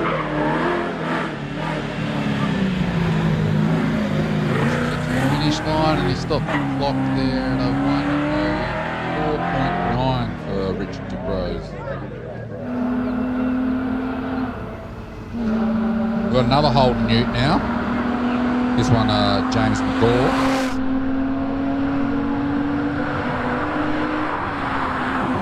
A couple of years later model this one.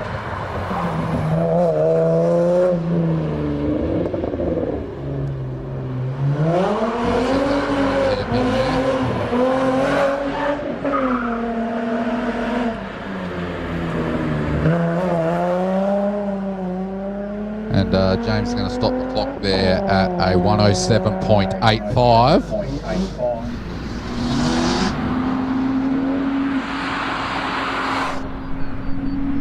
Andrew Burt now in the 1990 Nissan Skyline, making his way at the top.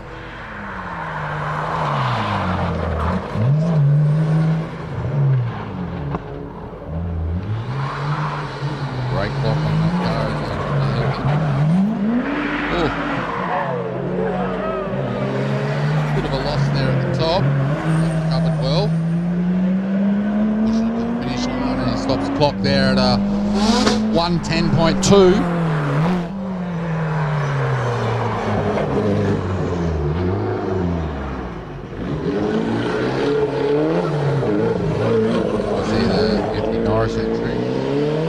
Yes, 15 Sylvia now, top of the mountain. Stops the clock there at a 57.27.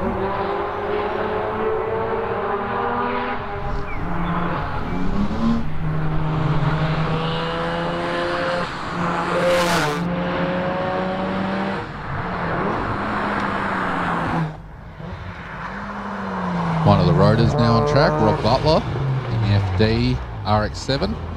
Oh, bit of a stop there at the chicanes, had to reverse up, mix her up.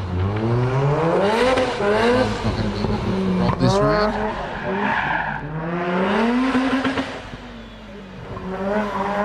Still going to do a reasonable time of a 106.9 there.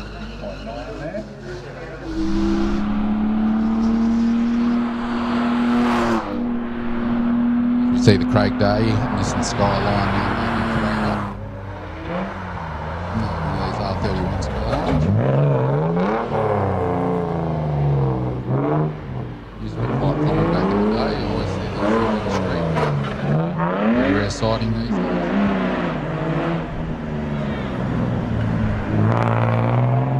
And Craig's going to stop the clock there at a 112.2 for Craig.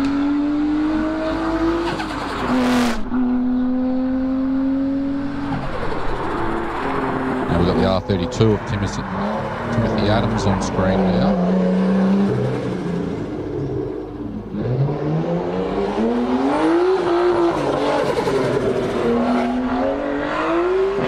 Stops the clock there at a 55.42.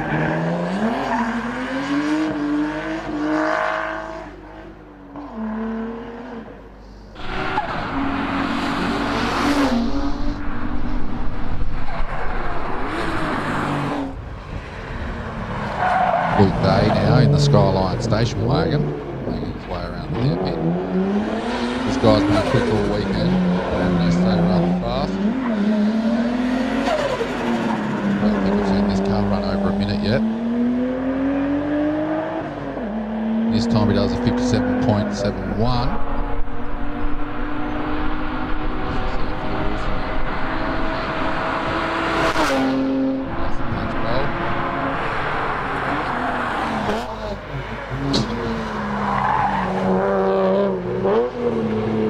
Muscles that around the hairpin there nicely.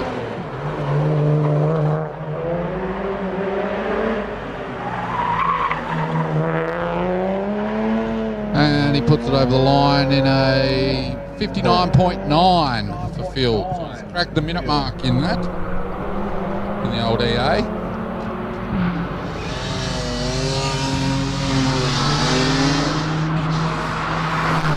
Looking at Nathan Dale now in the little Ford Fiesta.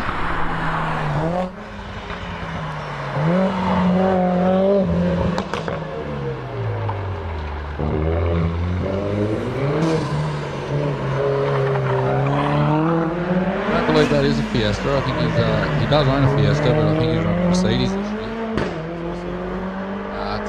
It's a Merc description. Does a 58.17.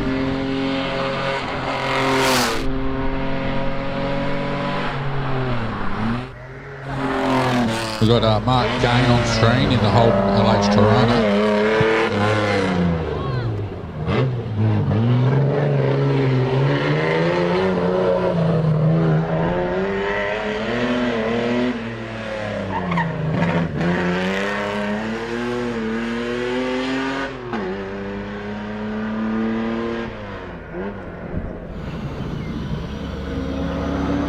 Mark Gain crosses the line at 104.2 in the Tirana.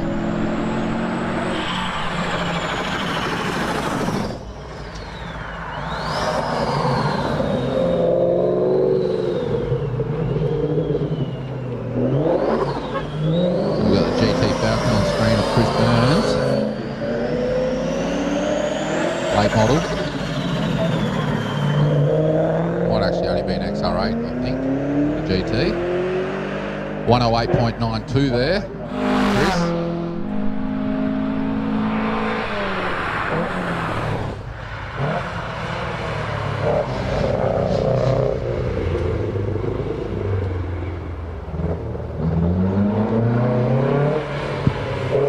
Peter Rogers now making his way around the hairpin in the 1600 Datsun.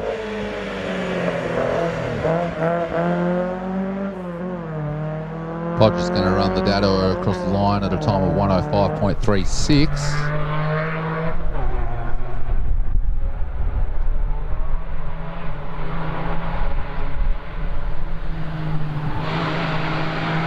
Looking at the Magna now of Aaron Thompson.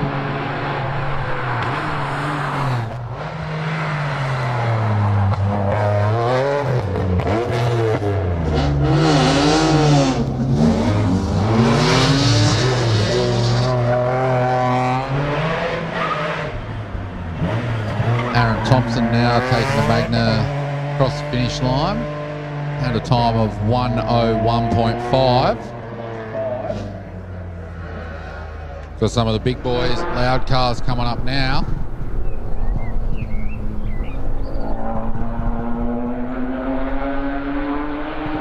Got Grant Stevenson driving his little Mark 1 Escort to the top of the mountain.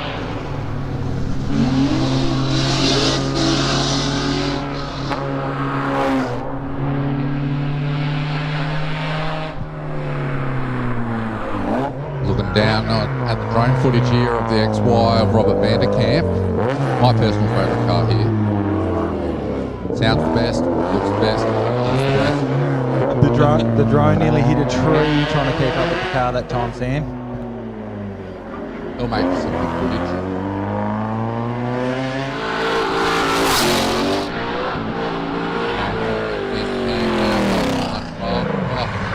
Lock up the brakes going into the hairpin. Handbrake turn at the XY. Falcon handbrake there.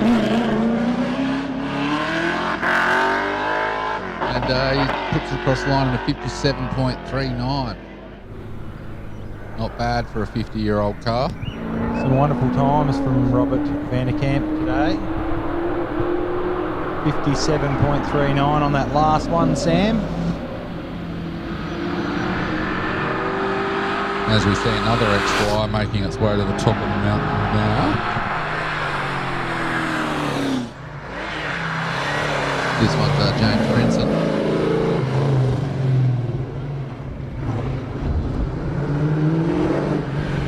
Beautiful example of the Futura.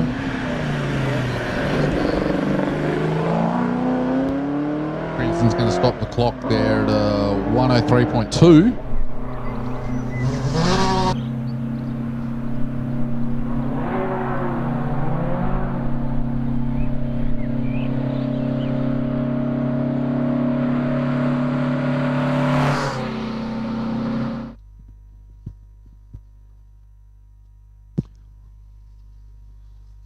We've got Bob Byam making his way into the hairpin now.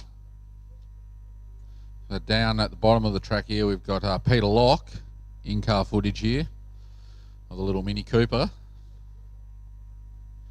Nice little race car, this one of Lockie's. Bob Byam's going to stop the clock there at the top at a time of 1:23.5.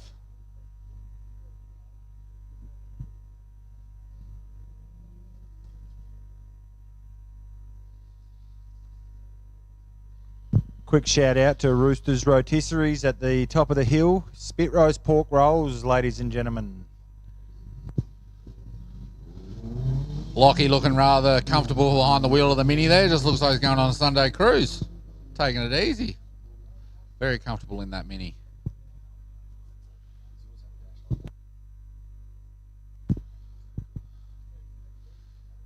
Nicely done around the hairpin there by Peter. He's making it look so easy. Just enjoying it. Absolutely flying in the little car. And he stops the clock there at a 103.74. Nice work there, Peter.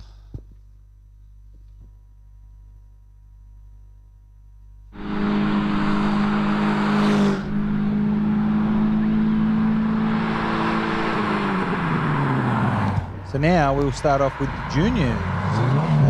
Number 125, Marcus Brand in the 99 Subaru RS. Whoop.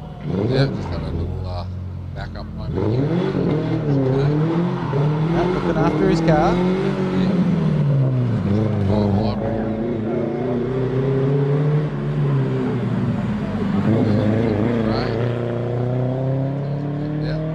Great effort, Marcus. Mishap there at the hairpin, so definitely shave a few seconds off the time next run. Wouldn't be the first to come unstuck at the hairpin, won't be the last. Definitely not. That corner there catches a lot of people out. They're trying too hard to get through it fast. It just bites. So entrant number 126, Max Vittinen in the VT Commodore.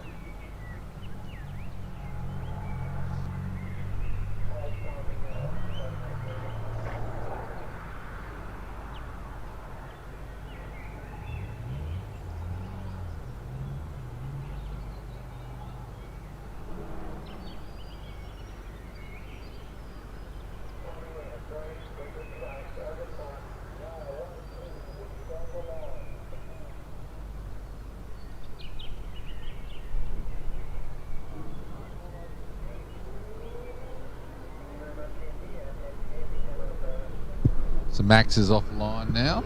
Back underway racing we are. Had a little delay there, just checking the track.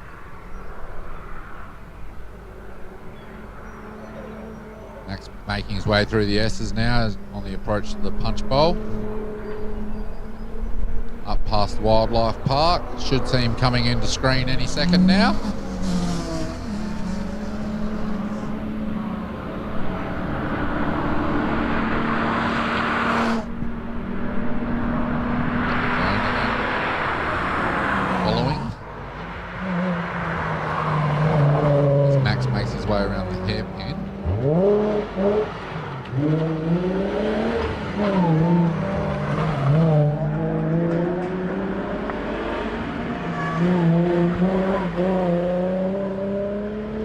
Max is going to stop the clock there at a 104.89.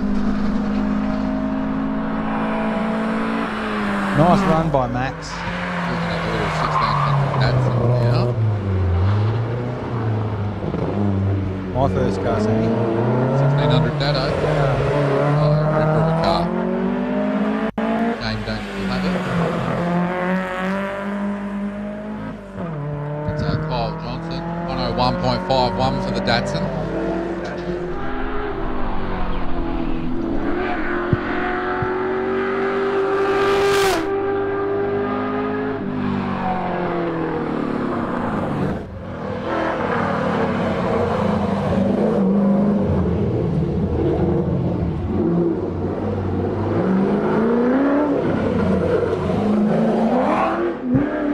Charlie Evans now, making his way to the finish line at the Commodore. Going to stop the clock there at a 101.82.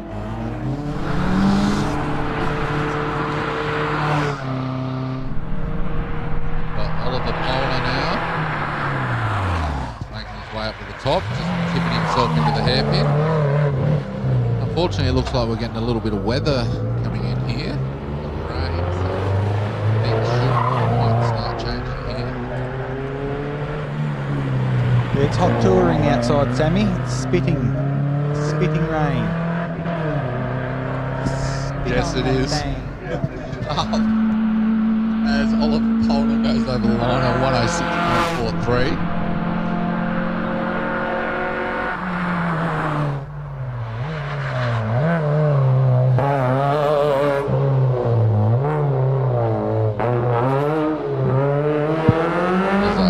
Frost now makes his way out of the hairpin in the little XL.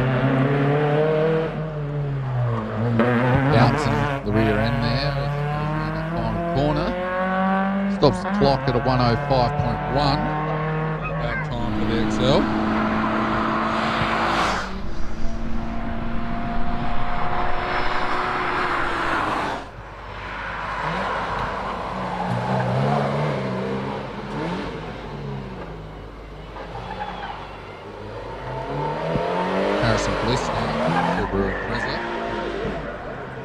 Way out of the hairpin.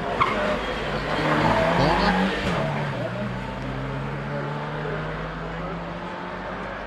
Pedal flat to the floor and stops the clock at a 107.1.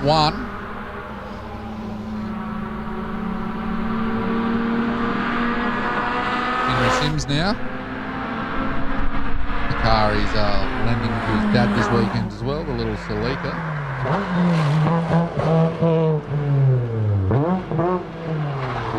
Oh, a little hairpin, a little handbrake corner there. Nicely done.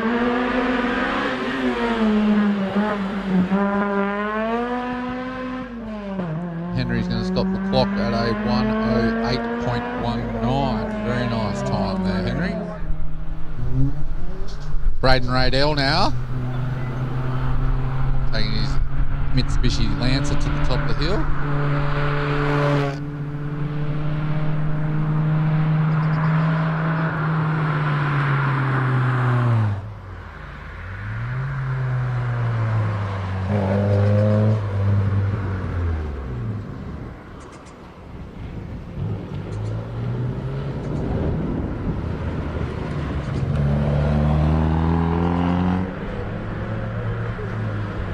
Radell now, taking the Lancer over the line, stops the clock there at a 123.9. Yeah, nice run, Braden. Nice run.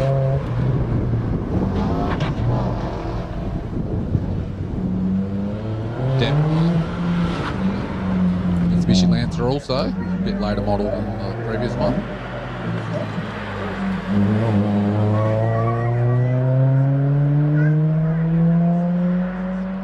Clock at a 108.72.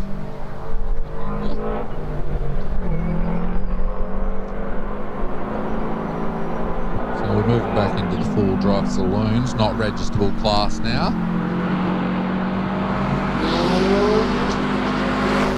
Should be seeing Sandra Braum on screen, 2001 WRX.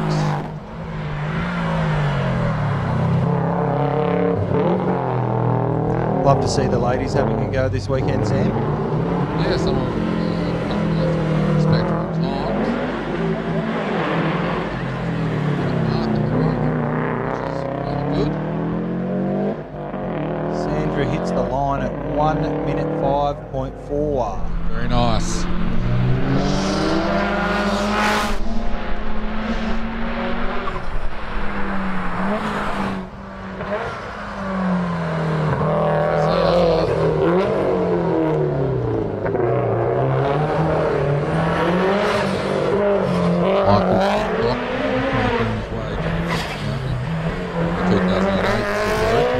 Fast car, Sam. Michael Critchoff. Number 137. Done a 1:09.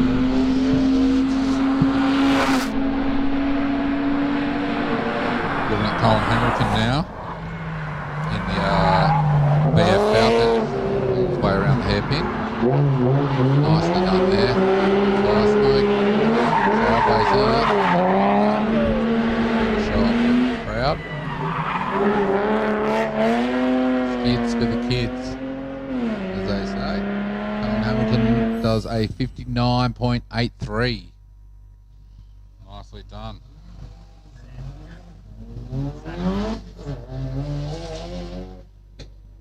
Dan Prentice now, making the climb in the little Escort.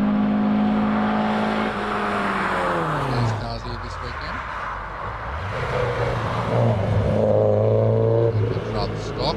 Oh, he's spinning around here, taking that parking cone. Going to take that cone to the top.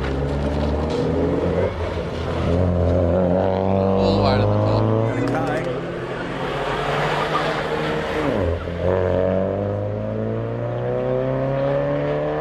Well, there There it goes. Just at the finish line, we've lost the parking cone. A 113 plus 1 parking cone, so another 5 seconds, 118. As we watch the replay of him mow down that parking cone. Yep, took the cone.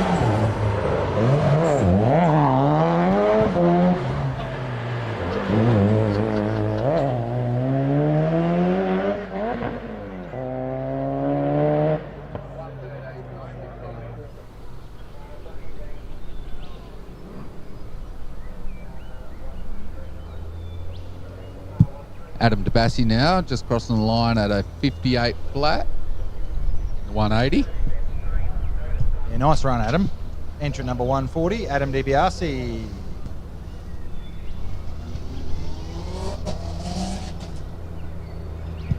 Next, at 141, we have another Adam Davis this time in the 1986 Ford Laser.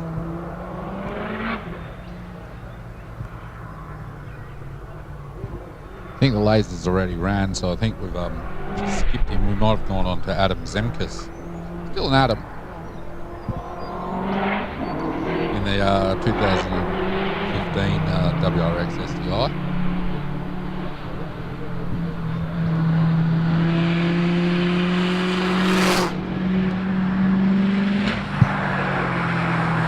Yeah, Adam Semchuk, number 142.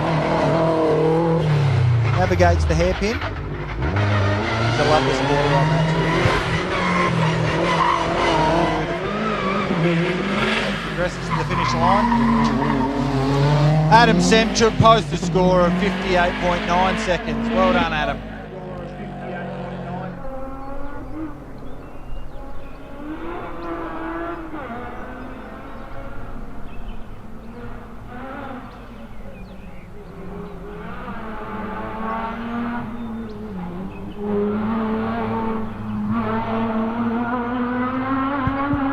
Brendan Wagner now, making the way to the top of the mountain in the Mitsubishi Magna.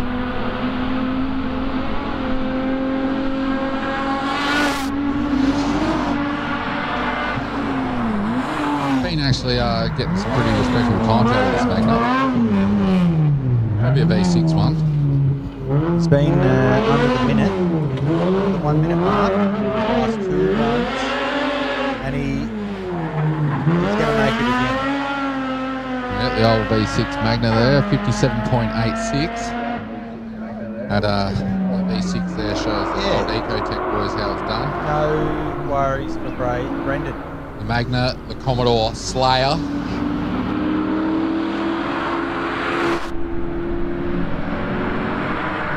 The Commodore Slayer, the Magna. As we see Tristan Crowe now making his way around the hairpin.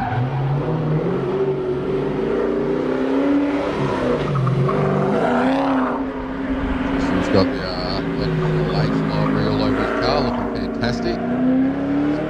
Support the event. 102.3 there for Tristan.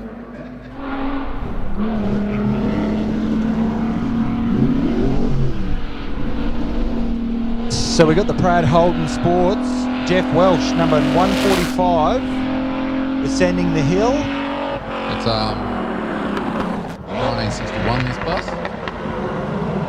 Sure he's hoping the rain holds off with no top on his car there. Little convertible, yes.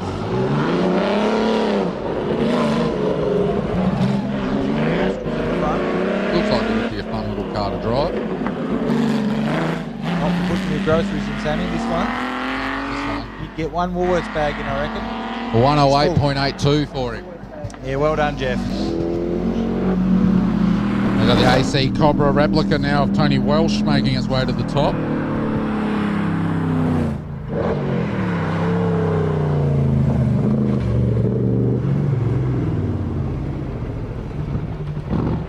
Great looking car, these Cobras.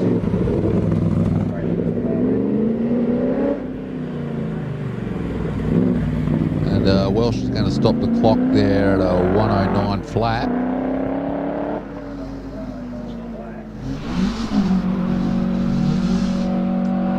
As we see Mark Povey in his Stanza rally car making its way to the top. That's the Stanza. Listen.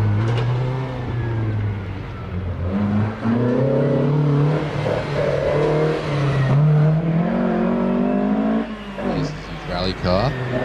Hope he's going to stop the clock there at a 1:02.51. It's a respectable time. We've got the Corolla now on screen.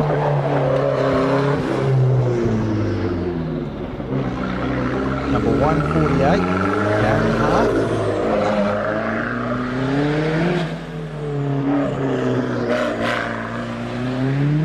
Does a Pumps it over the 57.71. finish line. Beautiful run there. Trevor Pyatt now. I think it's a. I think by memory it's a 929. It is some form of Mazda anyway. We haven't actually got the information on this car, but I'm pretty sure it's a 929. Trevor now sending the little Mazda to the finish line. Going to stop the clock at a 1:43.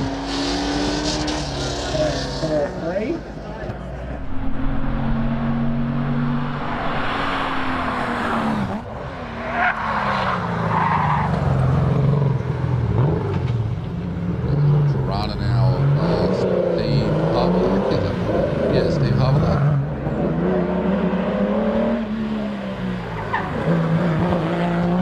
And he's going to stop the clock there at a 1:59.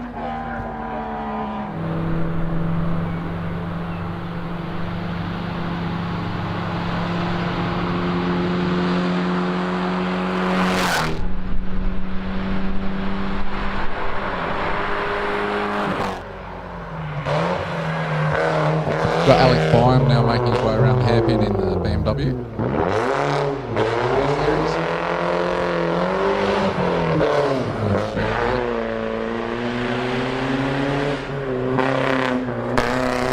Alex stops the clock there at a 1:08.78. And now one of my favourites, Sam, the RX-8. Ba-ba-la, ba-ba-la, ba-ba-ba. Crazy Frog, or the wet fart in the bath.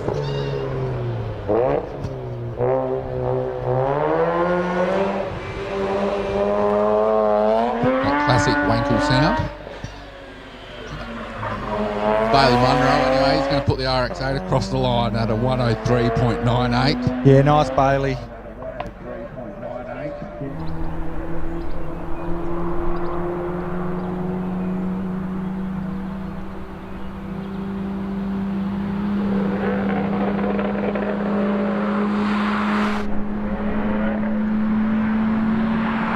Got another Beamer. Another Byam as well. Dave this time. The Beamer. Yep, seems to be their car of choice.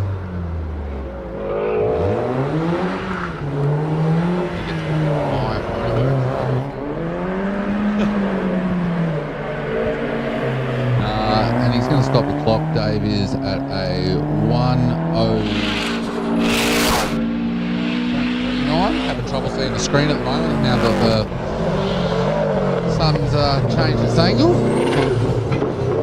We've got Byfield up there.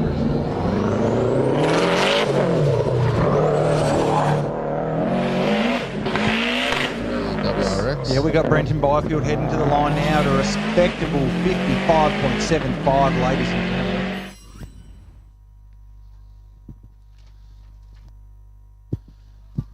Quick plug for Roosters Rotisseries. Get yourself a spit roast pork roll. Up the top there. We've also got coming down to support the Lions Club there. They're doing a bit of a barbecue over there. Steak sandwiches, sausages, hamburgers. We've got the donut van here as well. Got Leah down there at Shannon's. If you want to sort out some insurance. Over in the pit, we've also got Joanne's Espresso. I'll tell you what, she does an awesome meat pie there. And the coffees are on point too, Sam. The caffeine is good. Had a few of them today. I've got the jitters.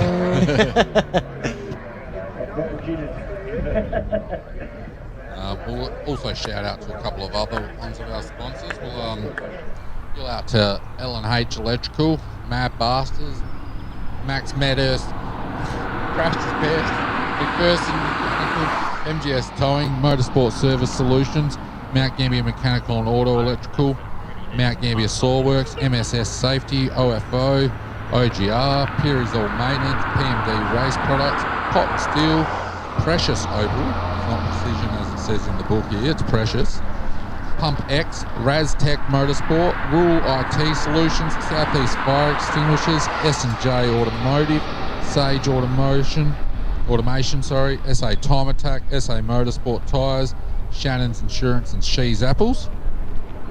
Obviously thanks to you guys, we wouldn't be able to put our show on without our great support from our sponsors. Also thank you to Bosch Motorsport Australia and S&J for supplying the big screen this year. It's been awesome. Being able to sit down and watch the big screen there in the pit area there is quite handy. See the drivers stand there and having a look, watching other drivers see if they're cracking their time. But yeah, we'll just bring the cars back down the hill and we'll be back at it for round 4. Performance tuners and racers trust Bosch technology for their high-performance engines. Precision, reliability and performance. Bosch fuel injectors give you peace of mind, knowing your engine is getting the best fuel delivery. Race after race, year after year. Optimised spray formation for improved combustion, smoother power delivery and better throttle response. Bosch fuel injectors will put you ahead of the competition. Search Bosch Motorsport Australia. There's good, there's better, and then there's Bosch. It's true, tyres can affect your vehicle safety and performance. And you're pretty much throwing away money with the wrong tyre choice. Generally, you'll need a new set of tyres about every 40,000 kilometres. But which ones are the right fit for your truck, passenger vehicle or motorbike? The answer is Trident. Their experts will assess your vehicle and driving style, pairing you with the best tyres for safety, efficiency and ride comfort from reputable brands you can trust. Trident Tyre Centres, keeping you safe on the road.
Ladies and gentlemen, back with the start of round 4.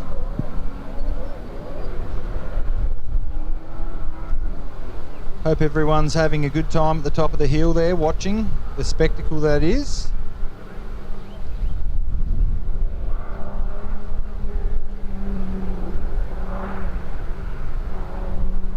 So Brian Young, we've got in the 68 Triumph for Tessie, Matisse.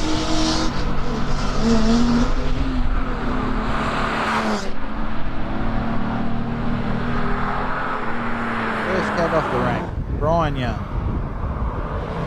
Give him a round of applause, ladies and gentlemen, as he departs the chicane. Nice example of a old Triumph.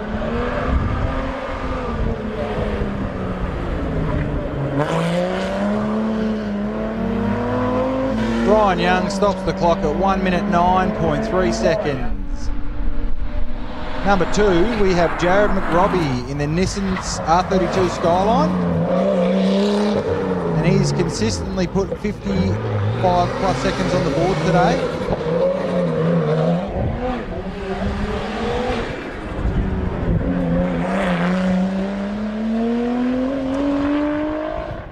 Jared McRobbie in the R33, 57.91 seconds. Well done, Jared.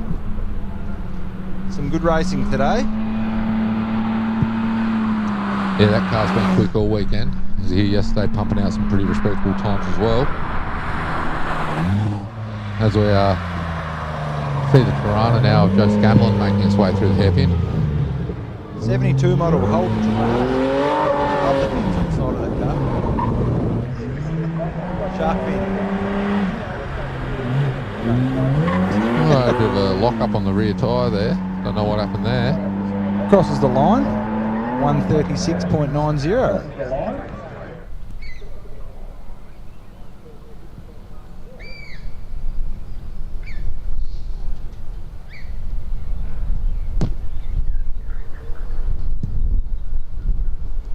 So car number 4, Chris Hortop in the 2017 Mini Cooper.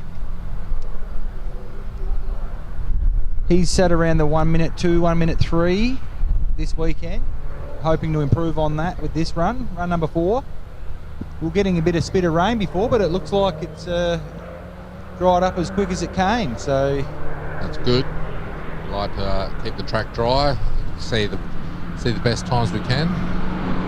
Keep it instant through. As we are watching the Mini Cooper now making its way into the hairpin. John Cooper Works one. By himself, that the cars are named after, the Cooper S. John Cooper, he was a Formula 1 driver back in the day. Teamed up with British Motor Company and made the Cooper S. 102.1 seconds for Chris Hortop in the Mini Cooper.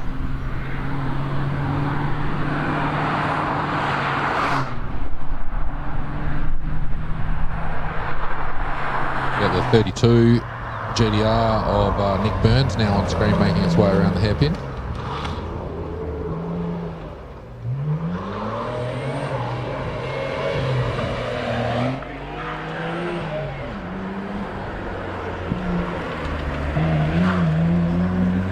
And Skyline's going to stop the clock there at a time of 106.05 for Nick Burns.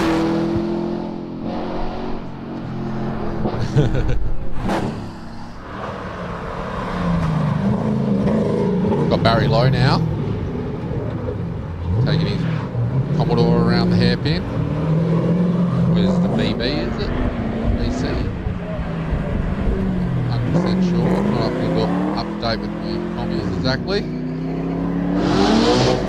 102.64 there for Barry Lowe. There's I think it's Lindsay Bear on screen, sorry. In the silver VY. A little bit of a handbraking. Let's have a chat with him.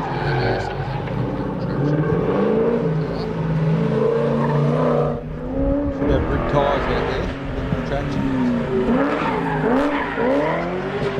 And Lindsay taking it over the line at a 104.26 as we look at the GT now. The GT40. What a beautiful looking machine, and geez, it sounds good too when it leaves the line here. Absolutely beautiful. Oozes.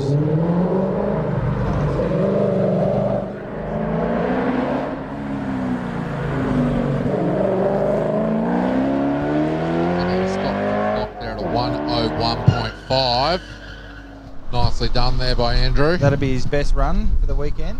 Yeah, getting a bit more confidence in it, in the track. It's definitely paid up. Take it easy the first few runs until you feel a bit more confident. It'll be expensive. It'll be easy.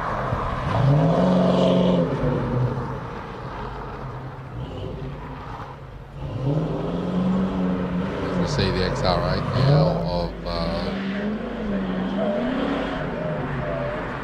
Dominic Burns. Way to the top of the hill. It's Dominic Toretto for a second. That's Family. Right. Family. Not as strong as me, but maybe a try.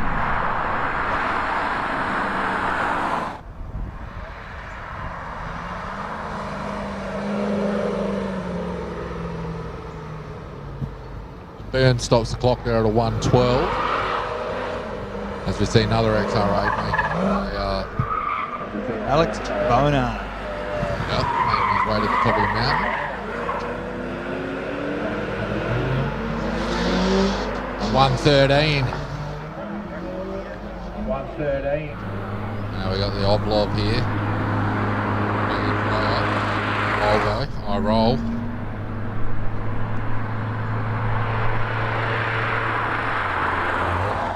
Yep, hails from Sweden, the old Volvo. Safest car on the course today, this one.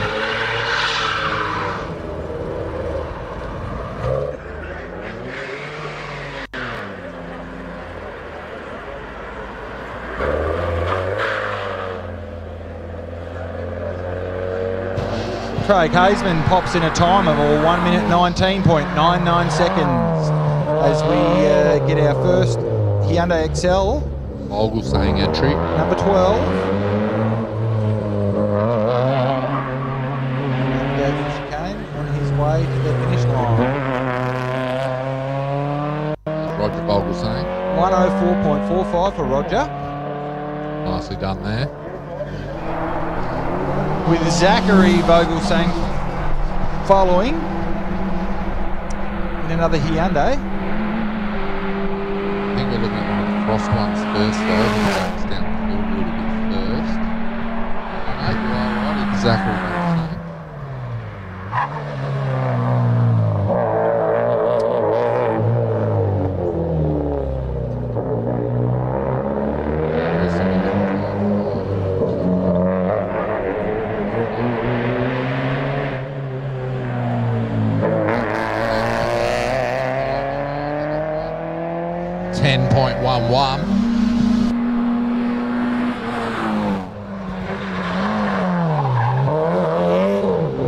See Bailey Merriman now making his way through the hairpin in the XL.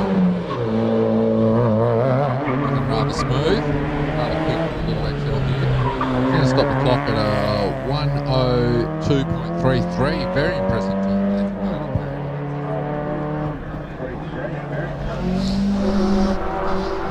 Another Circuit XL of Aidan Brand now making his way past the punch bowl. These last three XLs have been pumping the best times for Hyundai. Sam. Yep, that's very true. These guys are. With Corey Brand, I believe, being the fastest so far. Only just over Aidan. I'm guessing brotherly love.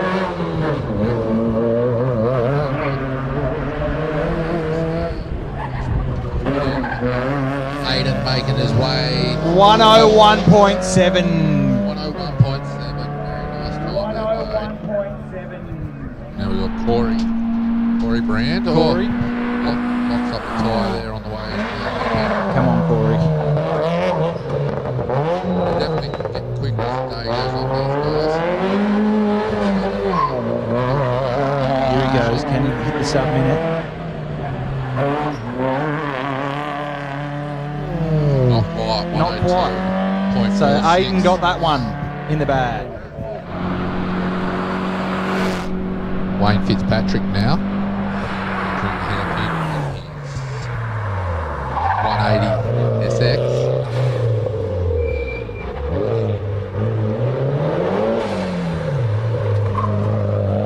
Top of the mountain. Going to stop the clock at a time of 58.3 there for That Wayne. is not a shabby time. Well done, Wayne. Peter Burns now. Brother of Montgomery. Yep. And He's way at the top of the mountain in the XR8. yep, burning the track up. He is. In his Stag. No, what do we got? The XR. XR8. I'm not sure what happened to the Stag, but he's brought out the XR8 this time. I love the XR. Better choice than the Yep. It's Ooz's class, the XR.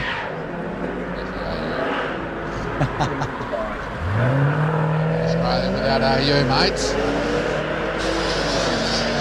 And Peter stops the clock there at 109.45.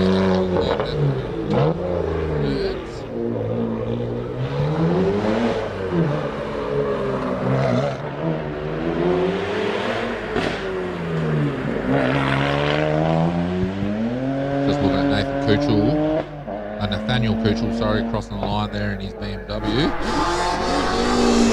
Did a 58.96. Yeah, 58.96. Bad at all. We're looking at an 86 now, are we?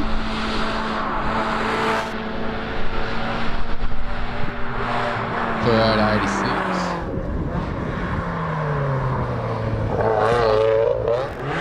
Making his way around the hairpin.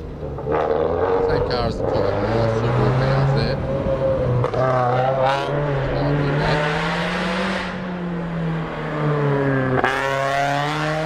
Does the time of 105.04. As we see the baby Grand now making its way around the hairpin.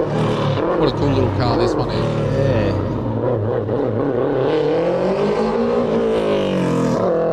Bit faster than a piano though, Sam. Clock there at 56.49. We're looking at Nick Gallipoid now in the R33 Skyline, getting chased by the drone. Great looking there.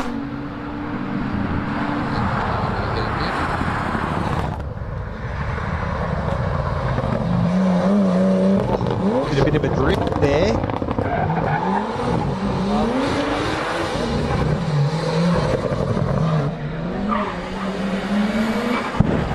Over the finish line at a time of 1 minute point 3 there.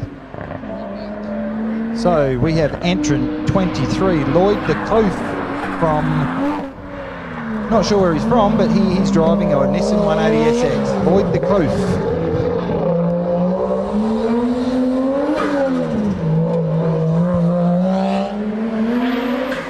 Lloyd's pushing over 6.66.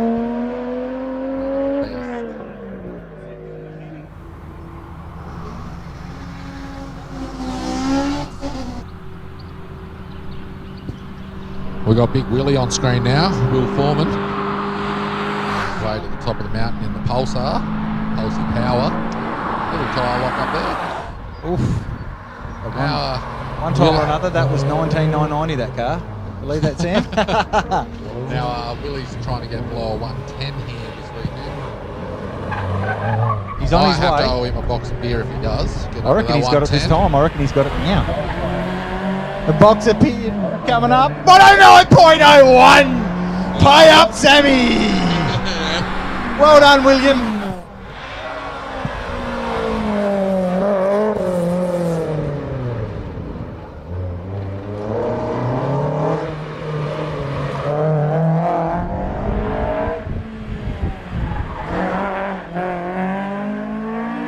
As we just see Jeff Barton now in the Blue Dado across the line at a 56.9. Yeah, he's been ultra fast this weekend, Sam. The big news of the weekend is Will Foreman there, cracking the 110 mark. Cost me a box of beer. Told him earlier at the start of 110. He doesn't even look old enough to drink it, Sam.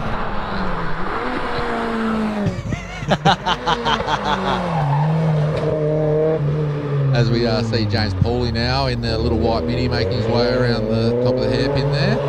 Quick little car with the 4AG Toyota motor in it. Yeah, these Minis, they're hairpin bullies, Sammy. They absolutely tear it up out of there. They do, they dominate the hairpin. A 102.29.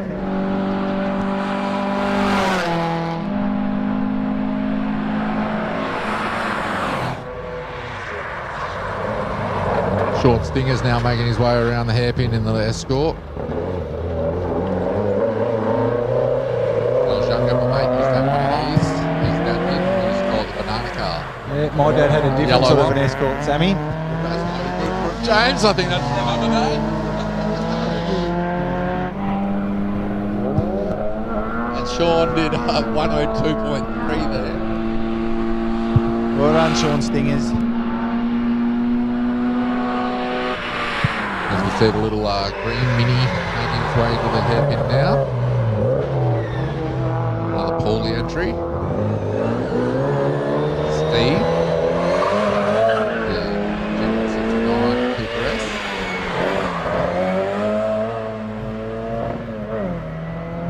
Or 102.11. You wouldn't think it, but those little Minis are starting to fetch a pretty penny these days, the Cooper S's.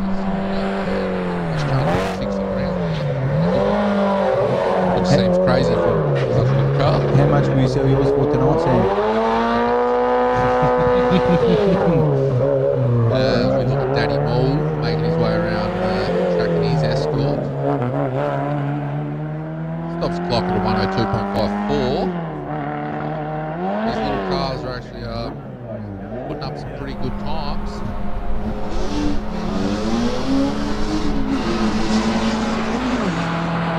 We're looking at Taylor Swift on screen.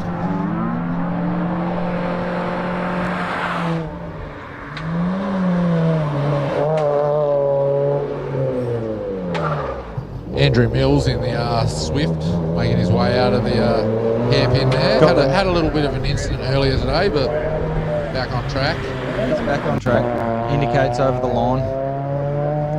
107.19 there for Tay-Tay.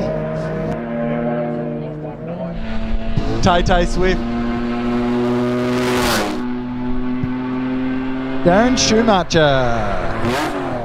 The Bluebird. Makes his way around the hairpin now.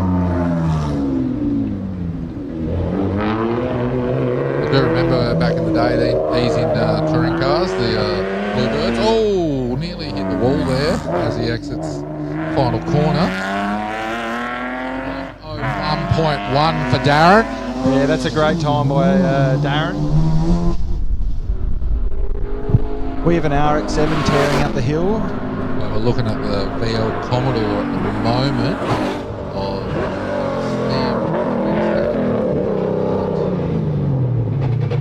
Steve Grinstead taking his VL to the top of the mountain.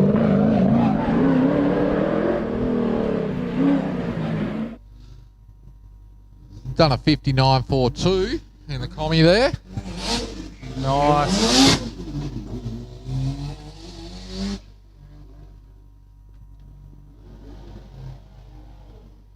As we look at Glenn Ladder in his RX-7 making his way to the top of the mountain, navigating his way around the hairpin. Another one of these Wankel engines, mate. They do like to rev these cars, over 13, 14 grand, some of them. Absolutely scream. And that's where they get the power, in the revs. Glenn Ladder does a 59.87. As we see Malzani now make his way around the hairpin. In his RX-7, really serious bit of gear this one. Yes. Loves his rotor engines, this bloke. Always up the rotor every year when he wins a trophy. That's what the he says.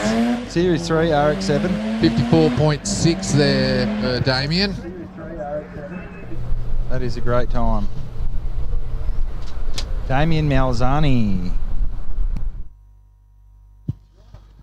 Not what we're wanting to see down here at the start line. Mick Argoon getting pushed back off the line. Something happened, a big bang. And now rolling back off the line. So it's a shame for Mick. Hopefully it's nothing too major and he can get the car back on the track. Do we have a theory on that, Sam? That big bang? No?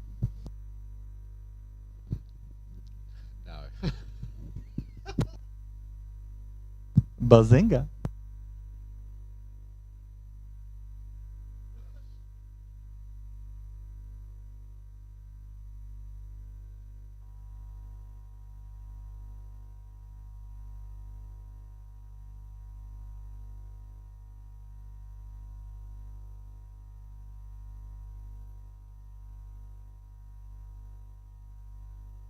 Yeah, unfortunately, Mick Argoon won't be taking the hill on this run.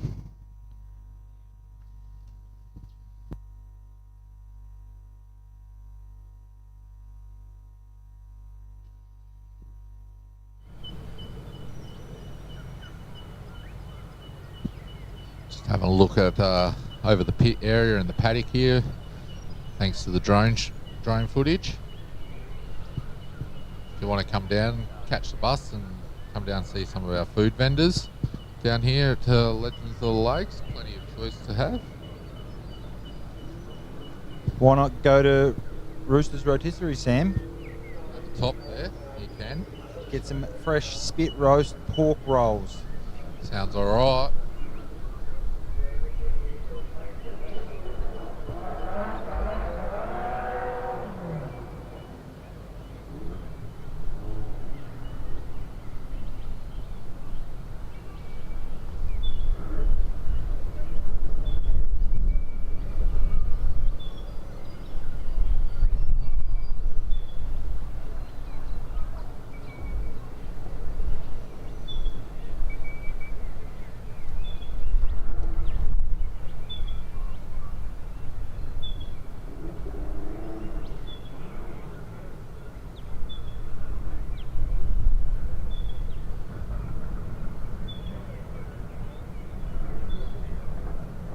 Alright, we're back underway now. Adam Stoddart in his Leyland Mini Clubman GT Turbo. He's way to the top of the mountain. You can see that on the drone there. That Mini. Beautifully presented car, this one. Turbo motor. I think it's still got the bottom end of a Mini, an A-series engine, but it's got a modern head on it with a turbo whacked on the side as well. So it should be a rather quick little car. Listen to it flutter around their chicane. It's Mini Cooper. Striking red Mini Cooper. Yeah, the hand-peeing monsters, you say. These little minis. Nicely done there. Adam Stoddard negotiates that hairpin. It's the final corner. On the way to the line. 105.6 there. See Matt Firth now in the Nissan Sylvia making his way to the hairpin. Quite a popular choice of race car, these Sylvias. Field today. Great 90s. Late 80s, early 90s, yeah.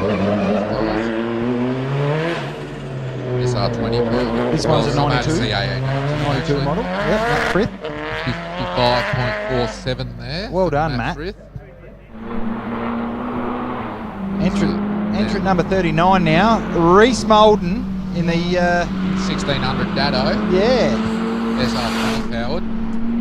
Got 2 litre in it. Yep, looking to get under a minute. He's sitting on a 101.4. Should be capable of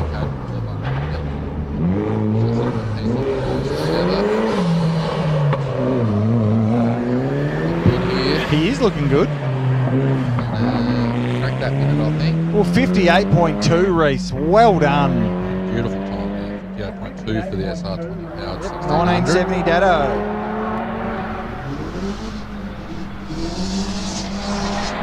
Speaking of SR20s, we've got the Toyota Corona here, also running an SR20. So it's Bit of a mongrel, this car. Yep. Of Murray Height. Yep. Popular Pines by Sammy. Indeed.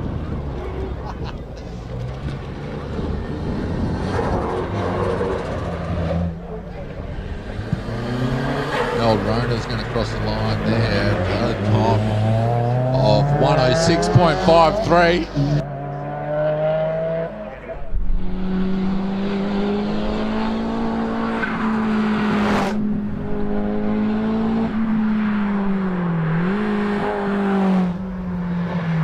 Entrant number 41, Patrick Hughes now.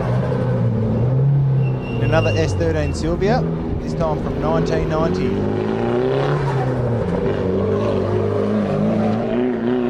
Japanese muscle. Tiny little muscles.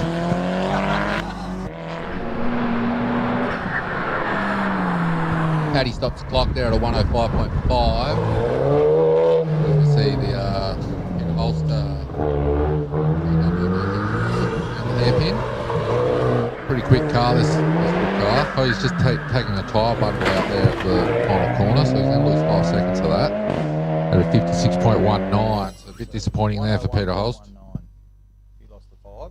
Yep, add 5 seconds to that 56, so yep, 101.19.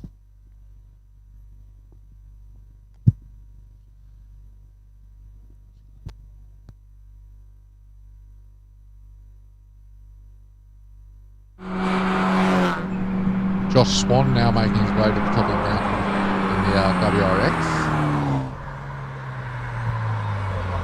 Colin McRae with this car. Yep. Classic Subaru livery on this car. The old gold wheel set it off, doesn't it, Sam? Yeah,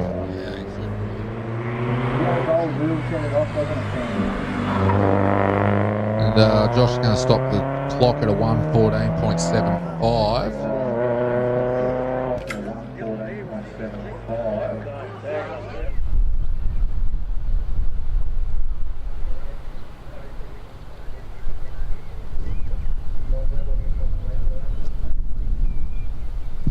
I think we're just having a little hold of the start while they fix that tyre bundle that Peter Holst hit. Once that's back sorted, we'll be back under green conditions.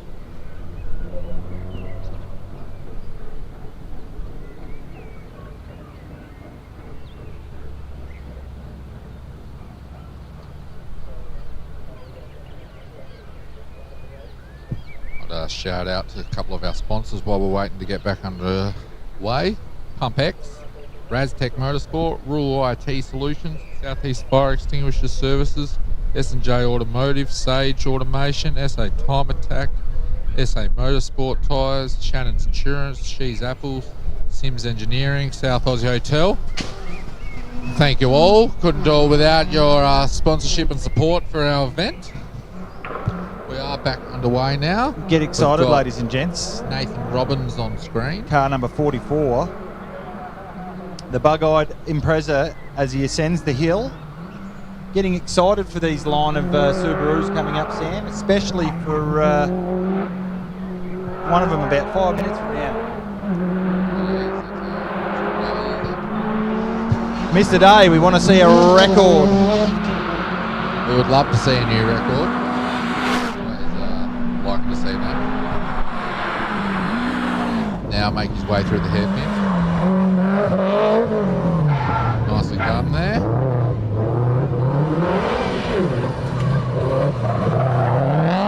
Final corner. Flat. Clock at a 56.31. Nathan Robbins.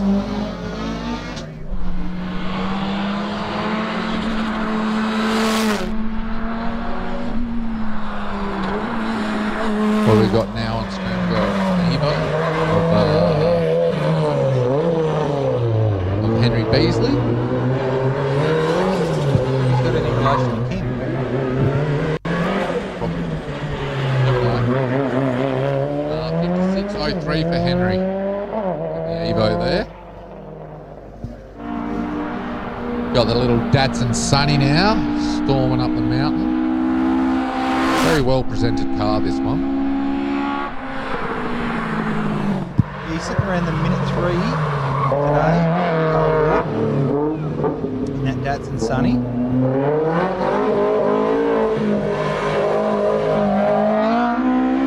Looking quick at the final corner there. He's done a 1 minute .88. Knocked 3 seconds off his best. Time. Excellent time. There.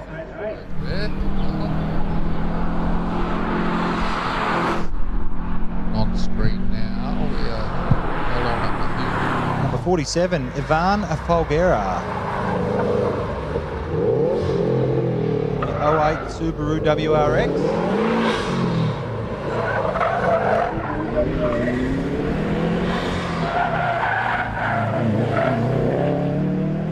Ivan stops the clock there at a 101.14.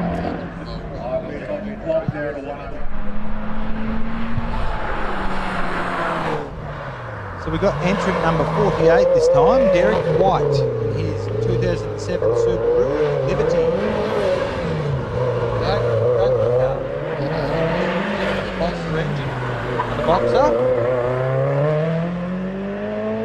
56.66 there.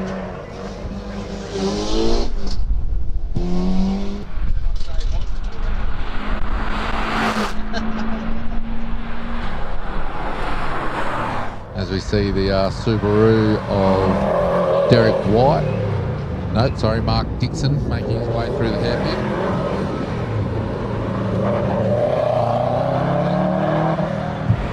Yep, we're coming into some fast Subarus now, Sam. Right under the minute. There are a couple of Evos as well, which we're on board with at the moment.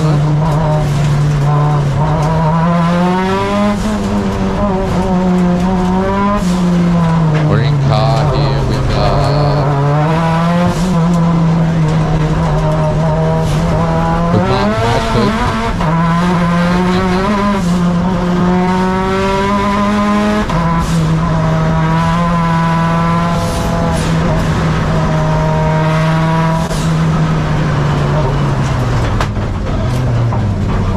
So our last time was 57.4 seconds.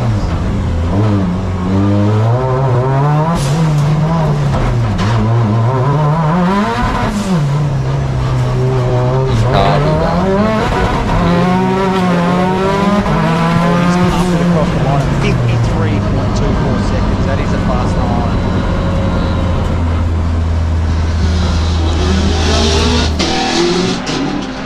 We Would now have have been a winning time here 10 years ago. Yeah, we've got Douglas Johnson coming up the hill now, the 99 Subaru WRX. Pretty serious car, this one. He should be well under the minute too. And he is a 50.9, Sammy. Oh, he's giving Dan a sniff. Getting excited. He is less than a second behind. But ladies and gentlemen, we've got a surprise in store for you.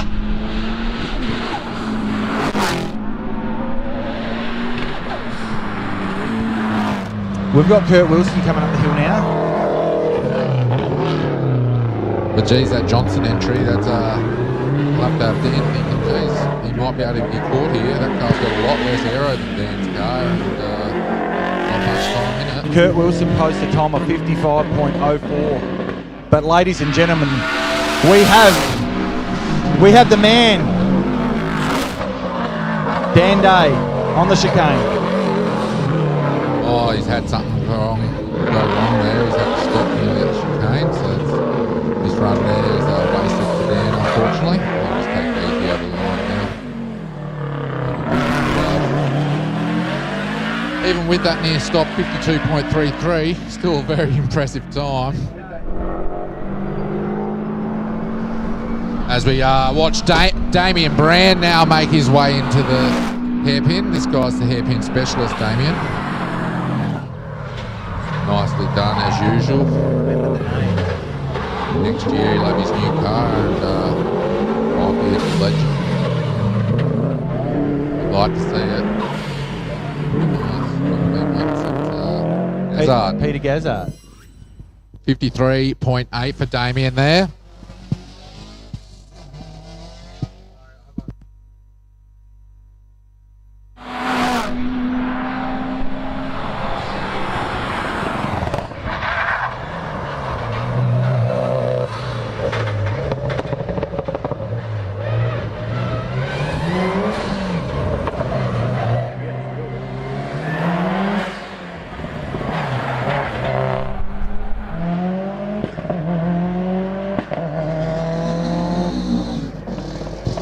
Just saw David Harris go across the line at a 55.5 there.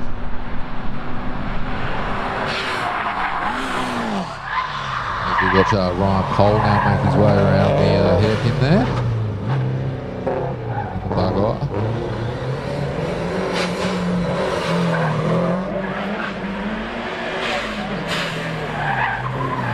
Polly's going to stop the clock there. 0.77.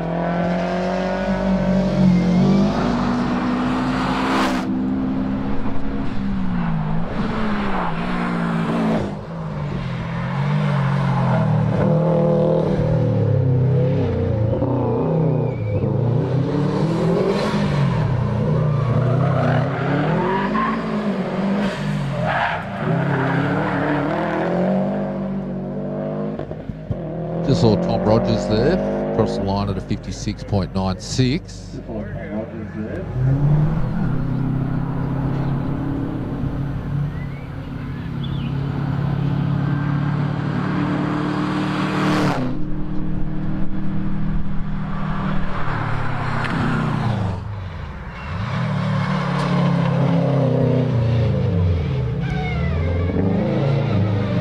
Number 61, Tanya Kane.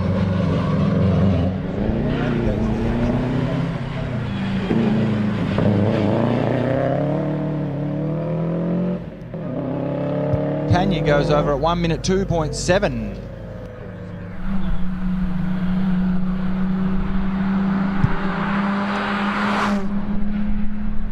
We have Michelle Razum next, entry number 62 in the Mitsubishi Lancer.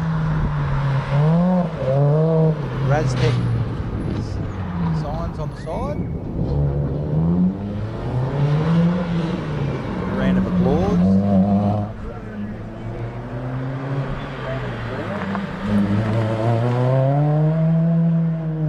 Michelle clocks in at 1 minute 9.6.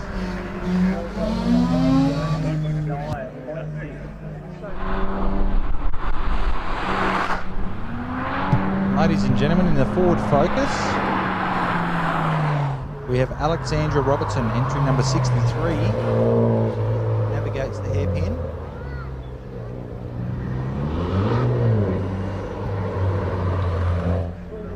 Super effort.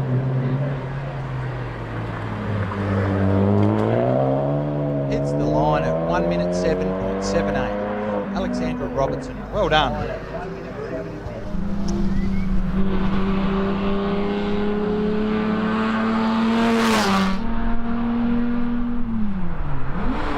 Mitsubishi Magna now. Michelle Weniger. This has been having some good times today, hitting just under the minute. Mitsubishi Magna.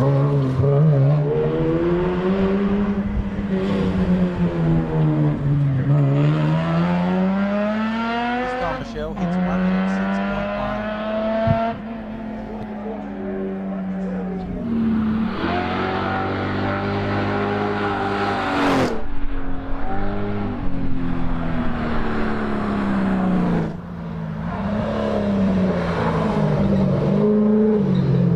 We've got Kylie Howard now, coming out of the chicane. Mobile 1 holding the door. Entry number 65, Kylie. She stops the clock at 1 minute 3.76.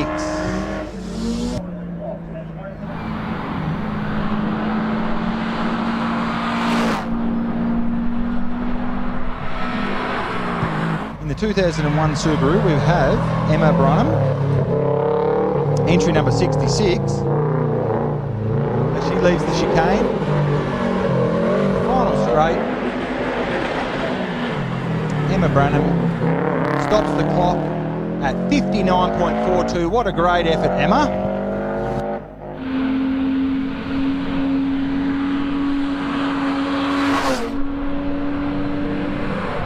Now we have an ex-taxi in the BF Falcon, Bruce Hamilton, number 67. He leaves the hairpin. Down the final corner. He's heading to the minute. What are you going to do, Bruce? clock it in at 59.09. Very well done.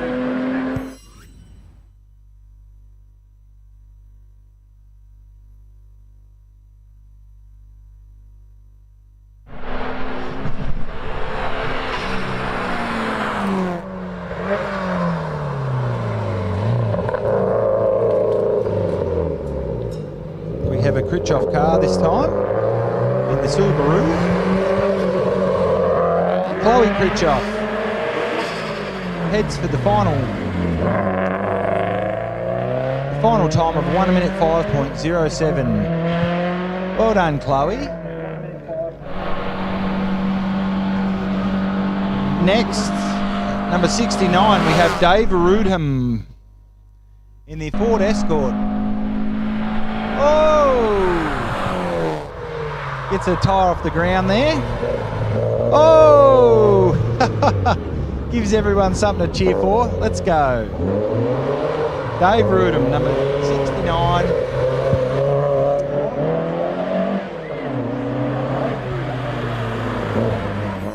So he goes over the line at 1:10.24. So next we have number 70, Graham Fenton in the 98 Nissan 180SX. Fair bit of speed coming into that chicane. As he exits now and heads for the final corner. He might be hitting a sub-minute here. Oh, he hits a 1 minute 1.0. Nice run, Graham.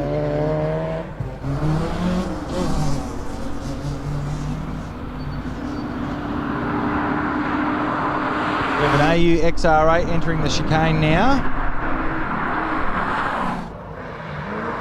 Bill Davis. He's going well here. Next to the final corner. Heading for the line. 1 minute 1.68. Bill Davis. So now we have Jay Frost in the Hyundai XL.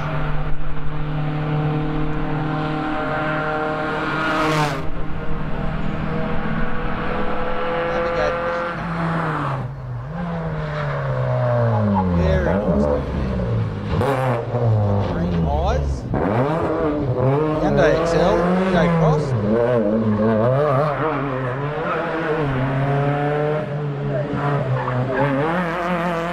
Run of 1 minute 4.73. Well done, Jay.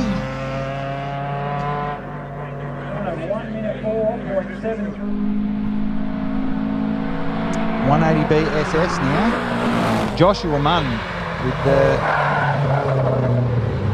black bonnet. Oh!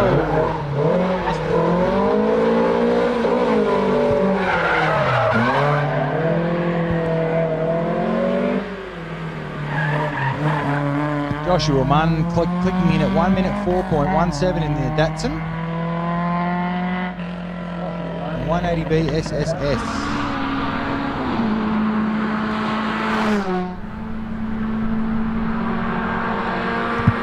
So this time we have number 74, Jason Sims in the Toyota Celica. Got some good speed on it coming out of that chicane and around the final corner. All the way to the line. 1 minute 1.99. Jason Sims. 1 minute 1.99.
Chris Clayson goes over the line, 1 minute 8.5 seconds for the media run.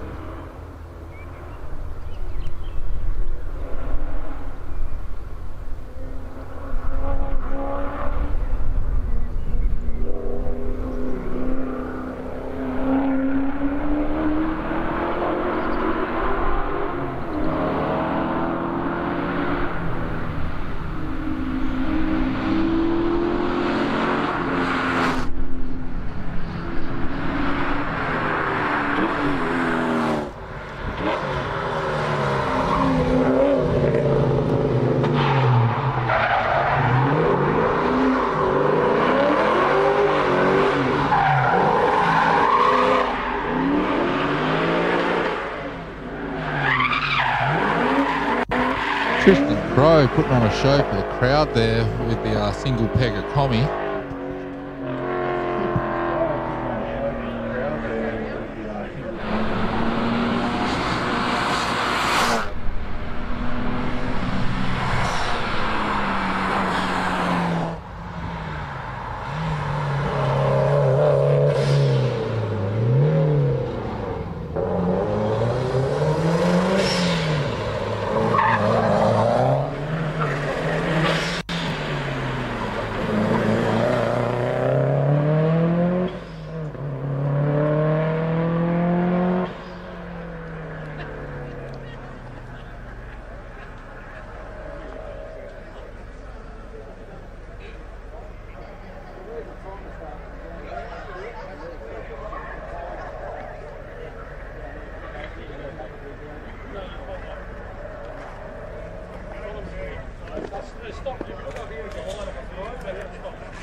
Bosch Motorsport BR540 high-flow in-tank fuel pump sets a new Bosch standard for quality and performance. With class-leading fuel delivery at high rail pressures, it's ideal for both boosted and non-boosted engines, suitable for most fuels, and compact in size. The BR540 suits high horsepower motorsport applications. Search for Bosch Motorsport Australia or find us at boschmotorsport.com.au. There's good, there's better, and then there's Bosch. Bosch Motorsport, when quality and performance matter. It's true, tyres can affect your vehicle safety and performance. And you're pretty much throwing away money with the wrong tyre choice. Generally, you'll need a new set of tyres about every 40,000 kilometres. But which ones are the right fit for your truck, passenger vehicle or motorbike? The answer is Trident. Their experts will assess your vehicle and driving style, pairing you with the best tyres for safety, efficiency and ride comfort from reputable brands you can trust. Trident Tyre Centres, keeping you safe on the road.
Okay, ladies and gentlemen, a big welcome back to the Trident Tyres, Legends of the Lakes Hillclimb. Here coming from a slightly overcast Valley Lake precinct.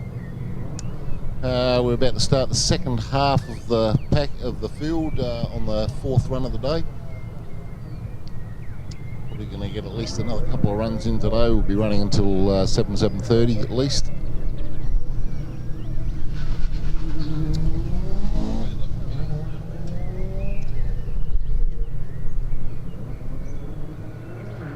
So we've got Philip Bunker on the course at the moment, Bobo in the WRX wagon.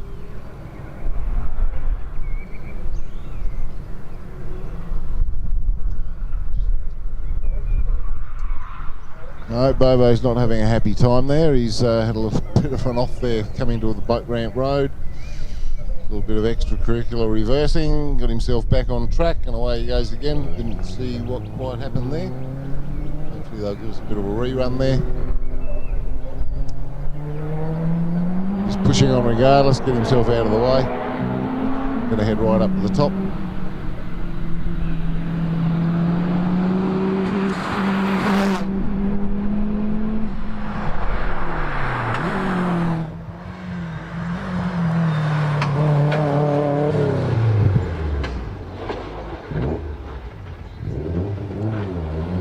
Oh, that must have been a quite surprising mistake from Philip there. And across the finish line at a rather disappointing 1:13.48.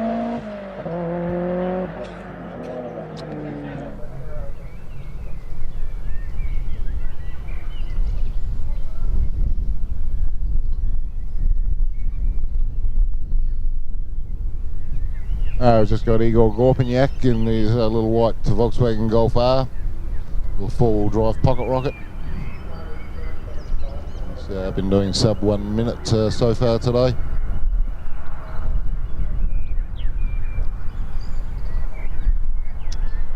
Where's Igor sitting? He's had a best time of 58.61.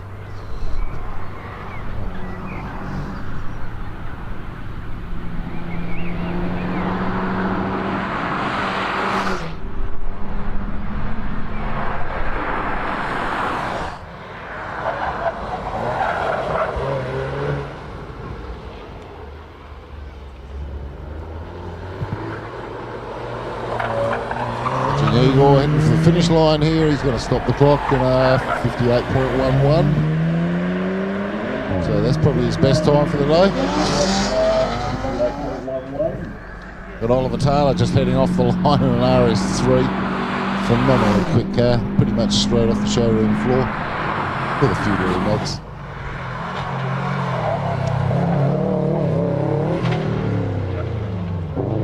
Just watching Jordan Semchuk at the moment in his WRX. He's negotiated the last corner across the line and stopped the clock at a 58.40. It's a pretty impressive time. Now watching Oliver Taylor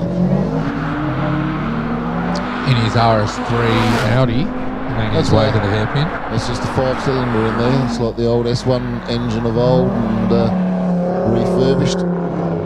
Nice little car. Not a cheap piece of kit, and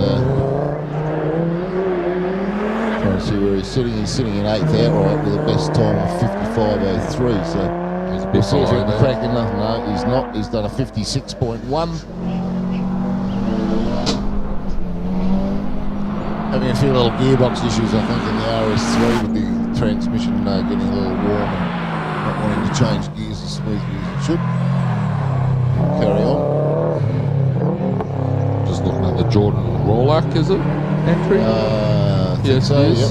Making its way to the finish line now. Full bit of black smoke coming out of the Subi there. 55.7. Hopefully it's okay. Yeah, not his fastest time for the day. He's still sitting in a pretty respectable 10th outright. Nice. As we see Ashley Blanchard now make his way around the bit of Evo. Just lifts that back wheel off the ground as he exits the hairpin. And then stop the clock there at 55.42. I was talking with James earlier today, Graham, about all these times that we're seeing. A lot of 55s and even below. You know, 10 years ago that won this race. Yep, unheard of back in those days. Yep, and 49 seems to be the new number. Yes, magic number, 57. We see Dale Tucker now just step the 200 SX out a little sideways there, going over the line with a 57.13. Got an older Audi as well on screen, making its way to the top of the mountain. This one's driven by Alex Wilson. Sleepy little car. It's been paying that here a few times over the years. Sleepiest looking car in the whole field, but by golly does it get up and go. show us how quick this thing is. Stop the clock with a pretty impressive sub 1 minute with 57.7. Yeah, very nicely done.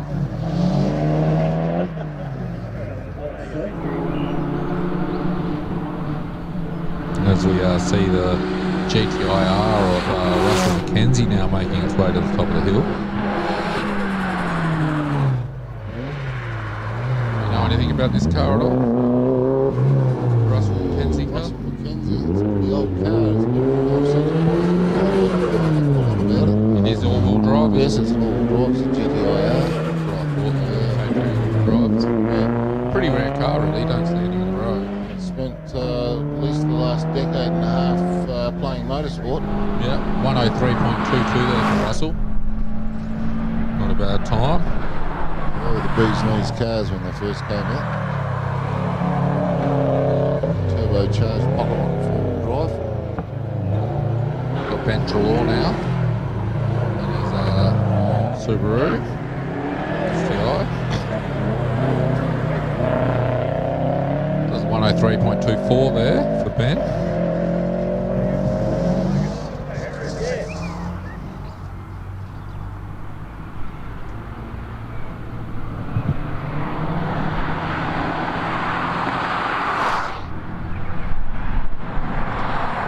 See Darren Herring now making his way around the hairpin.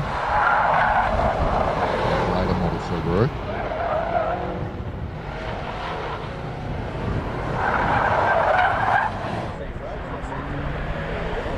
This one here stops the clock at 102.35. That was Darren Herring.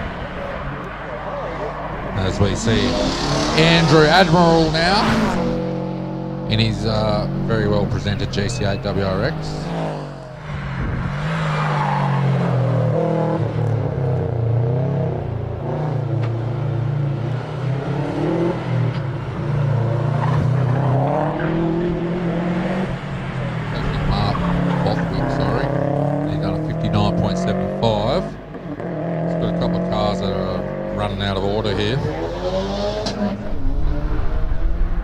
Certainly improved a heck of a lot. Mark Borthwick, he started off there over in the 102s, so he's now cracked the 1 minute mark. Very nice, a couple of seconds shake there. As you see the adventurer just going down to Coles to grab some groceries. There's Ron Ruffy.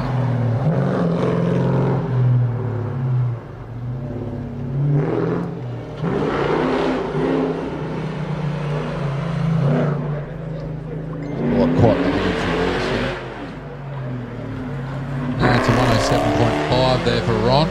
Nicely done.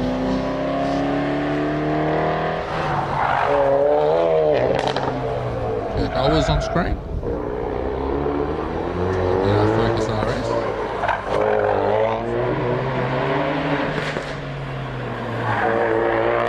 So 56.57 for Kirk. As we see Michael Ruff now making his climb up the hill in the Hyundai Excel. I don't know why this car's in the four-wheel drive saloon road registered class, unless this Excel hiding something we don't know. But it has been running in this class all day. It looks higher than likely when it's four-wheel drive.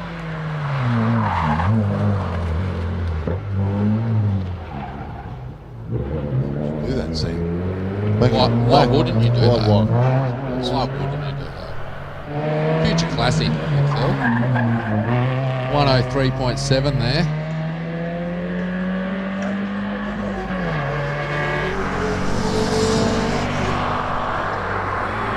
Scott Stevenson just coming off the line there. We're watching the Hoonigan himself, Dave Wilson from the Gambia and the S13. Lost a fair bit of dirt thrashing, motor cars, garden crosses, all sorts. 104.4 there. Yeah, he spent a bit of time tidying the thing up a little bit since scrutineering the other day, so got standards to uphold here. That's 86 here. Making its way into the Stevenson, Mr. Apogee Motorsport Services. A few times before. There's a 50 dive 5 there. Nicely done by Scott.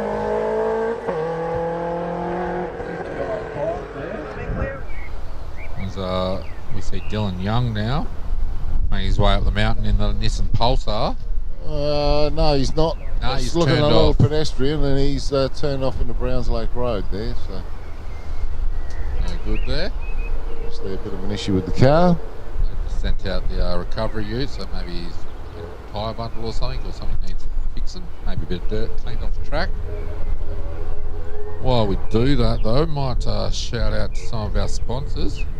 Raztech Motorsport, Rural IT Solutions, SE Fire Extinguisher Services, S&J Automotive, Sage Automation, SA Time Attack, SA Motorsport, Shannon's Insurance, She's Apple, Sims Engineering, South Aussie Hotel, South Coast Marine, Southern Gas Services, Southern Star Mechanical, Spray and Colour, Subaru Hamilton, Sunbury Auto Tyre and Service, Time Fleet, Tonkins, Top Spot Auto Dismantlers, Total Tools, UHF Chemists, Warren Heath Performance, Zacom, Yokohama Motorsport Adelaide. Thanks to all you guys. Wouldn't be able to put this show on without yous. Also shout out to Bosch Motorsport presenting the live stream this weekend.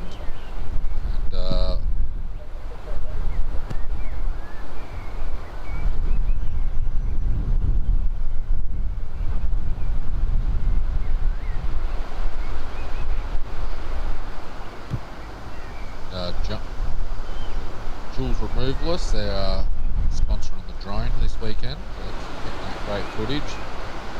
And S&J, obviously they brought a big screen down for us, so it's fantastic. So, yeah, get around those sponsors of ours.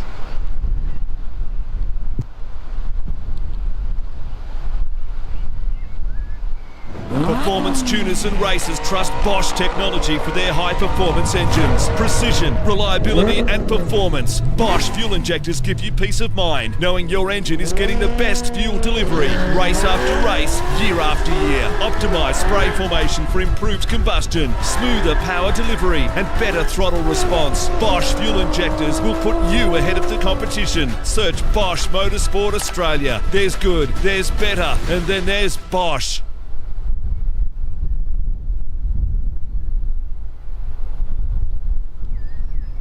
It's fair to say a lot of things have changed since we began back in the 80s, but the foundations of our business remain the same. We were here for you then, and we're still here for you now. Providing quality products, professional service and guaranteed workmanship by qualified technicians. As we continue to grow into the future, you know you can always rely on us. Trident Tyre Centre keeps me safe on the road. Whatever it was, not sure. Anyway, we've got cars back on the start line here. Yeah, we're mushrooms in this little in particular, box. we've got Warren Heath on the line with a Ford Laser Sport.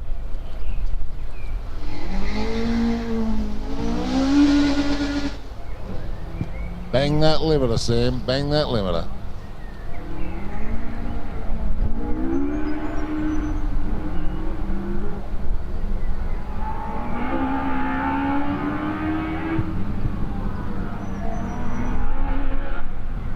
Yeah, the little 1983 Ford Laser, two-door. Pretty rare car these days. Even back in its day, you didn't see too many two-door ones of them.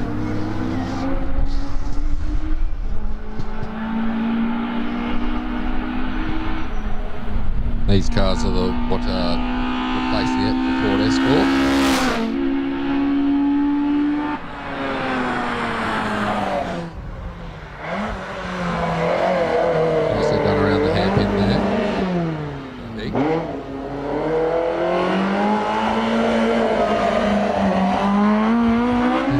Stop the clock there at a 101.34. Very respectable time for a little car.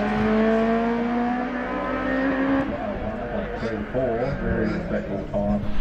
Now just waiting for Brandon Fleming. Brendan Fleming, sorry. 97. He excels in the field.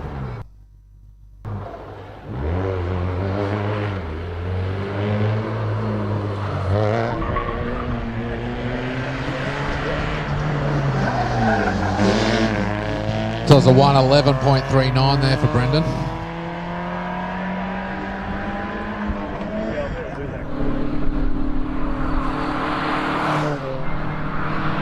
As we see the Nissan Pulsar of Jordan Burt now making its way to the top of the mountain.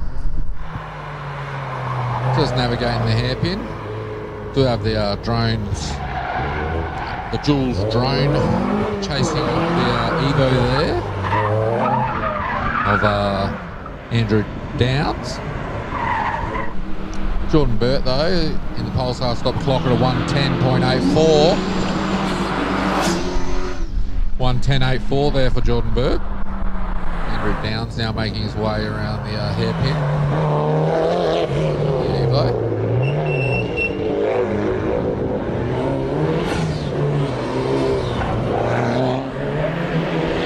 Stopping the clock there at a 59.96. Meantime, we're following Matt Evans in the Holden Commodore up the hill. Didn't John Evans used to drive this one? I'm not 100% sure. The bakery man. Oh, it is a Homestyle bakery car. Homestyle bakery car. So it looks like the same car. I thought there was a John Evans. I could well be wrong. Anyway, Matt is going to put it across the line in a 59.92.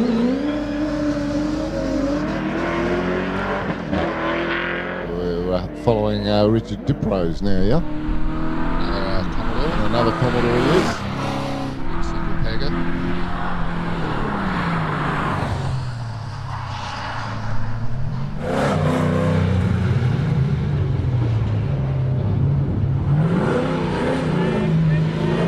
Richard's going to run this Tommy Ute over the line at 102.75. See James McGough, one of my fellow Southern Districts Clark Club members, and he's not come into view as he should, and might well be parked somewhere where it shouldn't be. Yeah, we've got a red flag out and recovery vehicles out, so yep. Not a good sign. That was James McGough, was it?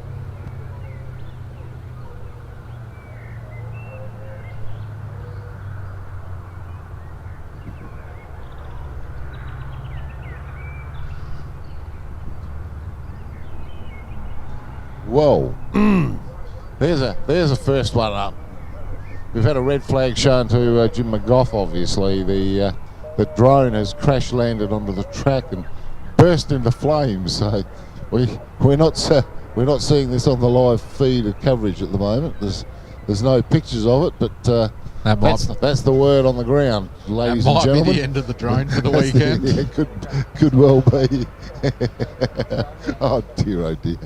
We were expecting it though, because it was getting mighty close to those trees. It has been getting rather well thrashed all day. It's finally taken a dive. Well, oh, no.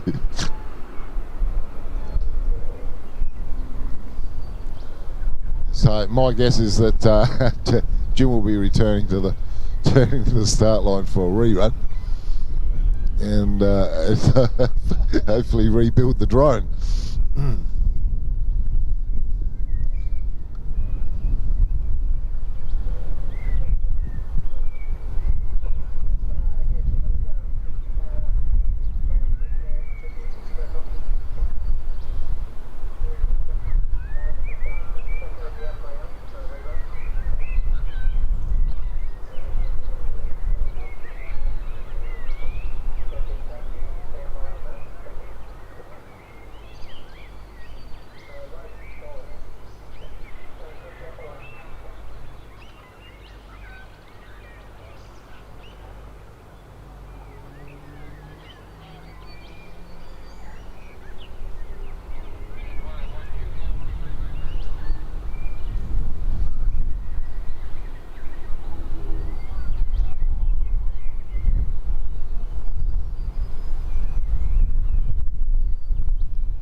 Yeah, I'm sure this hold-up won't be too lengthy. Can't take too long to recover a drone, surely. The red flag is still waving at the top of the track, so the delay will carry on for hopefully a very short time. In the meantime, I'll just repeat again, the spit roast pork rolls are going upstairs with the Roosters rotisseries. They're up just behind the little stand in the chicane area. They assure me over at the hot dog, at the donut stand, that they've still got plenty of donuts left, so there won't be any shortage of them. Personally say that they do some pretty good donuts over there. Of course, we've got the Lions van over here. They're still doing bacon and eggs and coffees and teas and all sorts. So buses, of course, will still be running in between packages. So there's still time left. We're still going to be running till about 7:30 this evening, and there's still time to come on down and enjoy the pit area and go for a bit of a wander around and see what's going on. Red flags are still waving.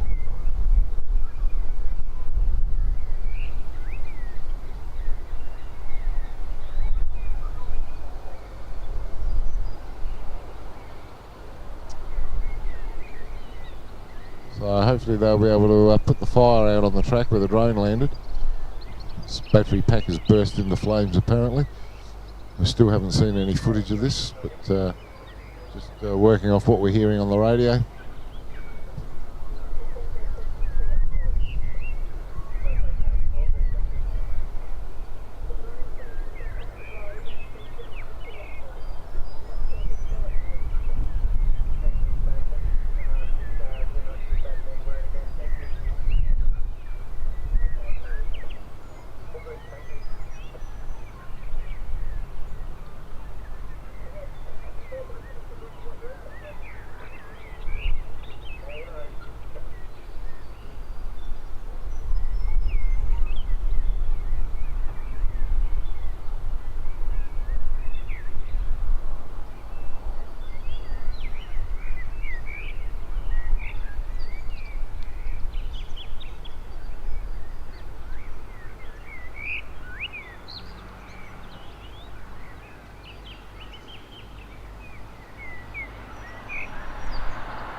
Okay, Sam, looks like a total disaster's been averted. They've rescued the burning drone off the track.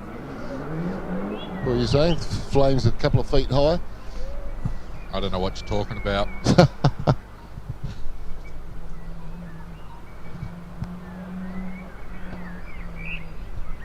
we go.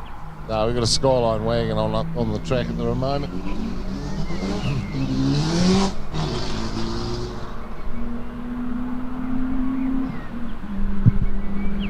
That'll be Andrew Burt. Mr. Skyline, K103. Shoot. Norris on the track at the moment. A bit of a lock up there. Sylvia has 15.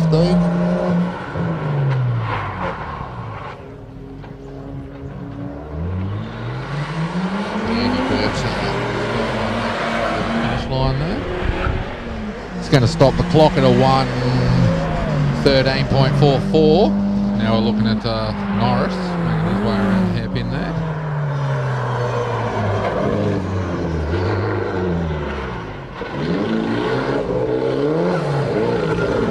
Loose in the police all weekend, doesn't it? Twitchy in the rear end. He's made a few changes there and he's still coming to grips with it all. Still busting out a pretty respectable time of 56.96 there. Now we're watching Jim McGough once again. Having a rerun after being stopped a short time ago. Half a practice run, there's no excuses here, Jim. He's driving a couple of yeah. With a stock standard motor. Doing the very best he can. He's aiming for a 107. Okay, Terry, he'd be happy if he could crack a 107. I reckon he's going to do it this round. He might just do that. Well and truly, 105.75. So be happy with that. Probably going up there with a nice warmed up car, might have helped a little bit there. Wankel cars on the road now. Rotor. That's right. That's the one. This one's driven by Rob Butler. Gonna stop the clock there at 101.7. However, the bloke is a bit of a rotor maniac. I think you either love him or hate him. Well, he showed me a photo the other day of a rotor with a valve embedded in one of the faces. That's not much chop there. That's yeah, not quite possible. I think someone might have photoshopped that one in there just for giggles.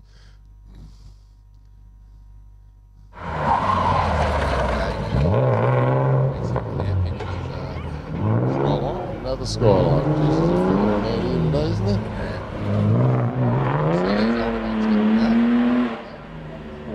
Always were a competitive car. They still are, obviously. Although 111.03 there. A little bit pedestrian there, Sam. Yeah. Thought they would have Bit been a off bit the pace quicker that that time. Well off the pace. Now, who are we sitting in the car with this time? Tim Adams, I think. Timothy Adams. Sideways there to the last corner. 6.32. Now this Skyline wagon that we see of Luke Day making his way to the top of the mountain now. Ran yesterday as well. Didn't go over a minute all weekend so far. Hasn't ran a time over a minute. So rather fast for the wagon. Showing these sedans how it's done. This time he's going to do a 57.2. Very nice.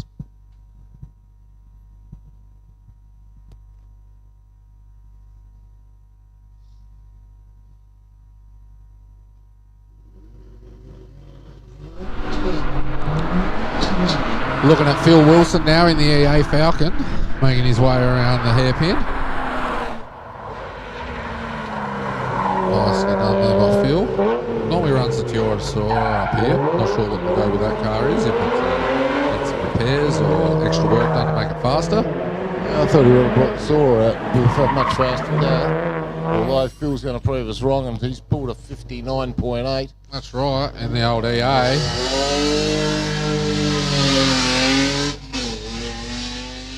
think his cars are fast because the guy behind the wheel. Absolutely, he's an absolute sensational driver, his young Phil.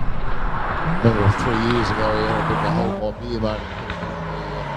Fantastic. Everything's sensational. We're watching Nathan Dale at the moment. Snatching on the last corner. Stopped the clock at a pretty impressive 56.19 now. We didn't know whether Nathan was going to run this morning. He came up the hill on his push bike and let us know that he'd killed Skippy in this car on the way from Melbourne. I'm trying to see signs of any damage to the front there. I'm really not. Before he left for Melbourne.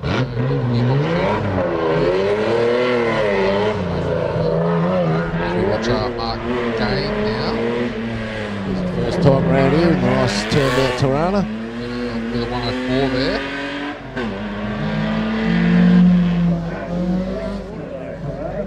As Chris Burns takes the XR8 Falcon up the hill.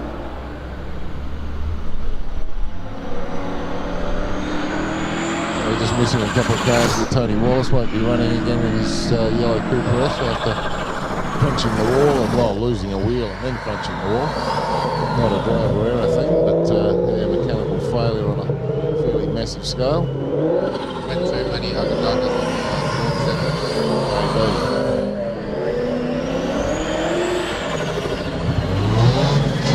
Now Chris Burns stops it at a 1:10.81 with the XR8 Falcon there. As we see Peter Rogers now make his way around the hairpin in the 1600 Datsun. This car's seen a bit of dirt time as well down at South Park.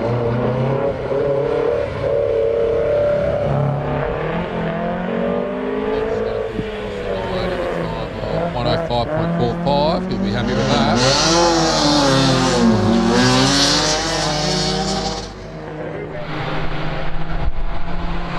As we see the mighty Magna now here of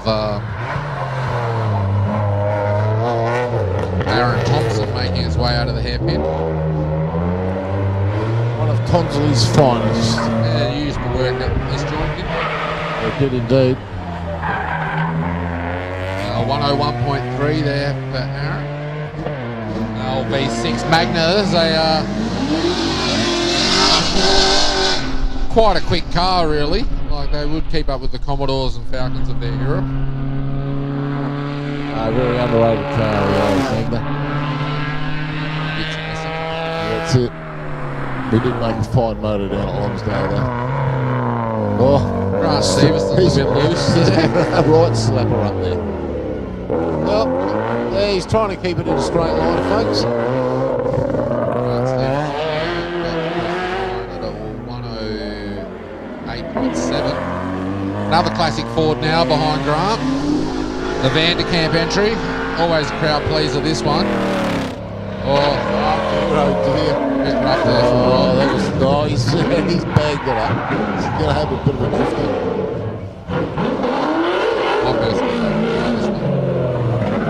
I certainly agree with that. Been saying that for the last 5 or 6 years, actually. Well, normally it's the Volkswagen, the Beetles that the few that are my favourites, but Vanderkamp, 1 minute flat there. Brilliant work. I think it was about 4 or 5 years ago on the Friday we had a bit of a David and Goliath battle between Renee Felkel and Rob Van.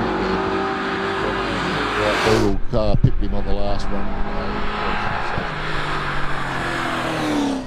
I was cheering for Renee. James Brinson now also in the X5. This one's Matura. South African rally car, this one. Many years ago. A couple that was sort of nearly new. He's Badged as Fairmont GTs. Yes. South Africa, and they were known as the Super Rhino rather than the Subaru. Or the Rhinoceros on the side Do it. instead of the kangaroo. I believe you see. Top 5 now, taking his BMW to the top. A few binds here, all running leaders. Like I said, the BMW stands for Bind Motorworks. Motorworks. Well, it could do this week then. That's right. It's good having Bob back. Painting his car. Done a 125 flat there for Bob. Watching Norm Goodall pedal the Porsche up through the top of the course here at the moment. Fantastic presented vehicle as well. This will be the only Porsche in the field for the weekend. Yeah. Another disappointment. Normally we have 2 or 3 or 4 Porsches. Norm runs that across at a 102.56. And following up behind him is Peter Locke in the Morris Mini.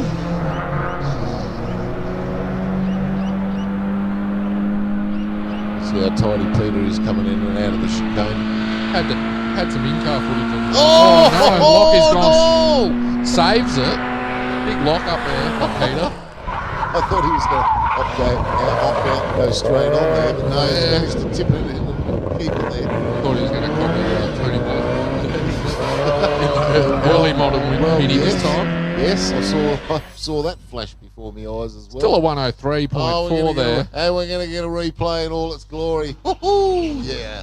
Have a nice flat spot on that tyre now, Peter will. Yeah, we're watching the in-car footage of Peter on the previous run, and just looked so casual in there. Looked relaxed as, comfortable in that car.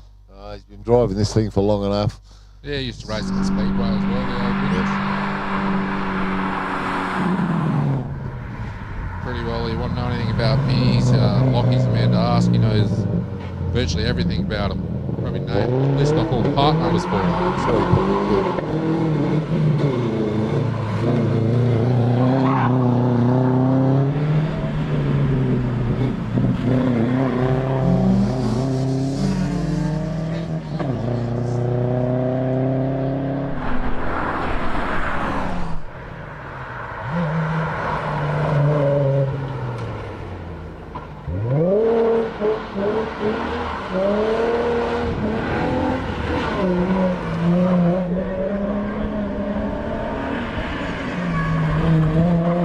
Max Bittenden now, one of our juniors, taking his Commodore across the line at a 104.2.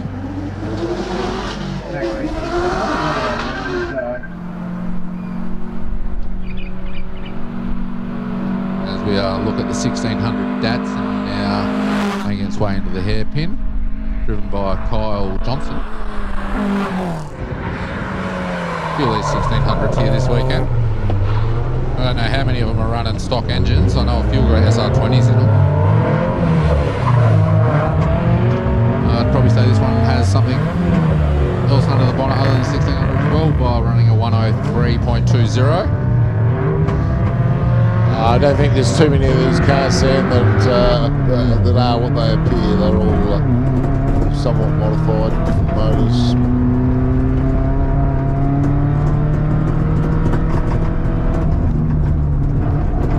That's what hill climbing's all about. Come up with something original, quick.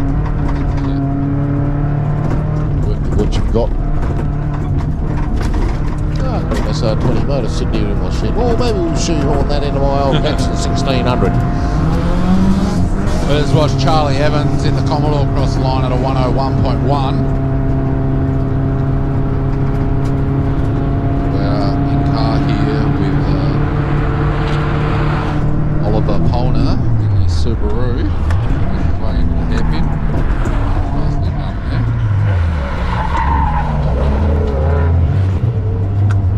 Another upcoming member of the Polner family. Yep.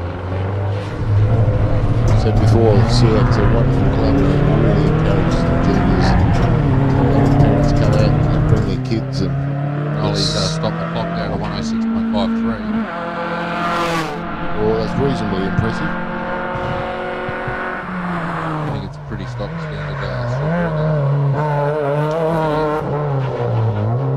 Yeah, I think so. The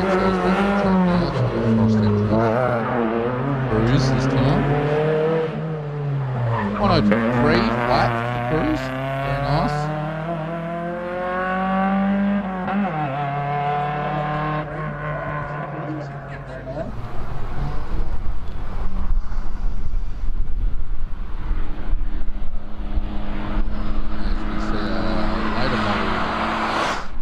Subaru moving in Harrison Bliss.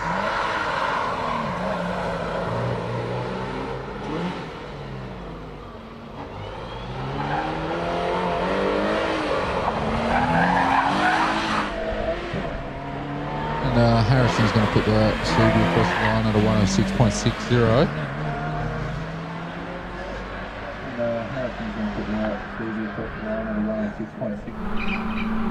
Henry Sims now on screen.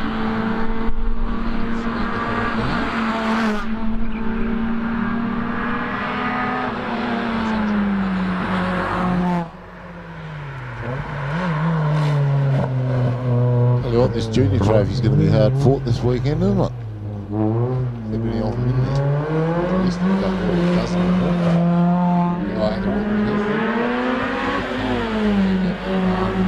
112 flat.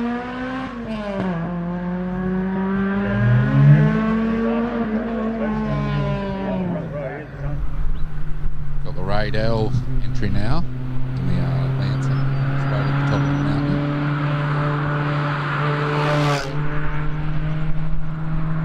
Great.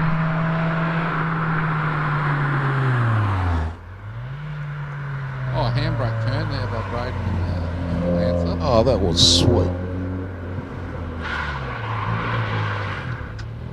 Obviously, Dad's been teaching him some good tricks there. And he's going to stop the clock at 121.93 there. Might get a replay of his little handbrakey here, actually.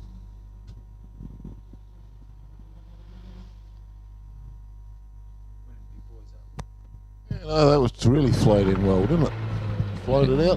Yeah, nice job there, Braden. Keep it up. As we're Denvo Herbertson just making his way across the line now.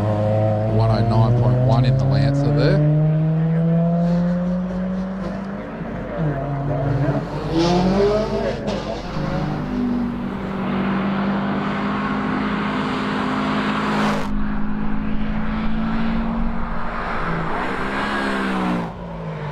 Got the Sandra Braun entry. Working her way around the hairpin there.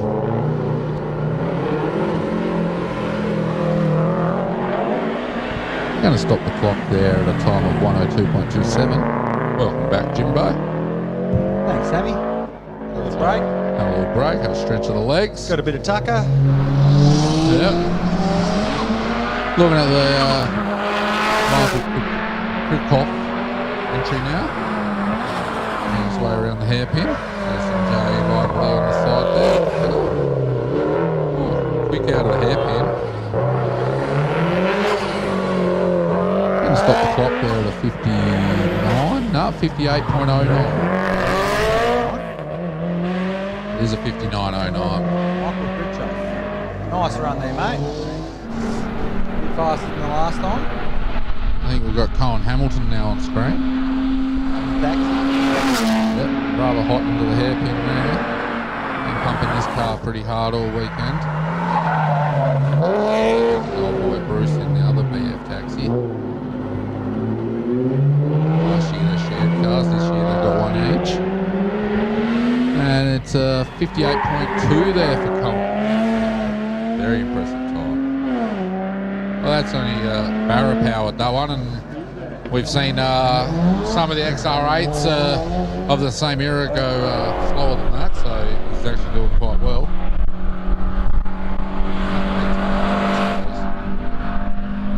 As we watch the little escort of Dan Prentice tip its way into the hairpin.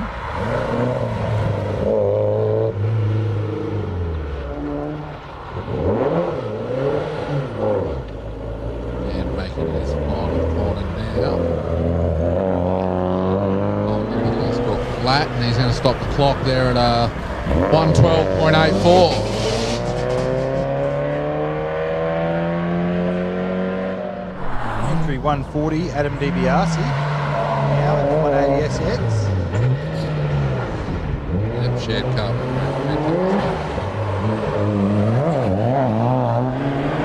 Fastest stops clocker at 56.94.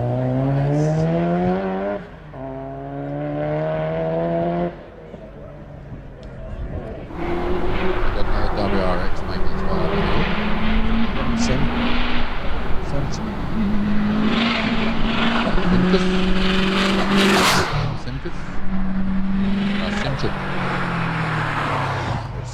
Central.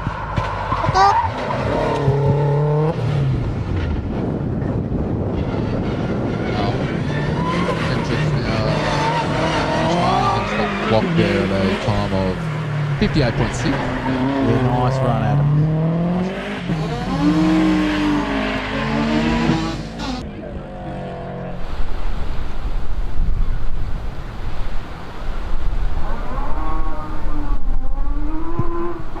Got the Commie Killer Magna on screen now.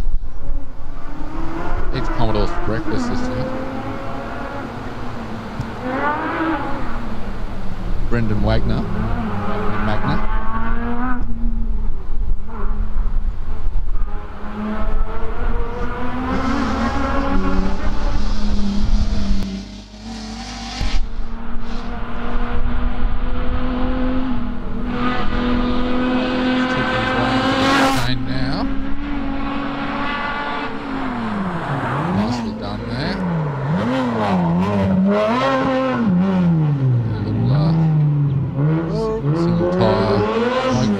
Sub-minute here for Brendan. And he does a 58.5. Nice.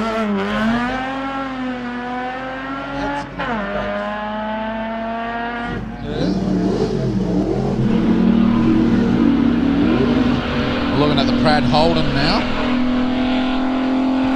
Sportsman making his way into the hairpin. Written by Jeff Welsh.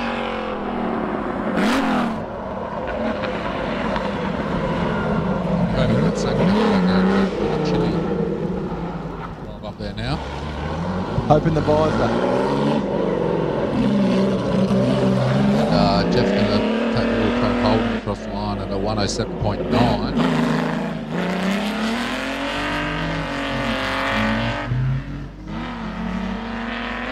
As we see the AC Cobra replica making its way to the top of the hill now. What a fantastic sounding car this one is.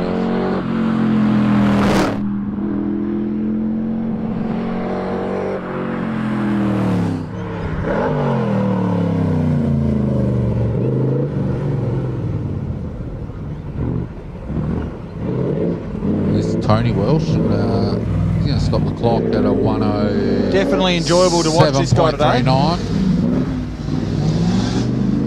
107.39 for Tony. We've got the Datsun Stanza rally car on screen now. Kobe.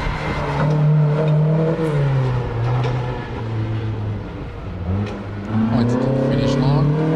Stop the beam, break the beam, stop the clock at a 101.7 there.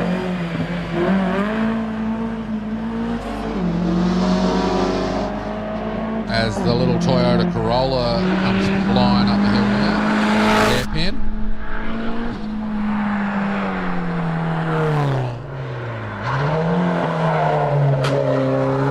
Did I say Corolla? I meant Corolla, sorry. This is Darren Park. Stop the clock at 7.78. Ronnie Roller.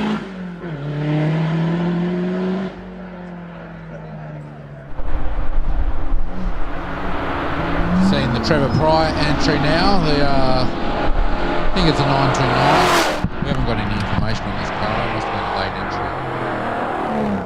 Didn't know it's had a 5.0 back on the back nose, so I guess it's been V8 swapped. Or just stuck on there for good measure.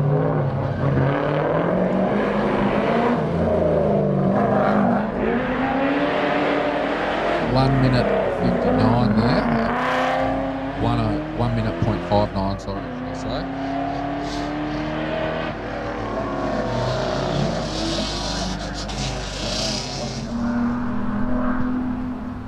Here comes the She'll Be Right Mate Tirana.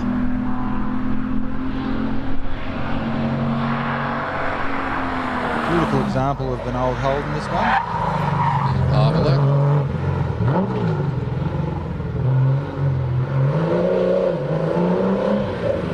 Have luck, have some luck. Clocking in at 1 minute, 0.8 seconds. Steve Havelock. Must be a Bime on screen now. It's another BMW.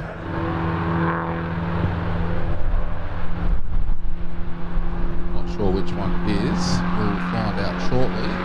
Give a closer look. Alex Bime it is.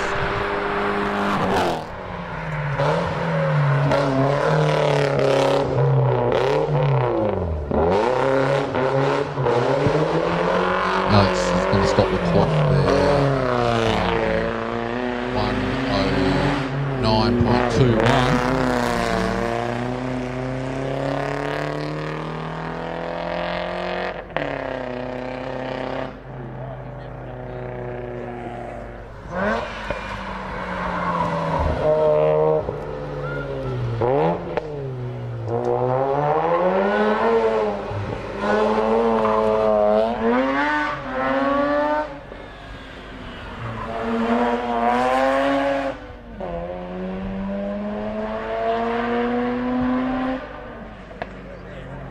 Munro Bailey there, stops clock at a 52.41. Oh no, a 102.41.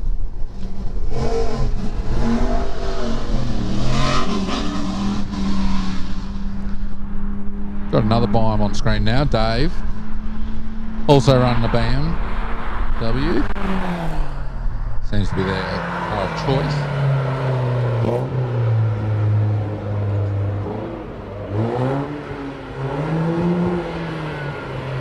Dave's going to stop the clock there at a 10. No, it's a 110. 110.5. As we see the Purple Pill Viagra machine of Kevin Mackerel making its way up the mountain now. Three-time legend, an inaugural.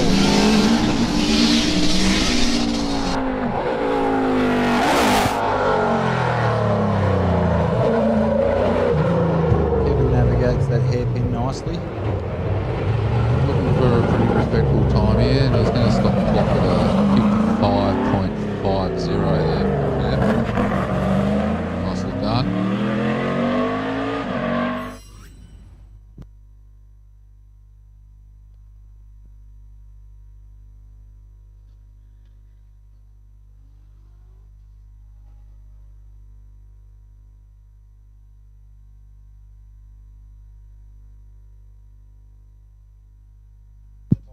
Yeah, we've had an incident there at the top with Quentin Byfield. He's getting around at the hairpin there. So this run of his is cooked.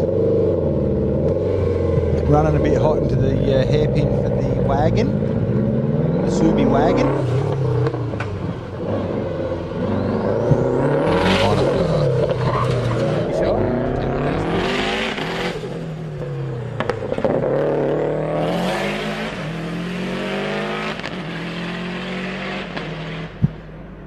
See Tristan Crow now, locking it up, going into the hairpin. That's what people love to see. He doesn't love the smell of methanol in there. Rubber there. Commodore just in a mud wheel.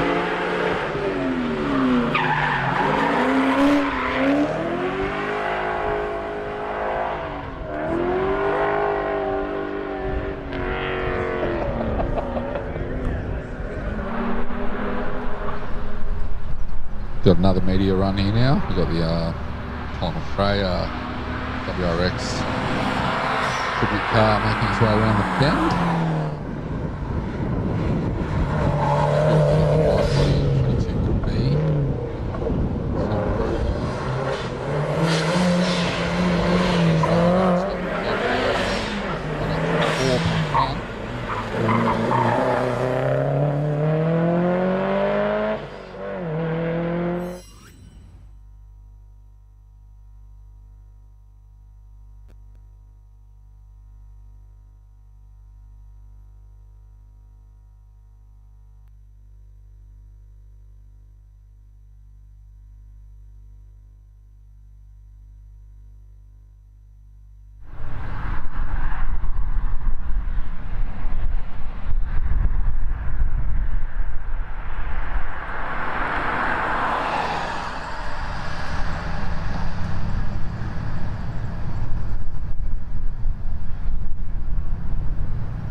Motorsport BR540 high-flow in-tank fuel pump sets a new Bosch standard for quality and performance. With class-leading fuel delivery at high rail pressures, it's ideal for both boosted and non-boosted engines, suitable for most fuels, and compact in size. The BR540 suits high horsepower motorsport applications. Search for Bosch Motorsport Australia or find us at boschmotorsport.com.au. There's good, there's better, and then there's Bosch. Bosch Motorsport, when quality and performance matter.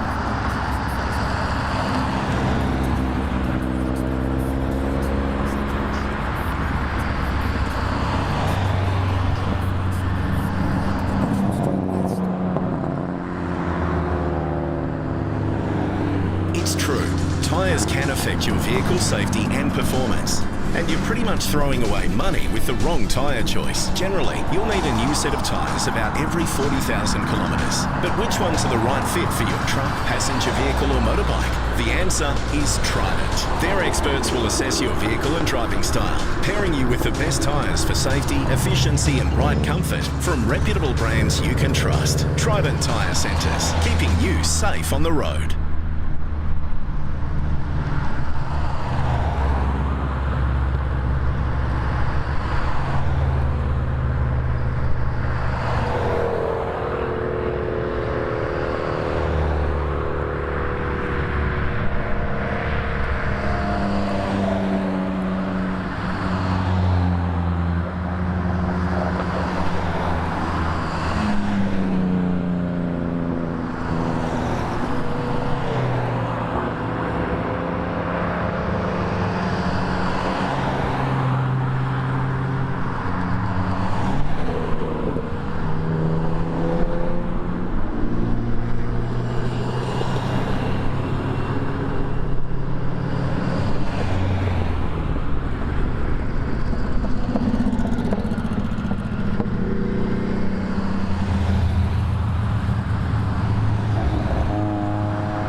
Entrant number 1, Brian Young, takes off from the line to start the next round.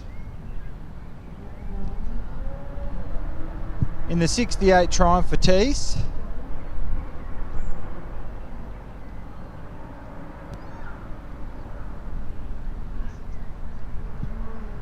I think the Batiste is like the sports version of the Triumph Herald, if I'm correct. You know, it's got a lot of class, this thing. Actually hasn't been pumping out too bad at times either today. Reminds me of the Bug-Eyed Valiant, this car.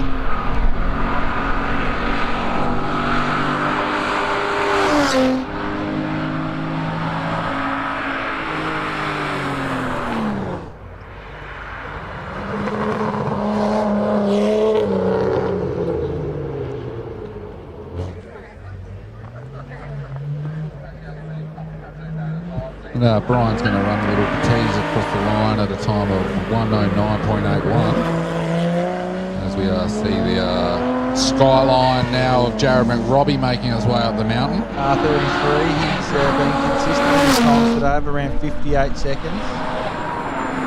Quite a fast car, this one. Makes no mistake, the hairpin comes around the final corner. Might actually beat his best time today. Get across the line at 57.7. Very nice. There by Jared. Best time.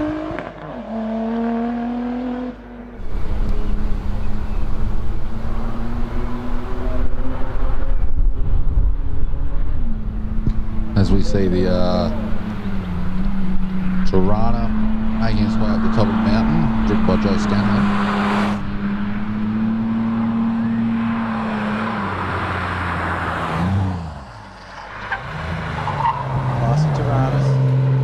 All class. What Tirana's known for, classiness. Back in the day. 106.85. See Chris Hortop now in the John Cooper Works Mini. Making his way around the hairpin.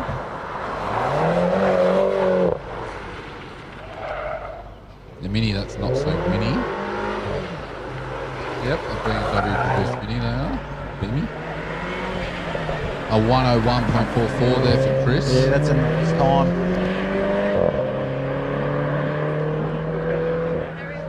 A 101.4. Another skyline on screen now. I think it's 32 this time.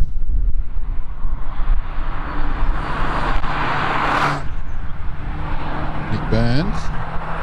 Making his way around there.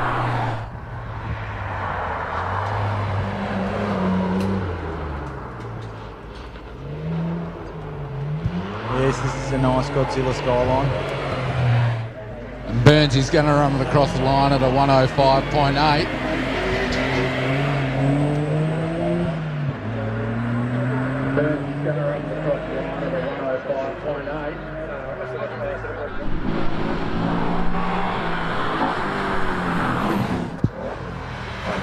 Got the Holden Commodore now, making his way out of the hairpin, driven by Barry Lowe.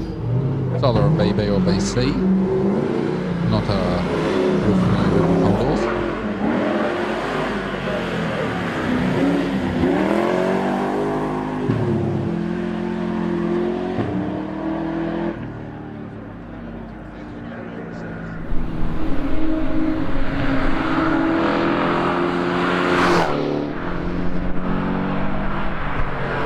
Lindsay Bear now, making his way around the hairpin. Said he's been fighting for traction all weekend with this car.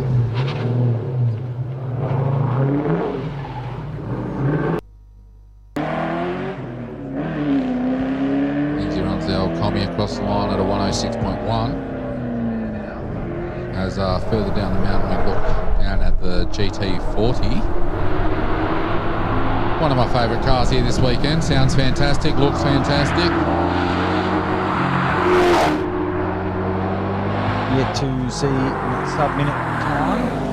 I'm sure the car's capable of it, but if driving a car like this, you'd be a little bit worried about putting it in the bin, so he's probably taking it a bit easier than it's taken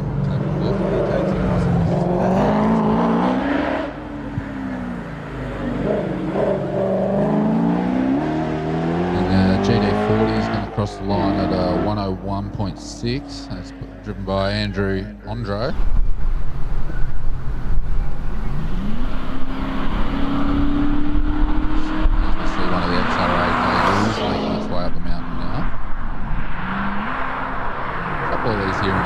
This weekend, which is good to see because there's not too many of them around anymore. This one's driven by Dominic Burns.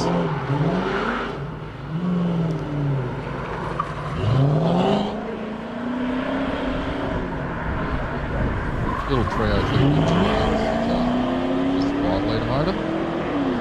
Ford used to run them in the earlier Falcons back in the day. I think XT and XR had 302 Windsors in them, and then they ran them all the way up to Explorer. I think even XYs even had a Windsor in them, and Fairmont.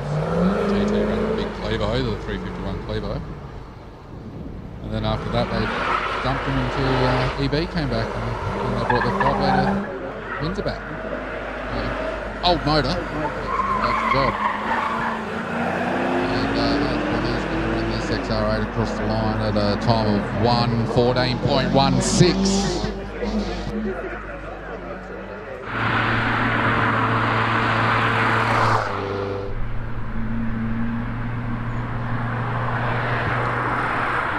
Now we're looking down at the Volvo, making its way into the hairpin, driven by Craig Haseman. Underneath that helmet, I'm sure he's wearing a little hat.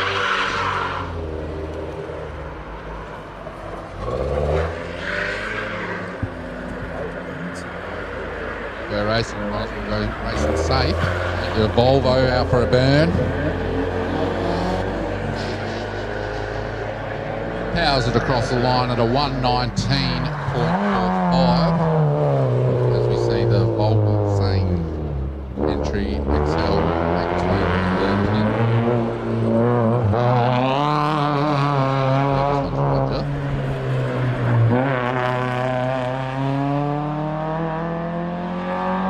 Roger's going to stop the clock there at 104.5. First of our XLs to make its way up the mountain.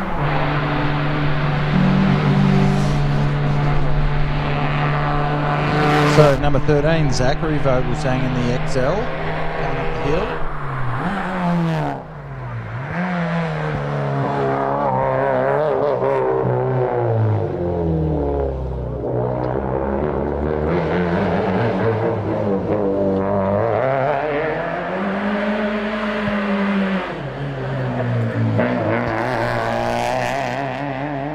Zachary's going to stop the clock there at a time of 109.40. As we see another XL now making its way to the top of the mountain. Bit bouncy there on entry to the chicane. Been pumping pretty respectable times all weekend, Bailey. And again, no slouch. He's done a 102.95. Very nicely done.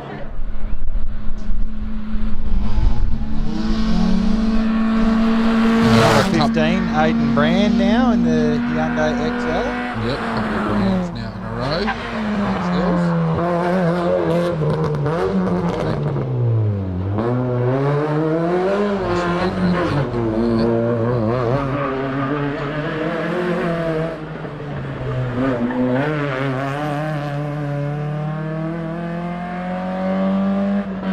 With a 101.7 for Aidan Brand there in the XL.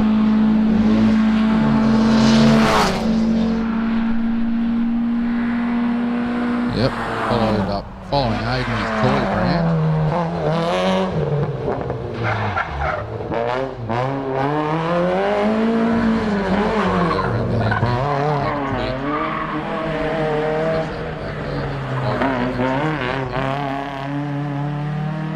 He's going to just be over the minute mark here.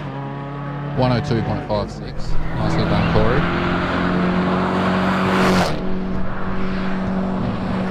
Graham Clinton on the screen, is it? Wayne. Or is it Wayne? Fitzpatrick. Oh, Wayne Fitzpatrick, sorry.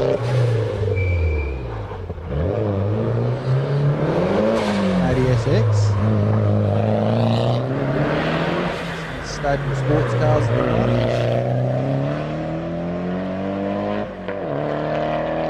There's a 57.8 there for Wayne. Happy with that? Yeah, very happy.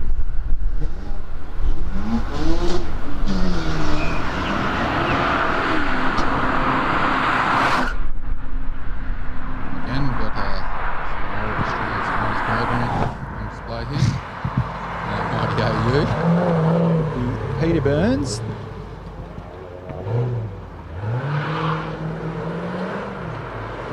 Quite get the sub-minute. Not this time.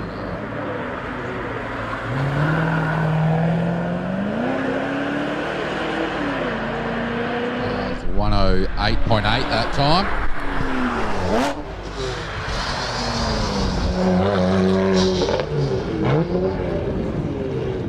As we see the 8U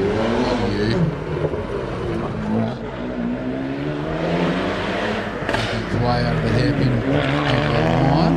It's driven by Nathaniel Kuchel. It's going to stop the clock there at 58.47. Very nice. Great time. Got the 86 now down further on the field.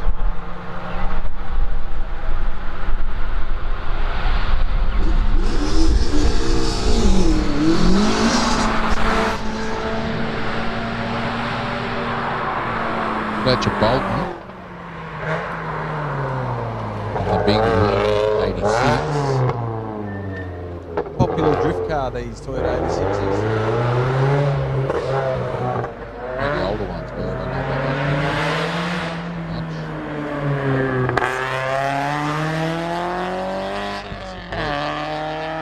And Fletcher's going to stop the clock there at 107.48.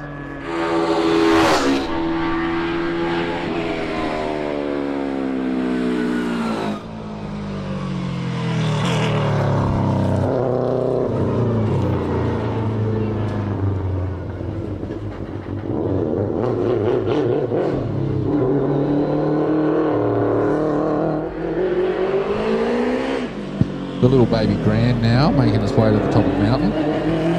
Sean Williamson driving this. A little bit off his pace for the day. He's just under 104.5. The next car's just turned off down the Browns Road entry, so obviously some problems there.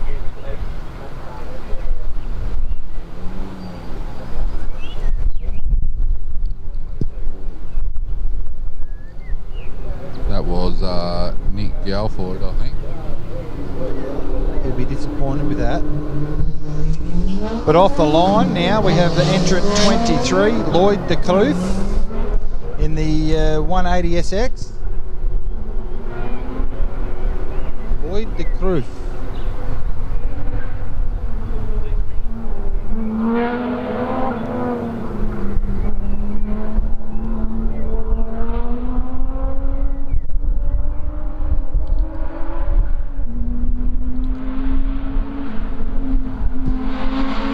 Lloyd now making his way past the punch bowl.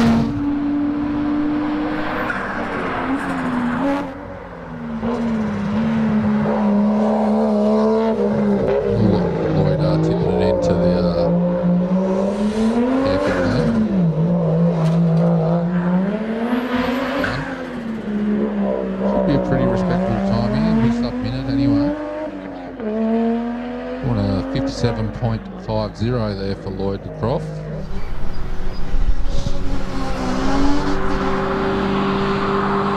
Foreman now making his way to the top of the mountain there in the Nolbar Toyota Pulsar. This might be two slabs coming up, Sam. No, he's only getting one. He only had to beat 110 once. Otherwise, every time he's over 110, he owes me one. The young fella.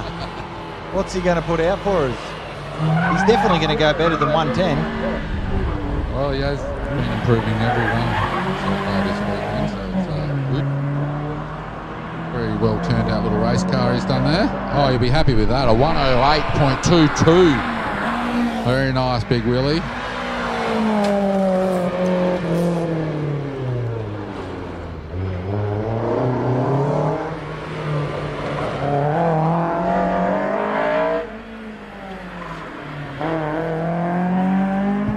Jeff Varden now taking the blue Datsun over the line at a 57.8. Very fast car, that one. As we Another Mini coming up the hill now, Sam. Yeah, this is the Toyota powered one. 4AG in it. 4AG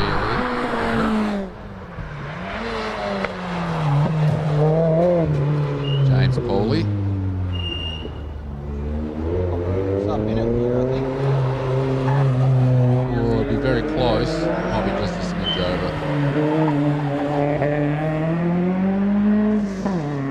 And he puts it over at 102.95. As we see the Escort making its way up the mountain now.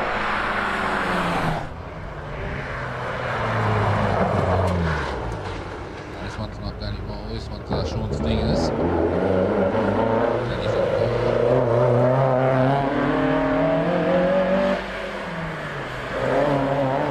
Nice little two-door Escort there of Sean's. 102.71 there. Nicely done.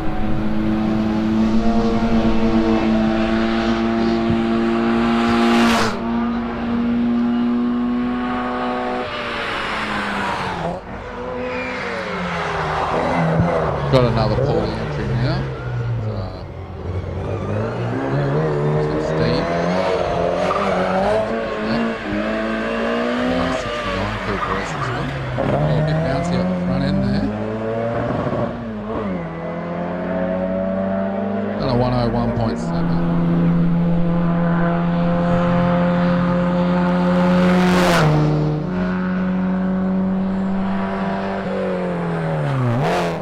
Danny Moll now. Hairpin. Escort. Whoop. Held up there a bit. Oh, a bit of black smoke coming out the back there now. Not looking good there for Danny Moll. Yeah, unlucky, Danny. Hopefully he can get it fired back up and running again. We're going to have to hold the start here as we've got a car stuck in the hairpin. We've got Tay coming up the hill.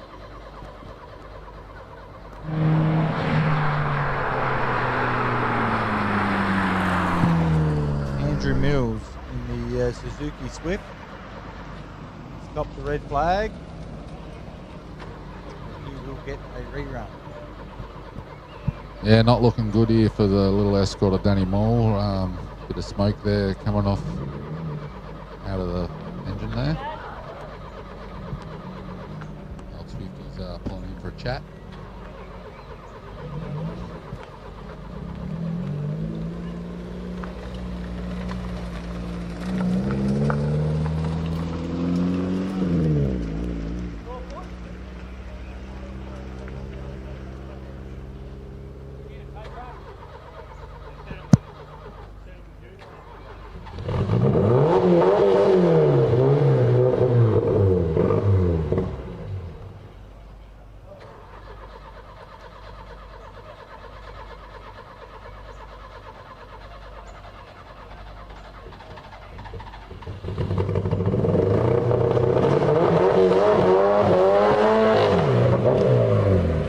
Danny Moll's back moving under his own power. Oh, I might have spoken too soon. Seemed to have stopped again.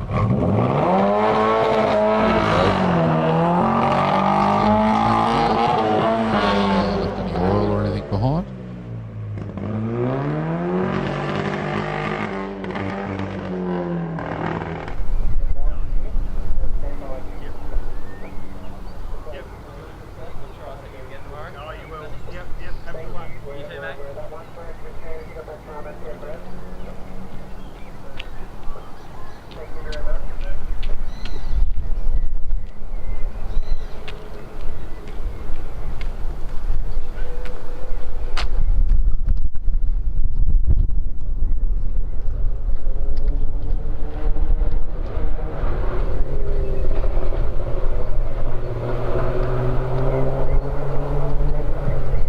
Shout out to our sponsors while we're having this little break while the track gets cleared. Obviously, shout out Trident Tyre Centre City of Mount Gambier, Adelaide General Plumbing, Adelaide Hills Conveyances, Aggear, All Panels Classic Car Restoration, Ample Auto, ASP, Avis, Baker's Delight, Bad Knox Deli, Billy Brand Wines, Blue Lake Cranes, Blue Lake Holiday Park, Bosch Motorsport, Bright Legal, CNR Motors Husqvarna, Cullen and Gazard, CCM 4x4. Alright, we are back underway now. We've got the Nissan Bluebird leaving the line, driven by Darren Schumacher.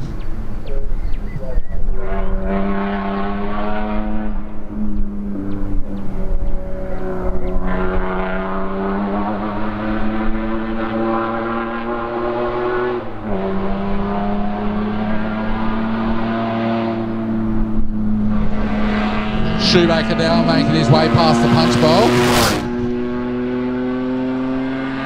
They're waving.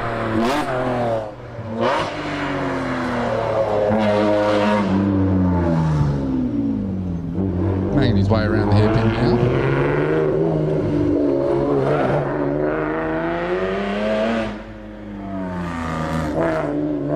Point the blue boy to the finish line, and he's going to stop the clock there at a 1:02.58. See the grindstone entry now. The old Commodore making its way to the top of the hill. Nicely put together race car, this one. Interesting fact about these VL Commodore, Sam. What's that? They're powered by a Nissan. Oh yeah, the 6-cylinder version. I think this one might be a V8. Got a funny feeling. But yeah, that was Holden's best motor. It's a 1:08.28. Steve Gronstead powering over the line at 1:28. 1:28, should I say. We have Glenn in the Rotary. Yep, the RX-7. Big fin on the back of this one. Baps over the line at 1:51.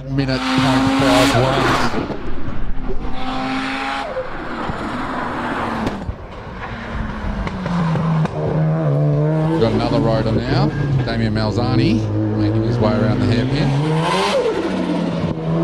Satin black He's machine. been sitting around the top 10 today, Damien Malzani. Yeah, always pumps out respectable times, Damien. He's taken out the Friday a couple of times here. That's a 54.52 there. Now we're on board here in the little Mini.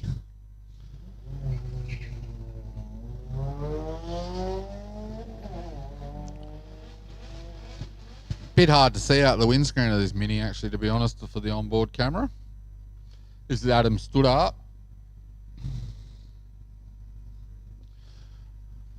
Nice entry into the hairpin there. Flicks it around nicely. He's going to point it to the finish line. And Adam's going to stop the clock there at a 1:05.36.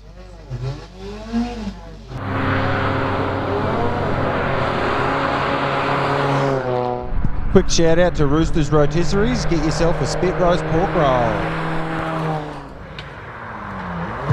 Tato's back on course now in the Swift.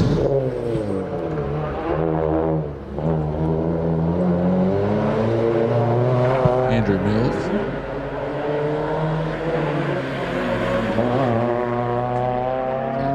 Swifty across the line. 1:10.66 there.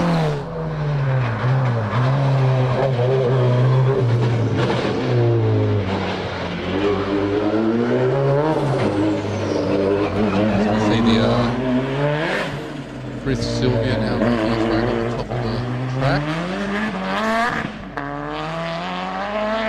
At the time of 56.1 for Matt Frith there. Reece Molden now in the 1600 Datsun flying up the hill. Absolutely flying, this thing.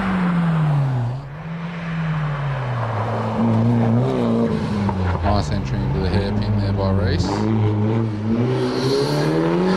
Exit. Number 39, Reese Bolt. He's on for a good score here.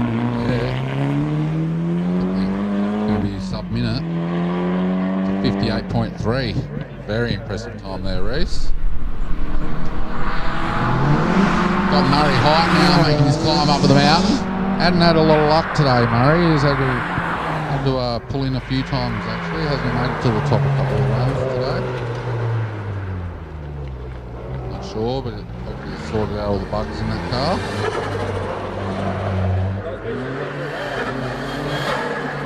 Here we got Murray Height in the Rona. Entry number 40. He powers across the line at 1 minute 4 seconds. Now we've got Patrick Hughes on screen, another Sylvia.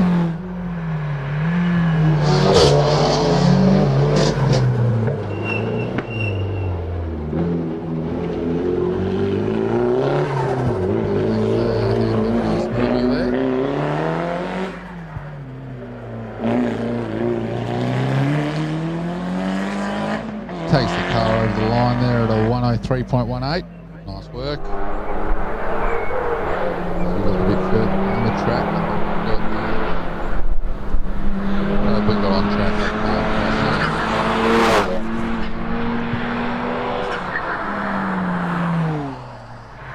We've got the beautiful glow of the afternoon sun shining down on us. Nice. They've had a Volkswagen.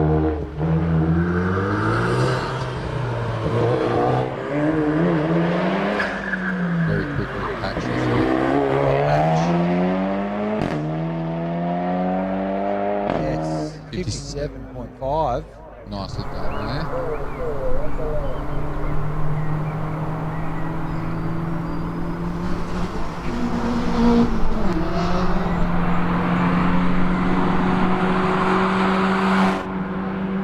So we're into the all-wheel drive class now. We've got 3 wheels way up the mountain. Looking at Josh Swan. Nice little Rex, this one. It's got nice decal.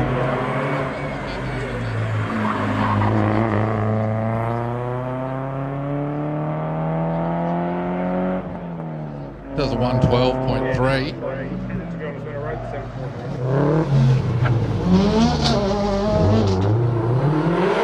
This time we got the bug eye Rex making its way up the haircut.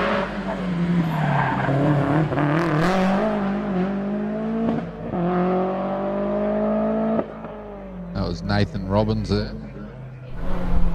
Across the beam at a 55.59.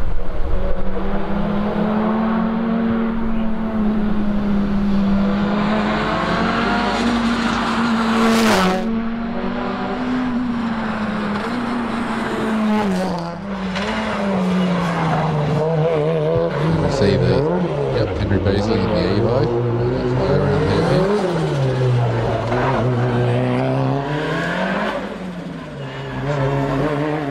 Interesting paint scheme. Like that. It's got a hell of a grunt. It absolutely smashes over the line. 54.1 there That for is Henry not a Beasley. sledge time. Little Datsun Sunny now making its way to the top of the hill. This thing being flogged up every day. Very well positioned car. Don't see too many of them at all.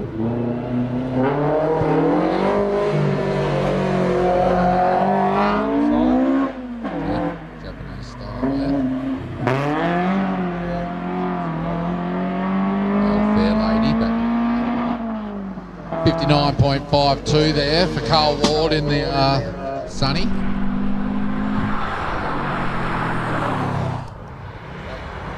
We've got the WRX on the screen. Yeah, Ivan Folgera, entry number 47.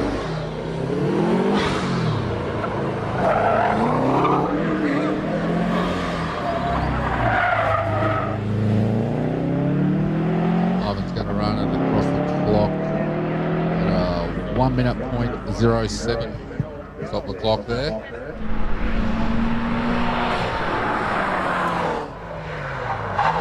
And we've got Liberty now. Box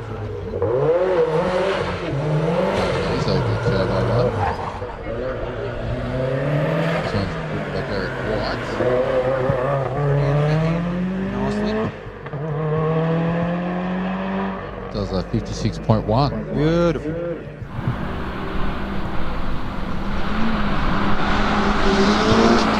Entry number 49, Mark Dixon.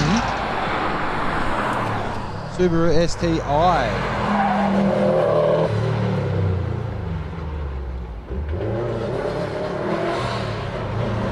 Dixon exits the hairpin.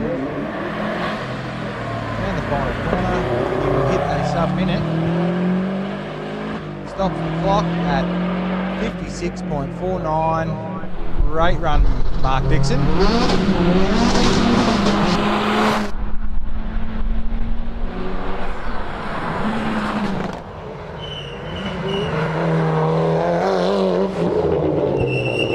Entry number 50, Martin Radford now in the 01 Mitsubishi Evo.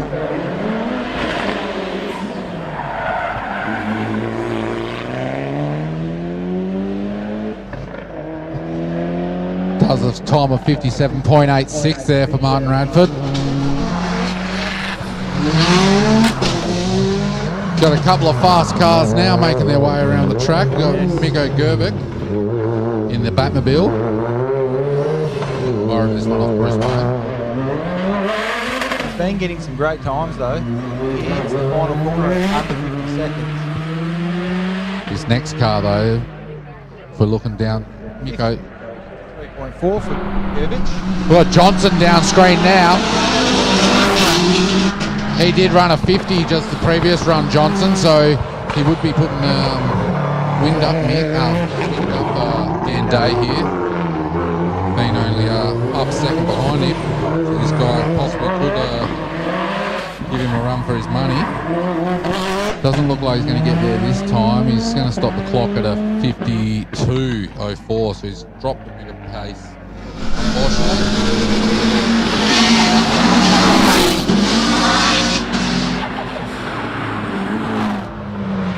As we see the WRX now of Wilson making his way around the hairpin.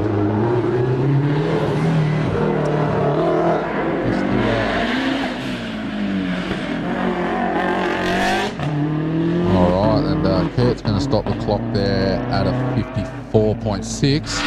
Now, we've got Dan Day down the bottom of the track, absolutely flying up the mountain here. Hopefully he can get the hairpin sorted this time. Big sparks coming off on entry to hairpin. Has navigated it nicely this time. Had a bit of issues accident last time. So Dan, absolutely pumping this machine. Is he going to set a new record here? Oh my God! New record at the hill climb! Wow, Dan Day, you legend! 48.8. Absolutely smashed it. That is what we wanted. Wow. And he delivered! Day one, and we've got a new record. 48.8.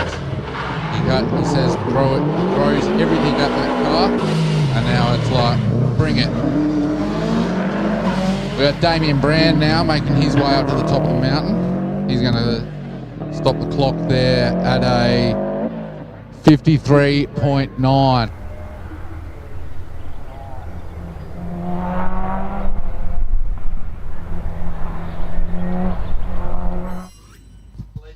So yeah, just Dan Day's made history here again, setting another track record of 48.8.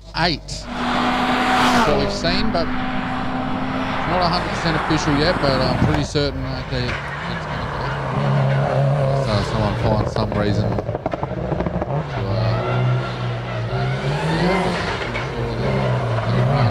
48.8.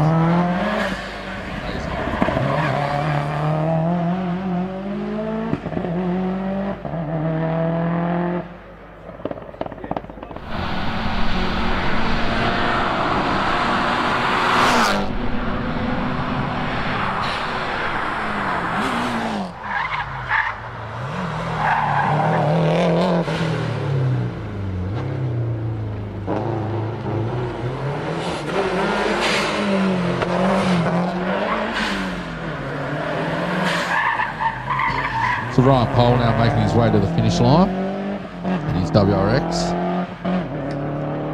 A 1 minute point 8 there for Ryan. Pretty good time there.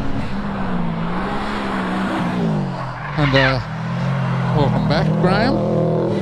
Just missed out on all the action. Thanks, mate. Sam. No, I didn't miss out on that. I was standing just outside it, so. Bit exciting in the commentary box. Yes. Record set, mate. Oh, and for good reason too. There was some discussion this morning whether we were going to see a time in the 48s, and there you go. We weren't too surprised about it. So, boys been on a mission all day. Still a day to go too. Any chance we'll see a 47? Well, that would be simply amazing. We'll see what the weather turns out like tomorrow. Apparently it's going to be clear and sunny and about 20 degrees, so conditions may be even better than they were just then. Watch Tanya take now, take us over the line. Tanya's done a 102 flat.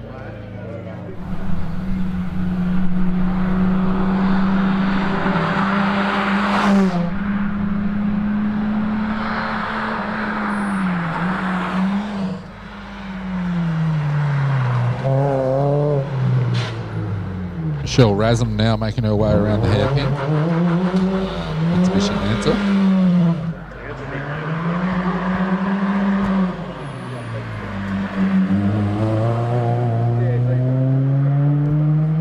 And it's a 108.6 there for Michelle.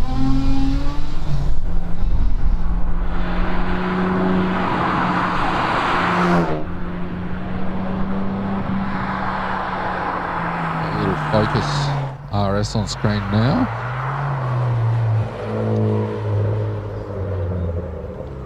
Driven by Alexandra Robinson. The Bazinga number plates on this car.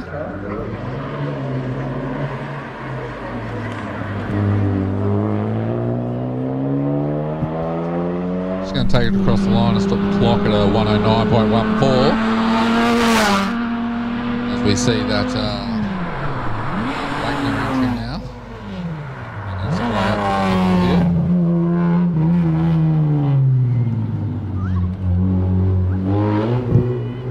Michelle Wagner in the Magna, of course. Nicely turned out little car, this one. Bit of number. One of Thompson's finest. 105.31 there for the Magna. Kylie Howard now making her way to the top of the mountain.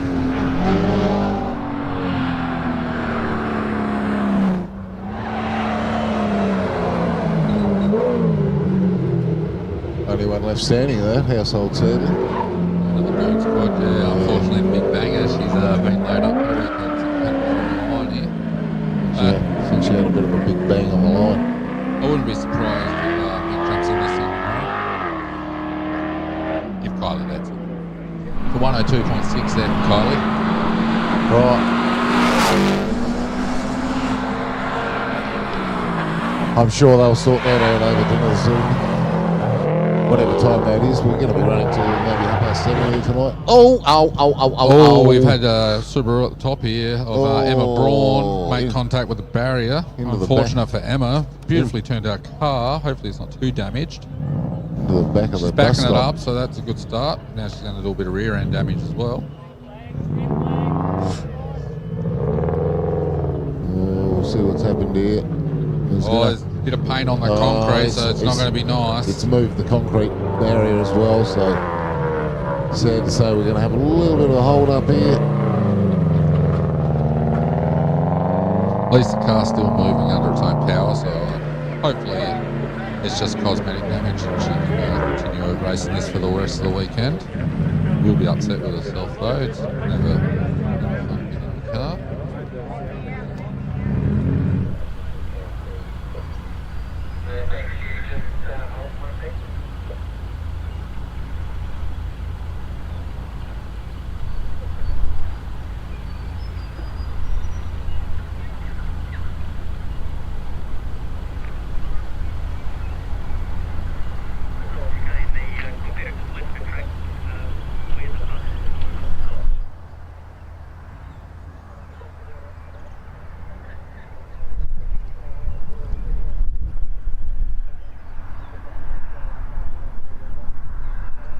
Probably just going to be a slight delay here at the moment. since that little incident at the top there at the hairpin. Most likely have to get the forklift out and move that concrete barrier back, but we'll let the track people make that assessment. I think you're right there, Sam. But I don't think that's going to hold up proceedings too much, maybe 5 or 10 minutes. So we ask that you all be patient. Our more than capable volunteers up there will get things back into place, lickety split.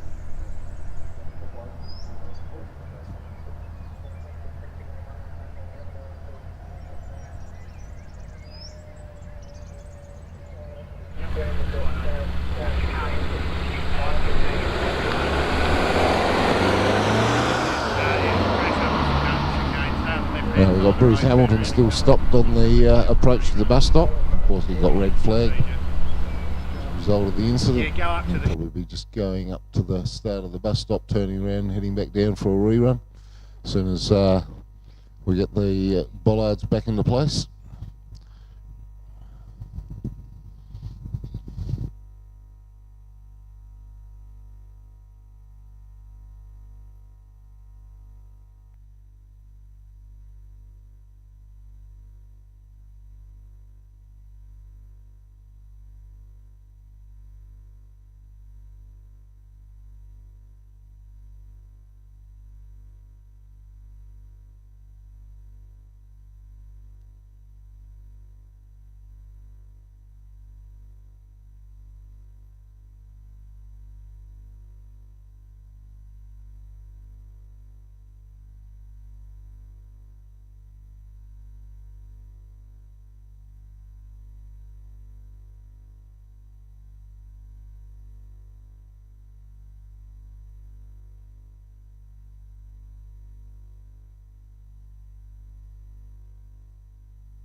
Okay, looks like we're about to get things running again here at the 2024 Trident Tyre Centre Legends of the Lakes.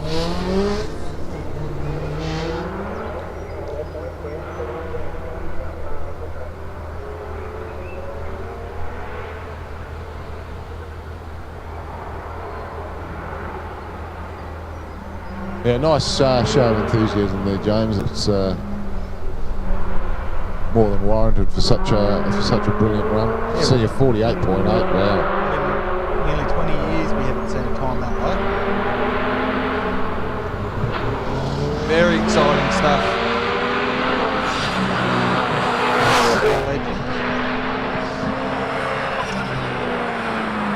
I think that one's going to be a bit of a hard one to beat now.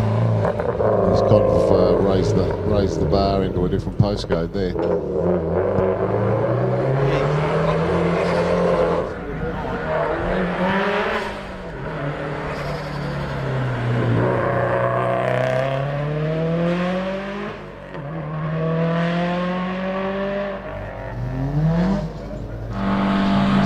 watching Chloe Crickoff as she's just stopped the clock at a 106.71.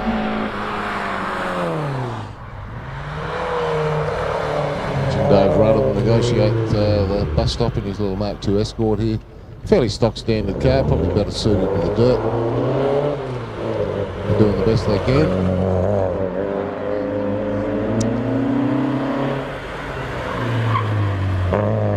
Well, a lot of body roll happening there. He's going to stop the clock at 1 minute 11.5.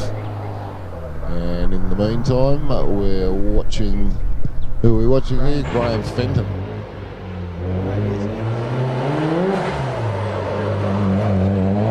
Sharing the car this weekend with Adam DiBiase.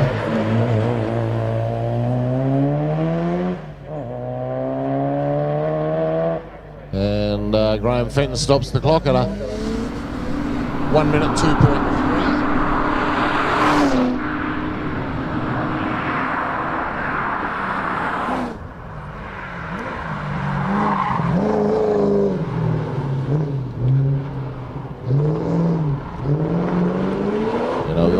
Just coming out of the top of the course at the moment. Been playing this game for quite a few years. Oh, a little bit hanging out a little bit on the final corner. Stops the clock at a 102.73. Respectable time for a big car like that. We've got Bruce Hamilton trying to do the same. He's been pretty quick all day, sorted out a few little issues earlier.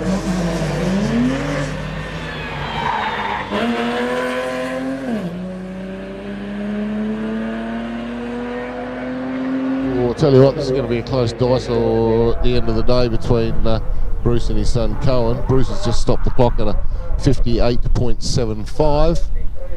In the BF taxi. Oh, we've had a little bit of a spinner there. Right on the corner there to the boat ramp. So look around, I don't think any of the tyre barriers have been hit. Unfortunately, we won't see a replay of that incident, but I think that's just overcooked it a little bit through the S's.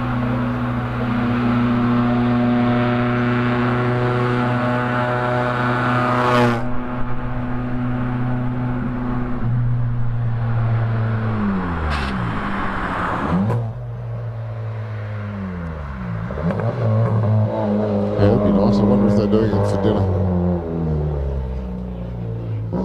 The top of the hill.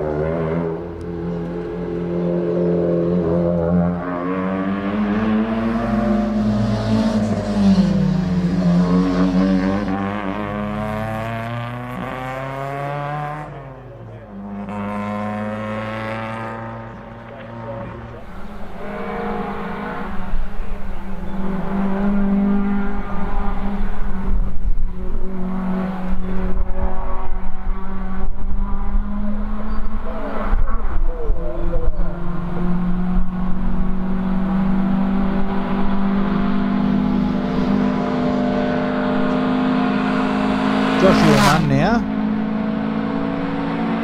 in the 180B Triple S.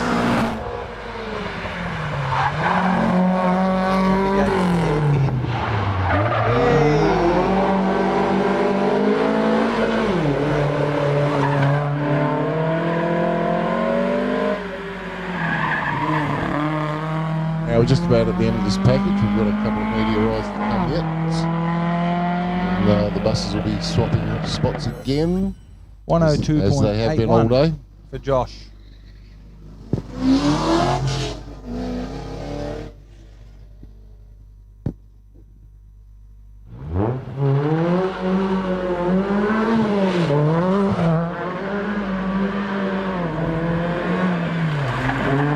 Jason Sims now in the Toyota Celica. Stops the clock at 102.52. Jason Sims.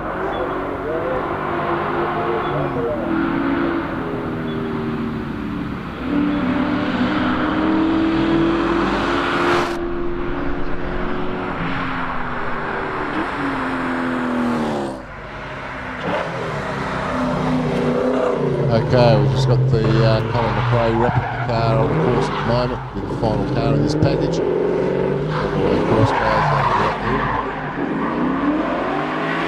Cleared and making sure everything's all good. Tristan Crow's having a great time with the passenger on board. A little drifty session up over the finish line. Oh.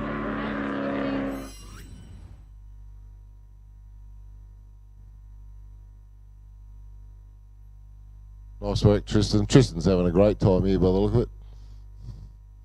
All under control. Bit of handbrake. He's using the handbrake. On the clutch life replay.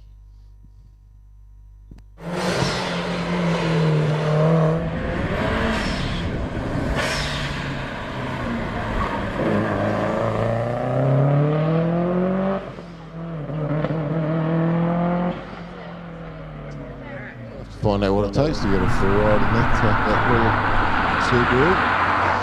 So we've gone up there quite a few times on promotional rides and nobody in the passenger seat, which is maybe a little disappointing. Pick me! Bosch Motorsport BR540 high-flow in-tank fuel pump sets a new Bosch standard for quality and performance. With class-leading fuel delivery at high rail pressures, it's ideal for both boosted and non-boosted engines, suitable for most fuels, and compact in size. The BR540 suits high-horsepower motorsport applications. Search for Bosch Motorsport Australia or find us at boschmotorsport.com.au. There's good, there's better, and then there's Bosch. Bosch Motorsport, when quality and performance matter. Bar for everybody.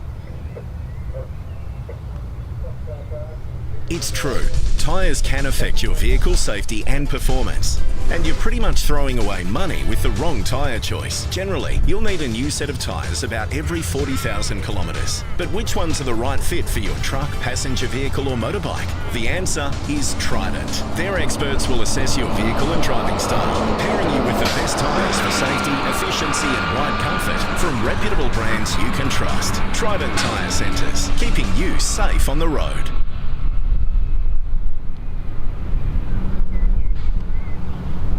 As it always does, James. It's always a good show down here. Absolutely. Where else would you want to be on the second weekend of November? Mount Gambier. Mount Gambier for the Legends.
Number 75, Filippo Bunker, ascending the hill now in the green Impreza. Made some respectable time.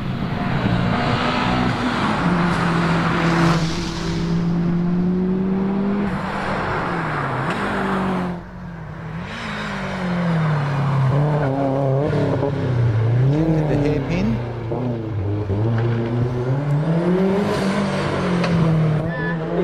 Now on his way to the final straight.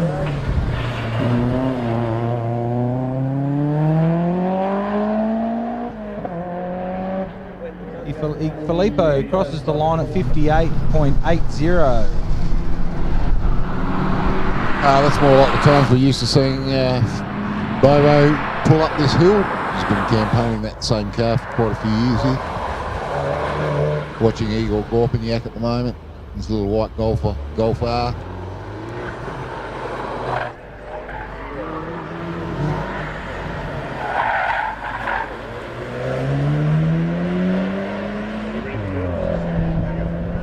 Now Igor's about to stop the clock at a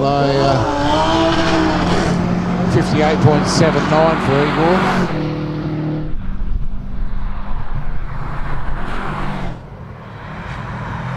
Number 77 now, Jordan Semchuk.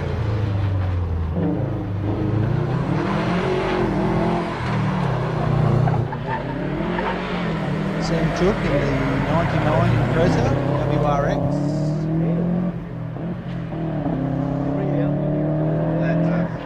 Stops the clock at 1 minute and 21. 1 minute.21. Jordan Semchuk.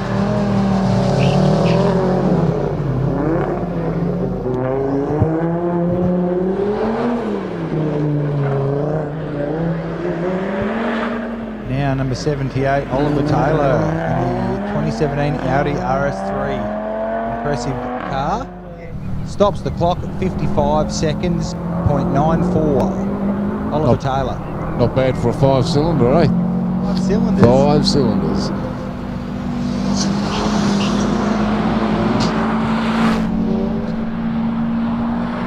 It's an evolution of the 5-cylinder they ran in the S1 Audis back in the Group B, the glorious Group B rally car days. Yeah. Now we've got Jordan Rawlak, the STI. We'll have to get Sam to go over and kick the main screen again, I think. We've lost our video contact. Flying blind here at the moment. Jordan, he stops the clock at 55 seconds, 21. Well done, Jordan.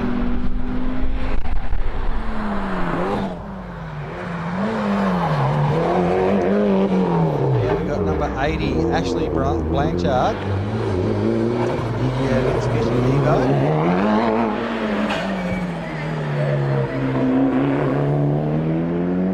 Blanchard will stop the clock at 55 seconds, .16. Decent run.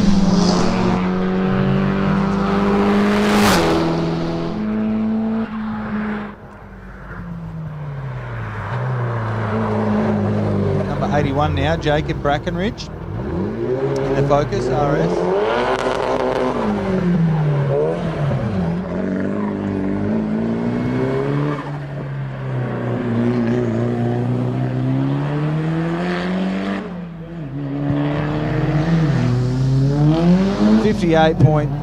.6 seconds for Dale Tucker in the 200 SX. Followed now by number 83, Alex Wilson. And another Audi, A4. I've always described this car of Alex as probably one of the sleepest looking cars in the field. Seems rather unassuming, but it's about to stop the clock in a staggering 57.88. Very nice.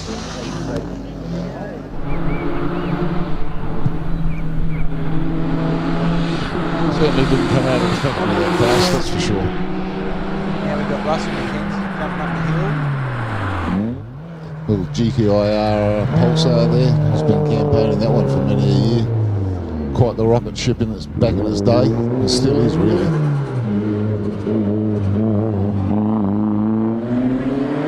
Russell.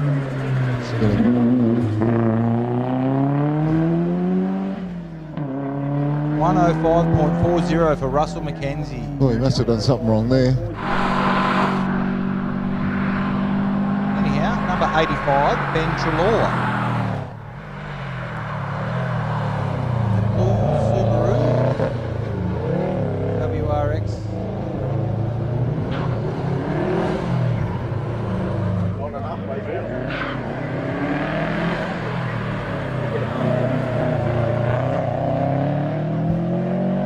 Ben Trelaw stops the clock at 1 minute 5 seconds, 1.05.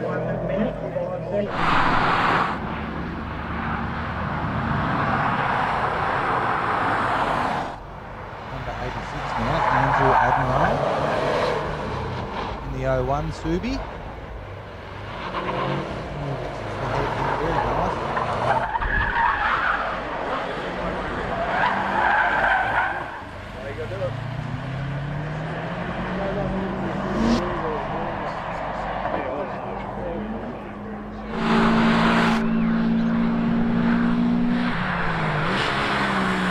I don't quite know what's happened to Andrew Admiral at this point, but he's definitely not sure. It was Darren Herring was the last car up there. See, he stopped the clock at a 1:03.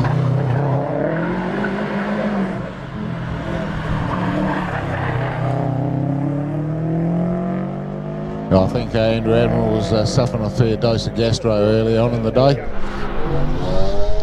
So he might well have parked it up for the weekend, or for today anyway.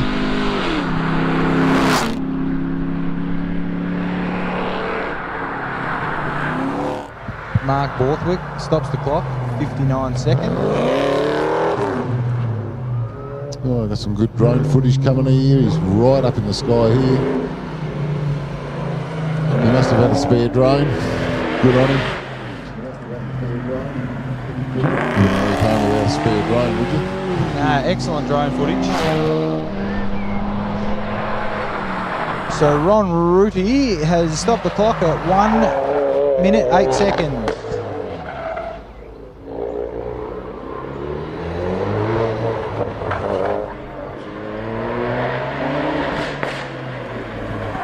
So Kirk Hours now, the Ford Focus, number 91, stops the clock at 57 seconds.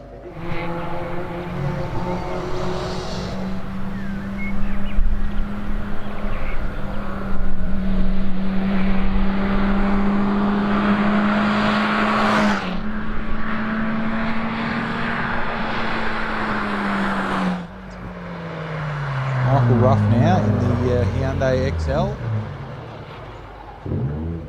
Chicane. And on to the final corner.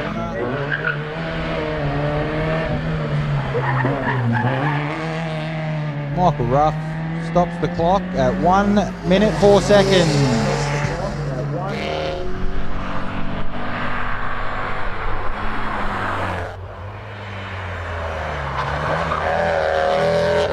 From way up there, that was a nice turn from Nemo.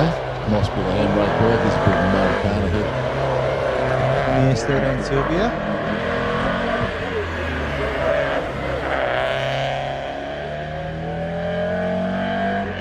He stops the clock. 1 minute 3 seconds. 0.4.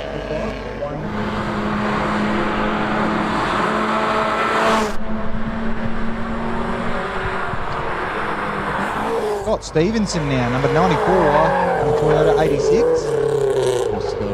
Apogee Motorsport Services.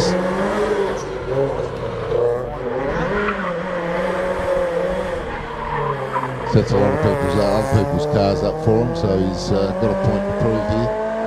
59.18 seconds. Scott Stevenson.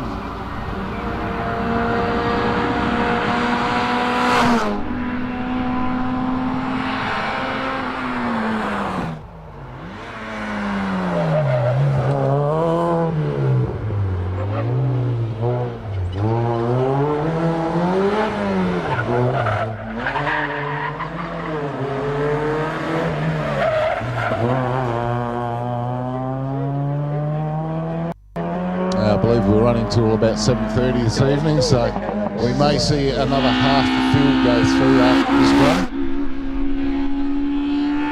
We'll let it It's only 10 past 6 at the moment. Still got another hour and 20 to run. Oh, I love this high up drone footage. It's absolutely wonderful.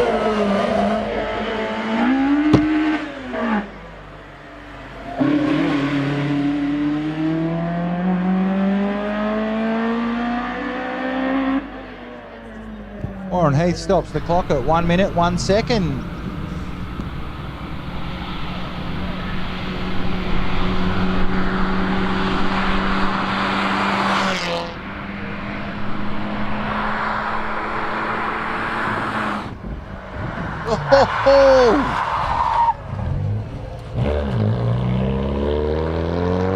Smoking sideways action from the Excel coming into the bus stop there, but he's managed to keep it under control.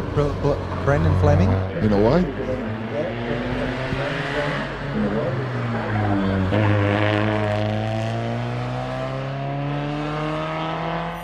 I think that cost him a few precious minutes. We're just about to enjoy a replay of what exactly happened there. Oh, pitches it in sideways. Nathan Green would have been impressed. He made it to the highlight reel here a few years ago in similar circumstance.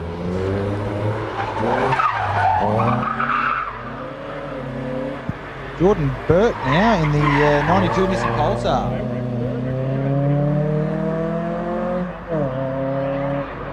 Stops the clock, 1 minute, 8 seconds. 7:30. 1 minute, 8 seconds. I reckon that this is a...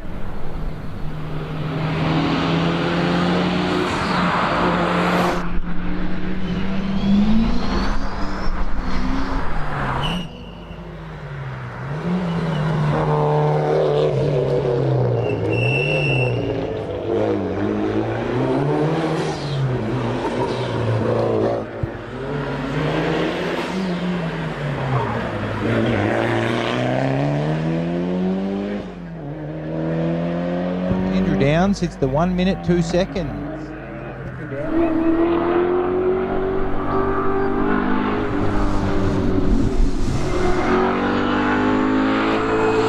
And now Matt Evans in the Commodore.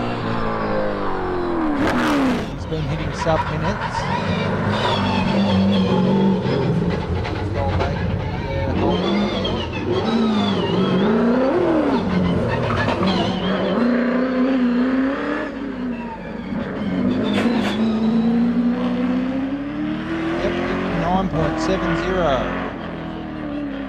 Well done, Matt. Number 100.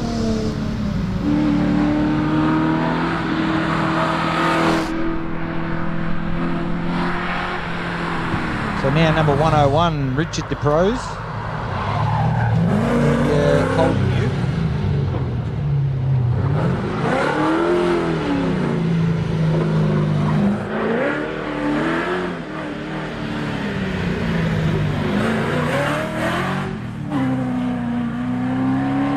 So 102.3 for Richard Duprez there. We're watching Jim McGough. His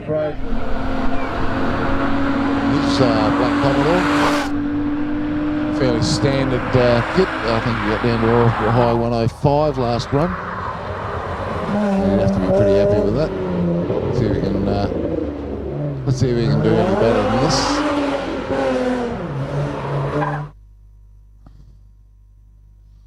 Oh, we've got another in-car camera here.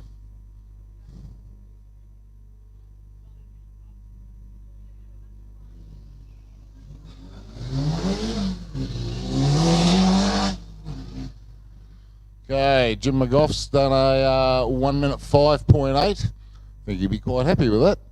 Now we're riding on board with Anthony Norris, Mr. Grand Nissan himself.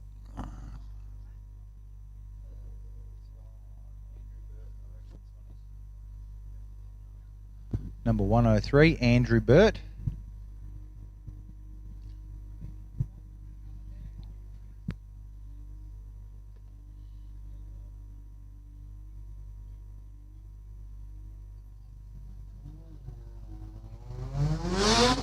Still riding in car with Anthony Norris here. Andrew Burt clocking in at 1 minute 13.85.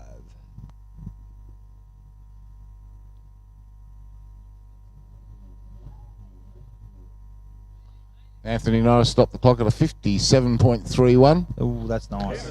Nice, still a little off the pace. So Rob Butler now, number 106 in the Mazda RX-7, making his way to the chicane. What's going on there? Bit of smoke. There was a big tyre lock up there on the front right.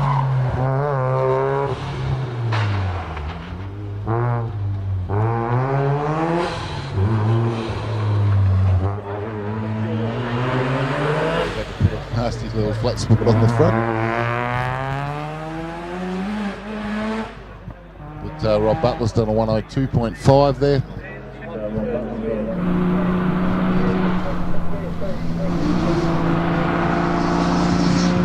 Craig Day now, number 107 in the 88 Nissan Skyline.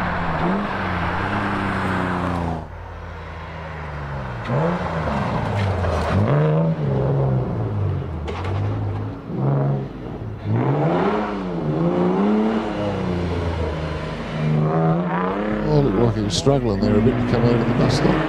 Didn't look overly fast and flying, but we'll see what his time pulls. He's done a 1 minute 10.5, Craig Day. Tim Adams now in the 92 Skyline. Still a popular car for motorsport, aren't they? They're always quick cars, these Skylines. Plenty of them out here this weekend. It's great to see. Red toe hook hanging off the front. Hey, Oh, yeah, that's nice little bit of opposite lock out of the last corner. Sideways. That's 103.87 for Timothy Adams. Oh, he comes to station wagon. This is quite fast, this Oh, thing. my word. He was fairly motored into the bus stop there. Getting it nice and under control. He's really giving it what for here. It's going to be a well sub 1 minute. 57.2 for Luke Day. Lovely run.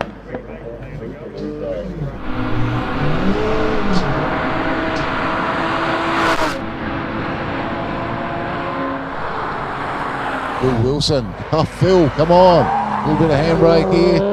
Showing off his motor counter skills. And a boy, nice and tidy.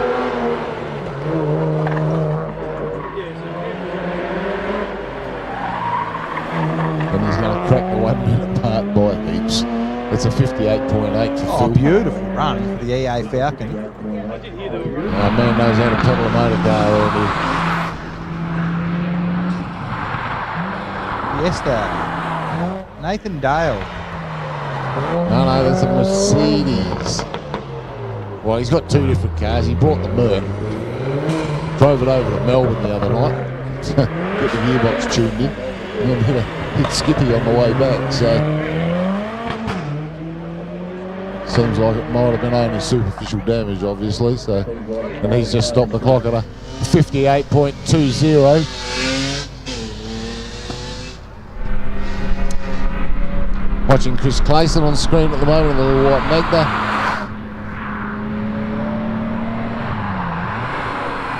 He wasn't actually going to run this year, but he's been put on the list. He's one of our backup medics.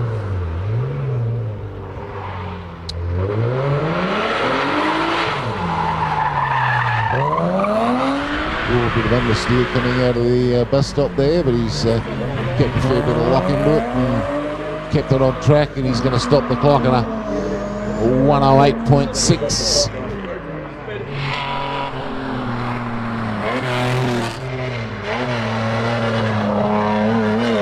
Mark Gain negotiating the bus stop in the nice green Toronto, first time competitor out here.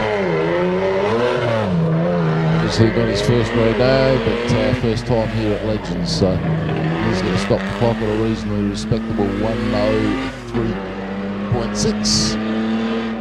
Nice work from Mark.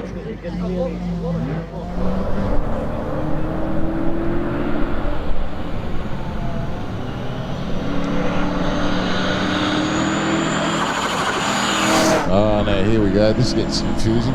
This is Chris Burns, but he's not driving the Datsun 1600 or 260Z for that matter.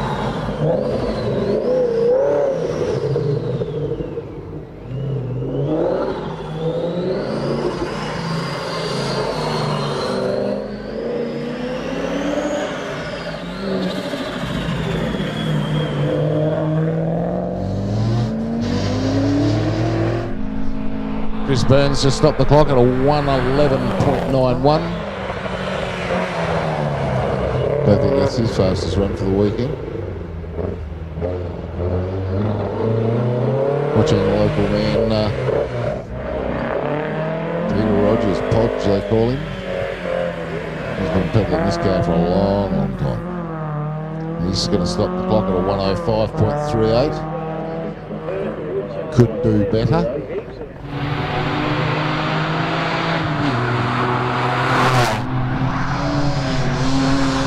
Aaron Thompson now in the Mitsubishi Magna, number 117, entering the chicane.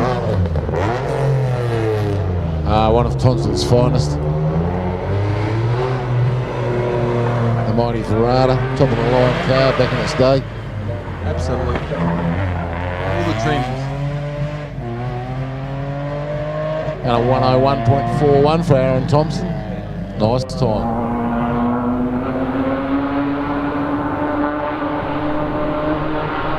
Watching Grant Stevenson, historic group in. Little Mark 1 Escort.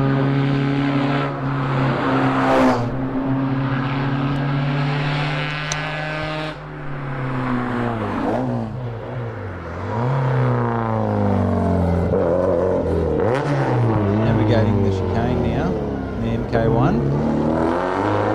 The beautiful drone vision. Live screen.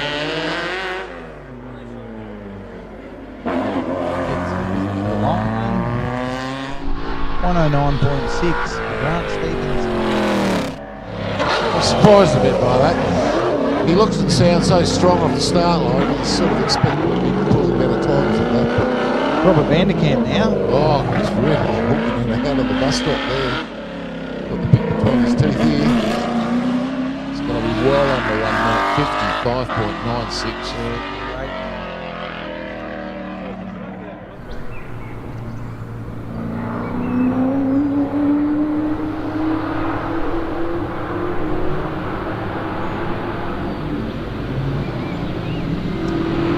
James Crimson now in the Futura XY. Beautiful car. Going a little bit quicker than it was last year. Vanderkamp might have had a little bit to do with that. Looking at a 58 seconds.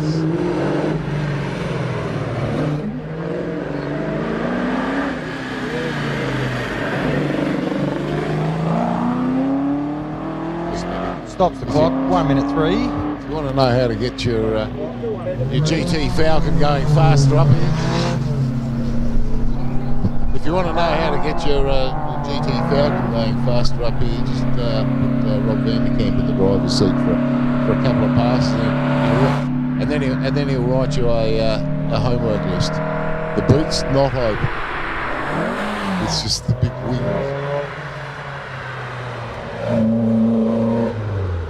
Sporting this wing for quite a few years. We do have a little bit of fun with him over that.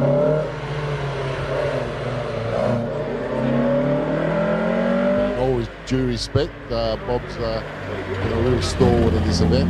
He gets the whole family out. There's something hanging under that car that's looking a little bit low.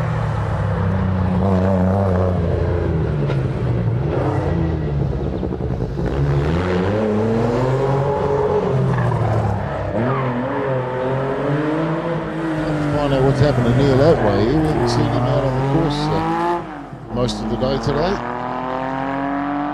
You just see Norm Goodall crossing the line at a 1:02.98. He's been fairly consistent all day in the 1:02s. Got Mr. Opposite Lock, Peter Lock himself. Assistant clerk, of course, this weekend. Tireless worker on the committee to make this event run.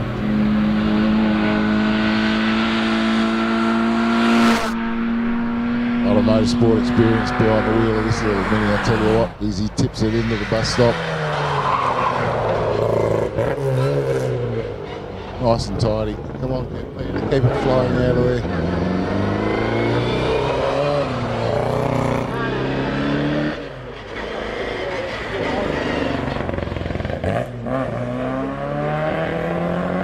Peter Locks just stopped the clock at a 106.17. Certainly not his fastest time up here.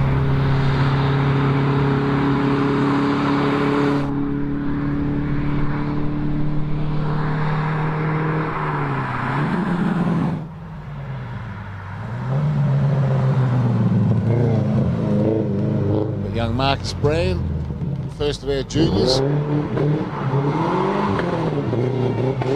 This car's not all it seems. This is a really good little car. They've taken the front drive shafts out of it, so it's just a real drive only Subaru. The young kids have been learning how to drive in it. It's a fantastic vehicle for doing that. And Marcus Brand, he's stopped the clock in a 1 minute 17.34.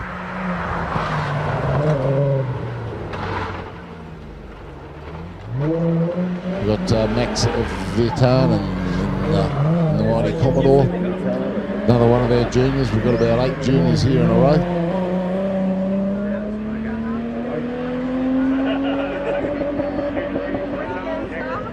And Max has stopped the clock at a pretty impressive 1 minute 3.23. That's a pretty fair time in a car like that. Watching Kyle Johnson in the little Datsun 1600.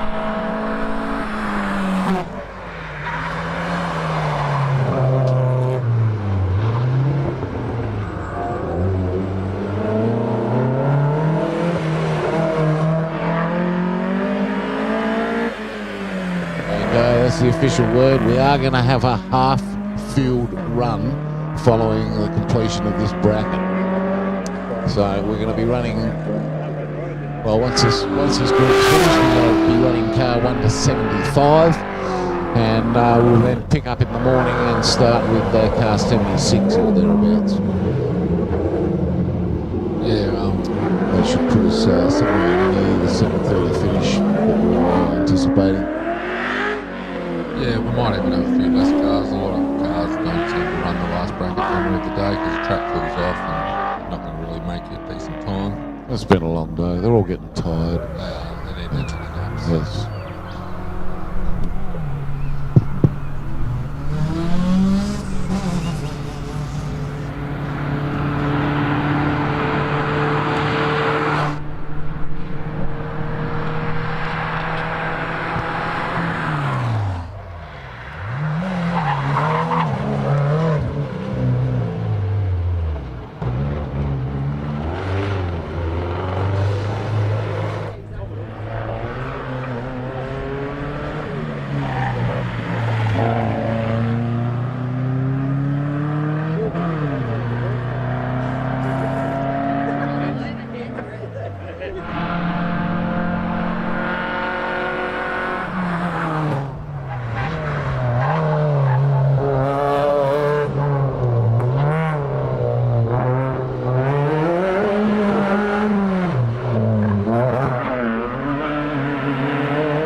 Okay, we've just had Harrison Bliss stop the clock at a 1 minute 6.4.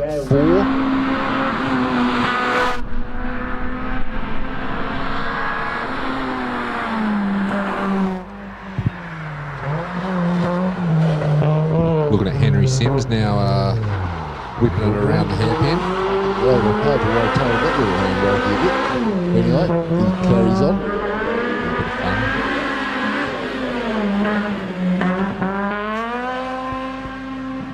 Henry's going to stop the clock this time at a 108 flat.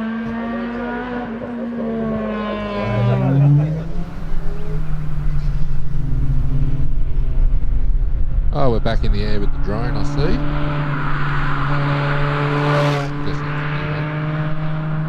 He's chasing young Braden Ray Dell up the hill at the moment. Nice little answer he's got there. Want to see what your handbrake works like this time. Not really. He's taking it easy. Yes, he is. Going out there to bend the car, Dad. Well, behave yourself.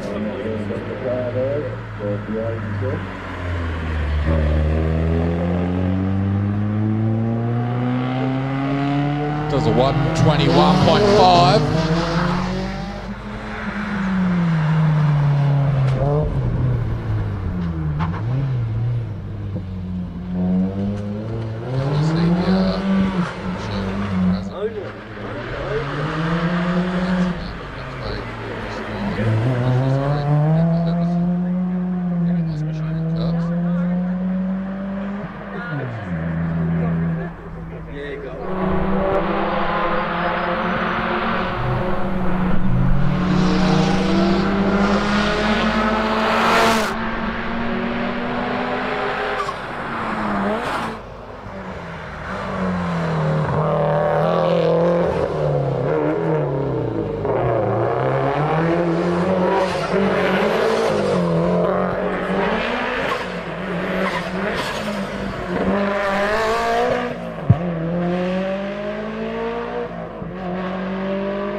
Finish line.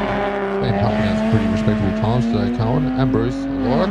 It's 58.57 there.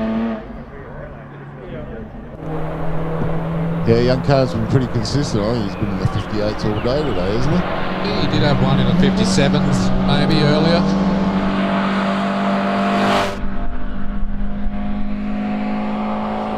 Certainly keeping his dad Bruce honest. Right, so the escort now, Dan Prentice, making its way around the hairpin. Oh, he's fighting that thing.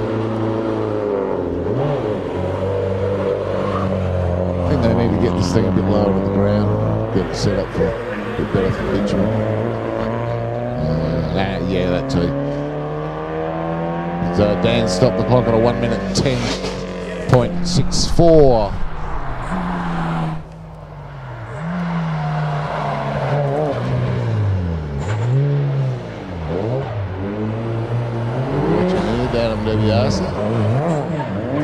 Driving Graham Fenton's car. He's going to stop the clock at a pretty impressive 57.68.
Okay, we're just watching Jeff Welsh in the Mighty Pro.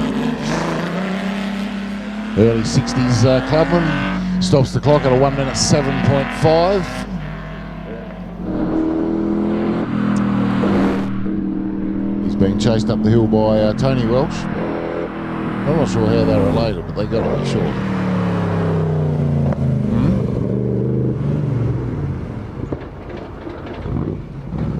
Oh, we've had a bit of a spin. Oh no, we've got to use reverse. Oh, that's never happy.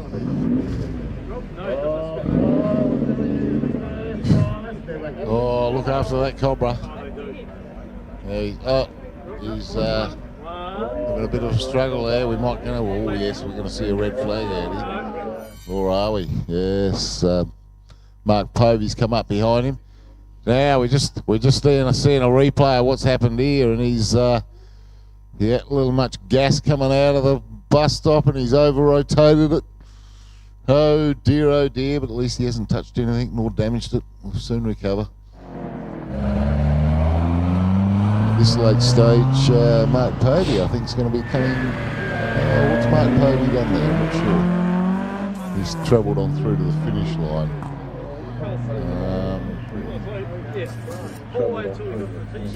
He might get a rerun tomorrow, yes.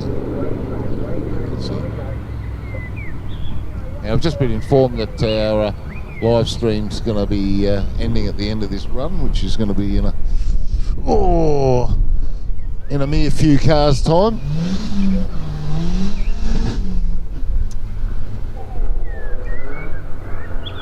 So I'm afraid you'll all have to wait till tomorrow morning, sometime after 9 o'clock. Time we're starting in the morning soon. Let's have a look here. Sunday, drivers briefing at 8:10. Competition starts at 8:30, and we'll run through to roughly 4 o'clock tomorrow. At which time there will be presentations and give everybody a bit of a head start in getting home from wherever they've travelled from. Quite a few here from Victoria, a lot from Adelaide.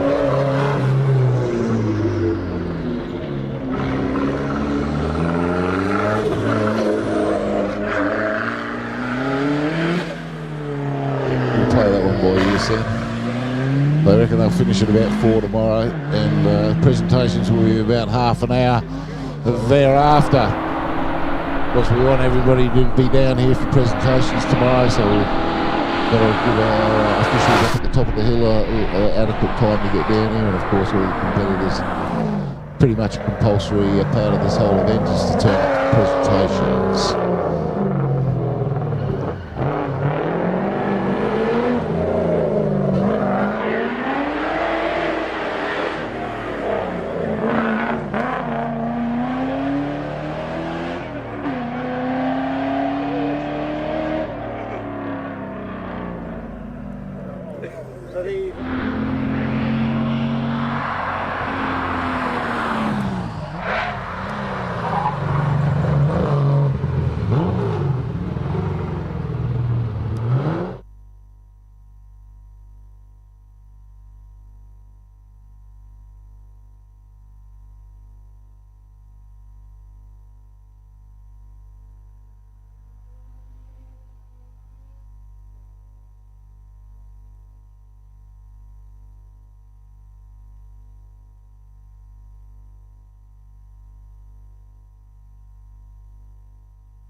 Well, we're seeing some really good in-car footage going up the hill here. Not sure who we're sitting in with here.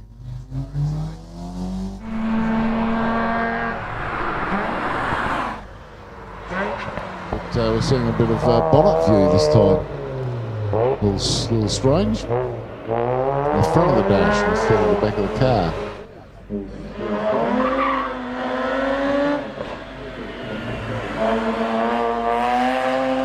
The boys from Clutch Life have been doing an absolutely marvellous job of doing all the live streaming, in-car, drone coverage. Yeah, it's just been getting better and better every year.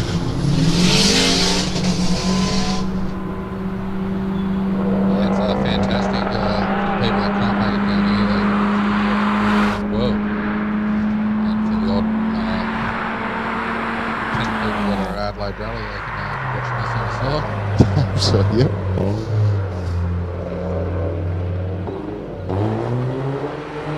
Anyway, we've got our course cars heading out.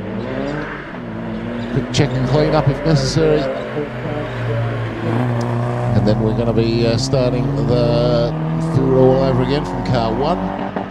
We're only going to be running to car 75, and then we'll pull the pin and call it a night, and come back and resume in the morning. Yeah, I think this is... Hopping and skipping a bit out of the bus stop there. He's going to... wow, that's got to be one of his quickest times for the day, surely, Sam. Very nice time. So I think that's going to be it for the live stream today. Before we go, I might have a shout out to our sponsors one more time. Obviously, Trident Tyre Centre, naming sponsors of the Legend of the Lake Hillclimb. City of Mount Gambier, Adelaide General Plumbing, Adelaide Hills Conveyances, Ag Gear, All Panels Classic Car Restoration. We've got Bosch Motorsport as well, and S&J, thanks to the big screen. Jules Removalists, they're sponsoring the drone this year. They've done a fantastic job, got an extra one back up in the air, so that's great. Let's not forget Carlin and Gazard for supplying some of the cars this weekend.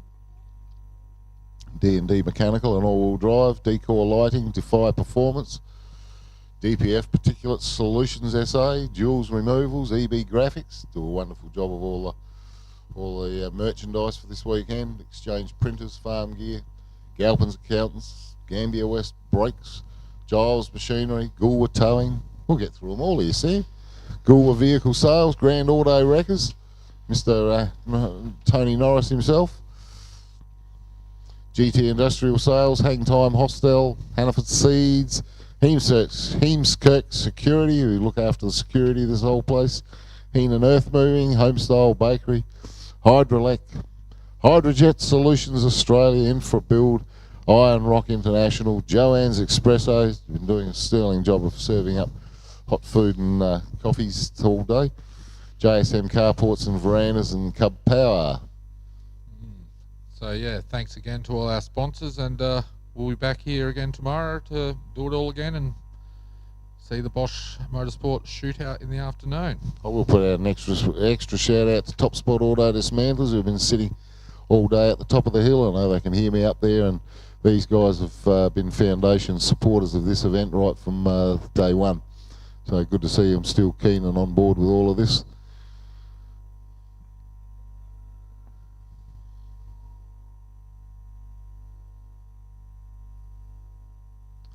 So thank you for watching. Thank you for coming down. Thank you for supporting the event. And we'll see you all bright and early in the morning, 8:30 start for another great day's racing. 8:30 starts the competition. 8 o'clock by your card. 8:05. All right, okay. Just get here early. They'll get things kicked off when they do. And it'll be another great days of entertainment here at Valley Lake. So it's a good night from me, and a good night from Sam, and a good night from James. Performance tuners and racers trust Bosch technology for their high-performance engines. Precision, reliability and performance. Bosch fuel injectors give you peace of mind, knowing your engine is getting the best fuel delivery, race after race, year after year. Optimised spray formation for improved combustion, smoother power delivery and better throttle response. Bosch fuel injectors will put you ahead of the competition. Search Bosch Motorsport Australia. There's good, there's better, and then there's Bosch. It's true, tyres can affect your vehicle safety and performance. And you're pretty much throwing away money with the wrong tyre choice. Generally, you'll need a new set of tyres about every 40,000 kilometres. But which ones are the right fit for your truck, passenger vehicle or motorbike? The answer is Trident. Their experts will assess your vehicle and driving style, pairing you with the best tyres for safety, efficiency and ride comfort from reputable brands you can trust. Trident Tyre Centres, keeping you safe on the road.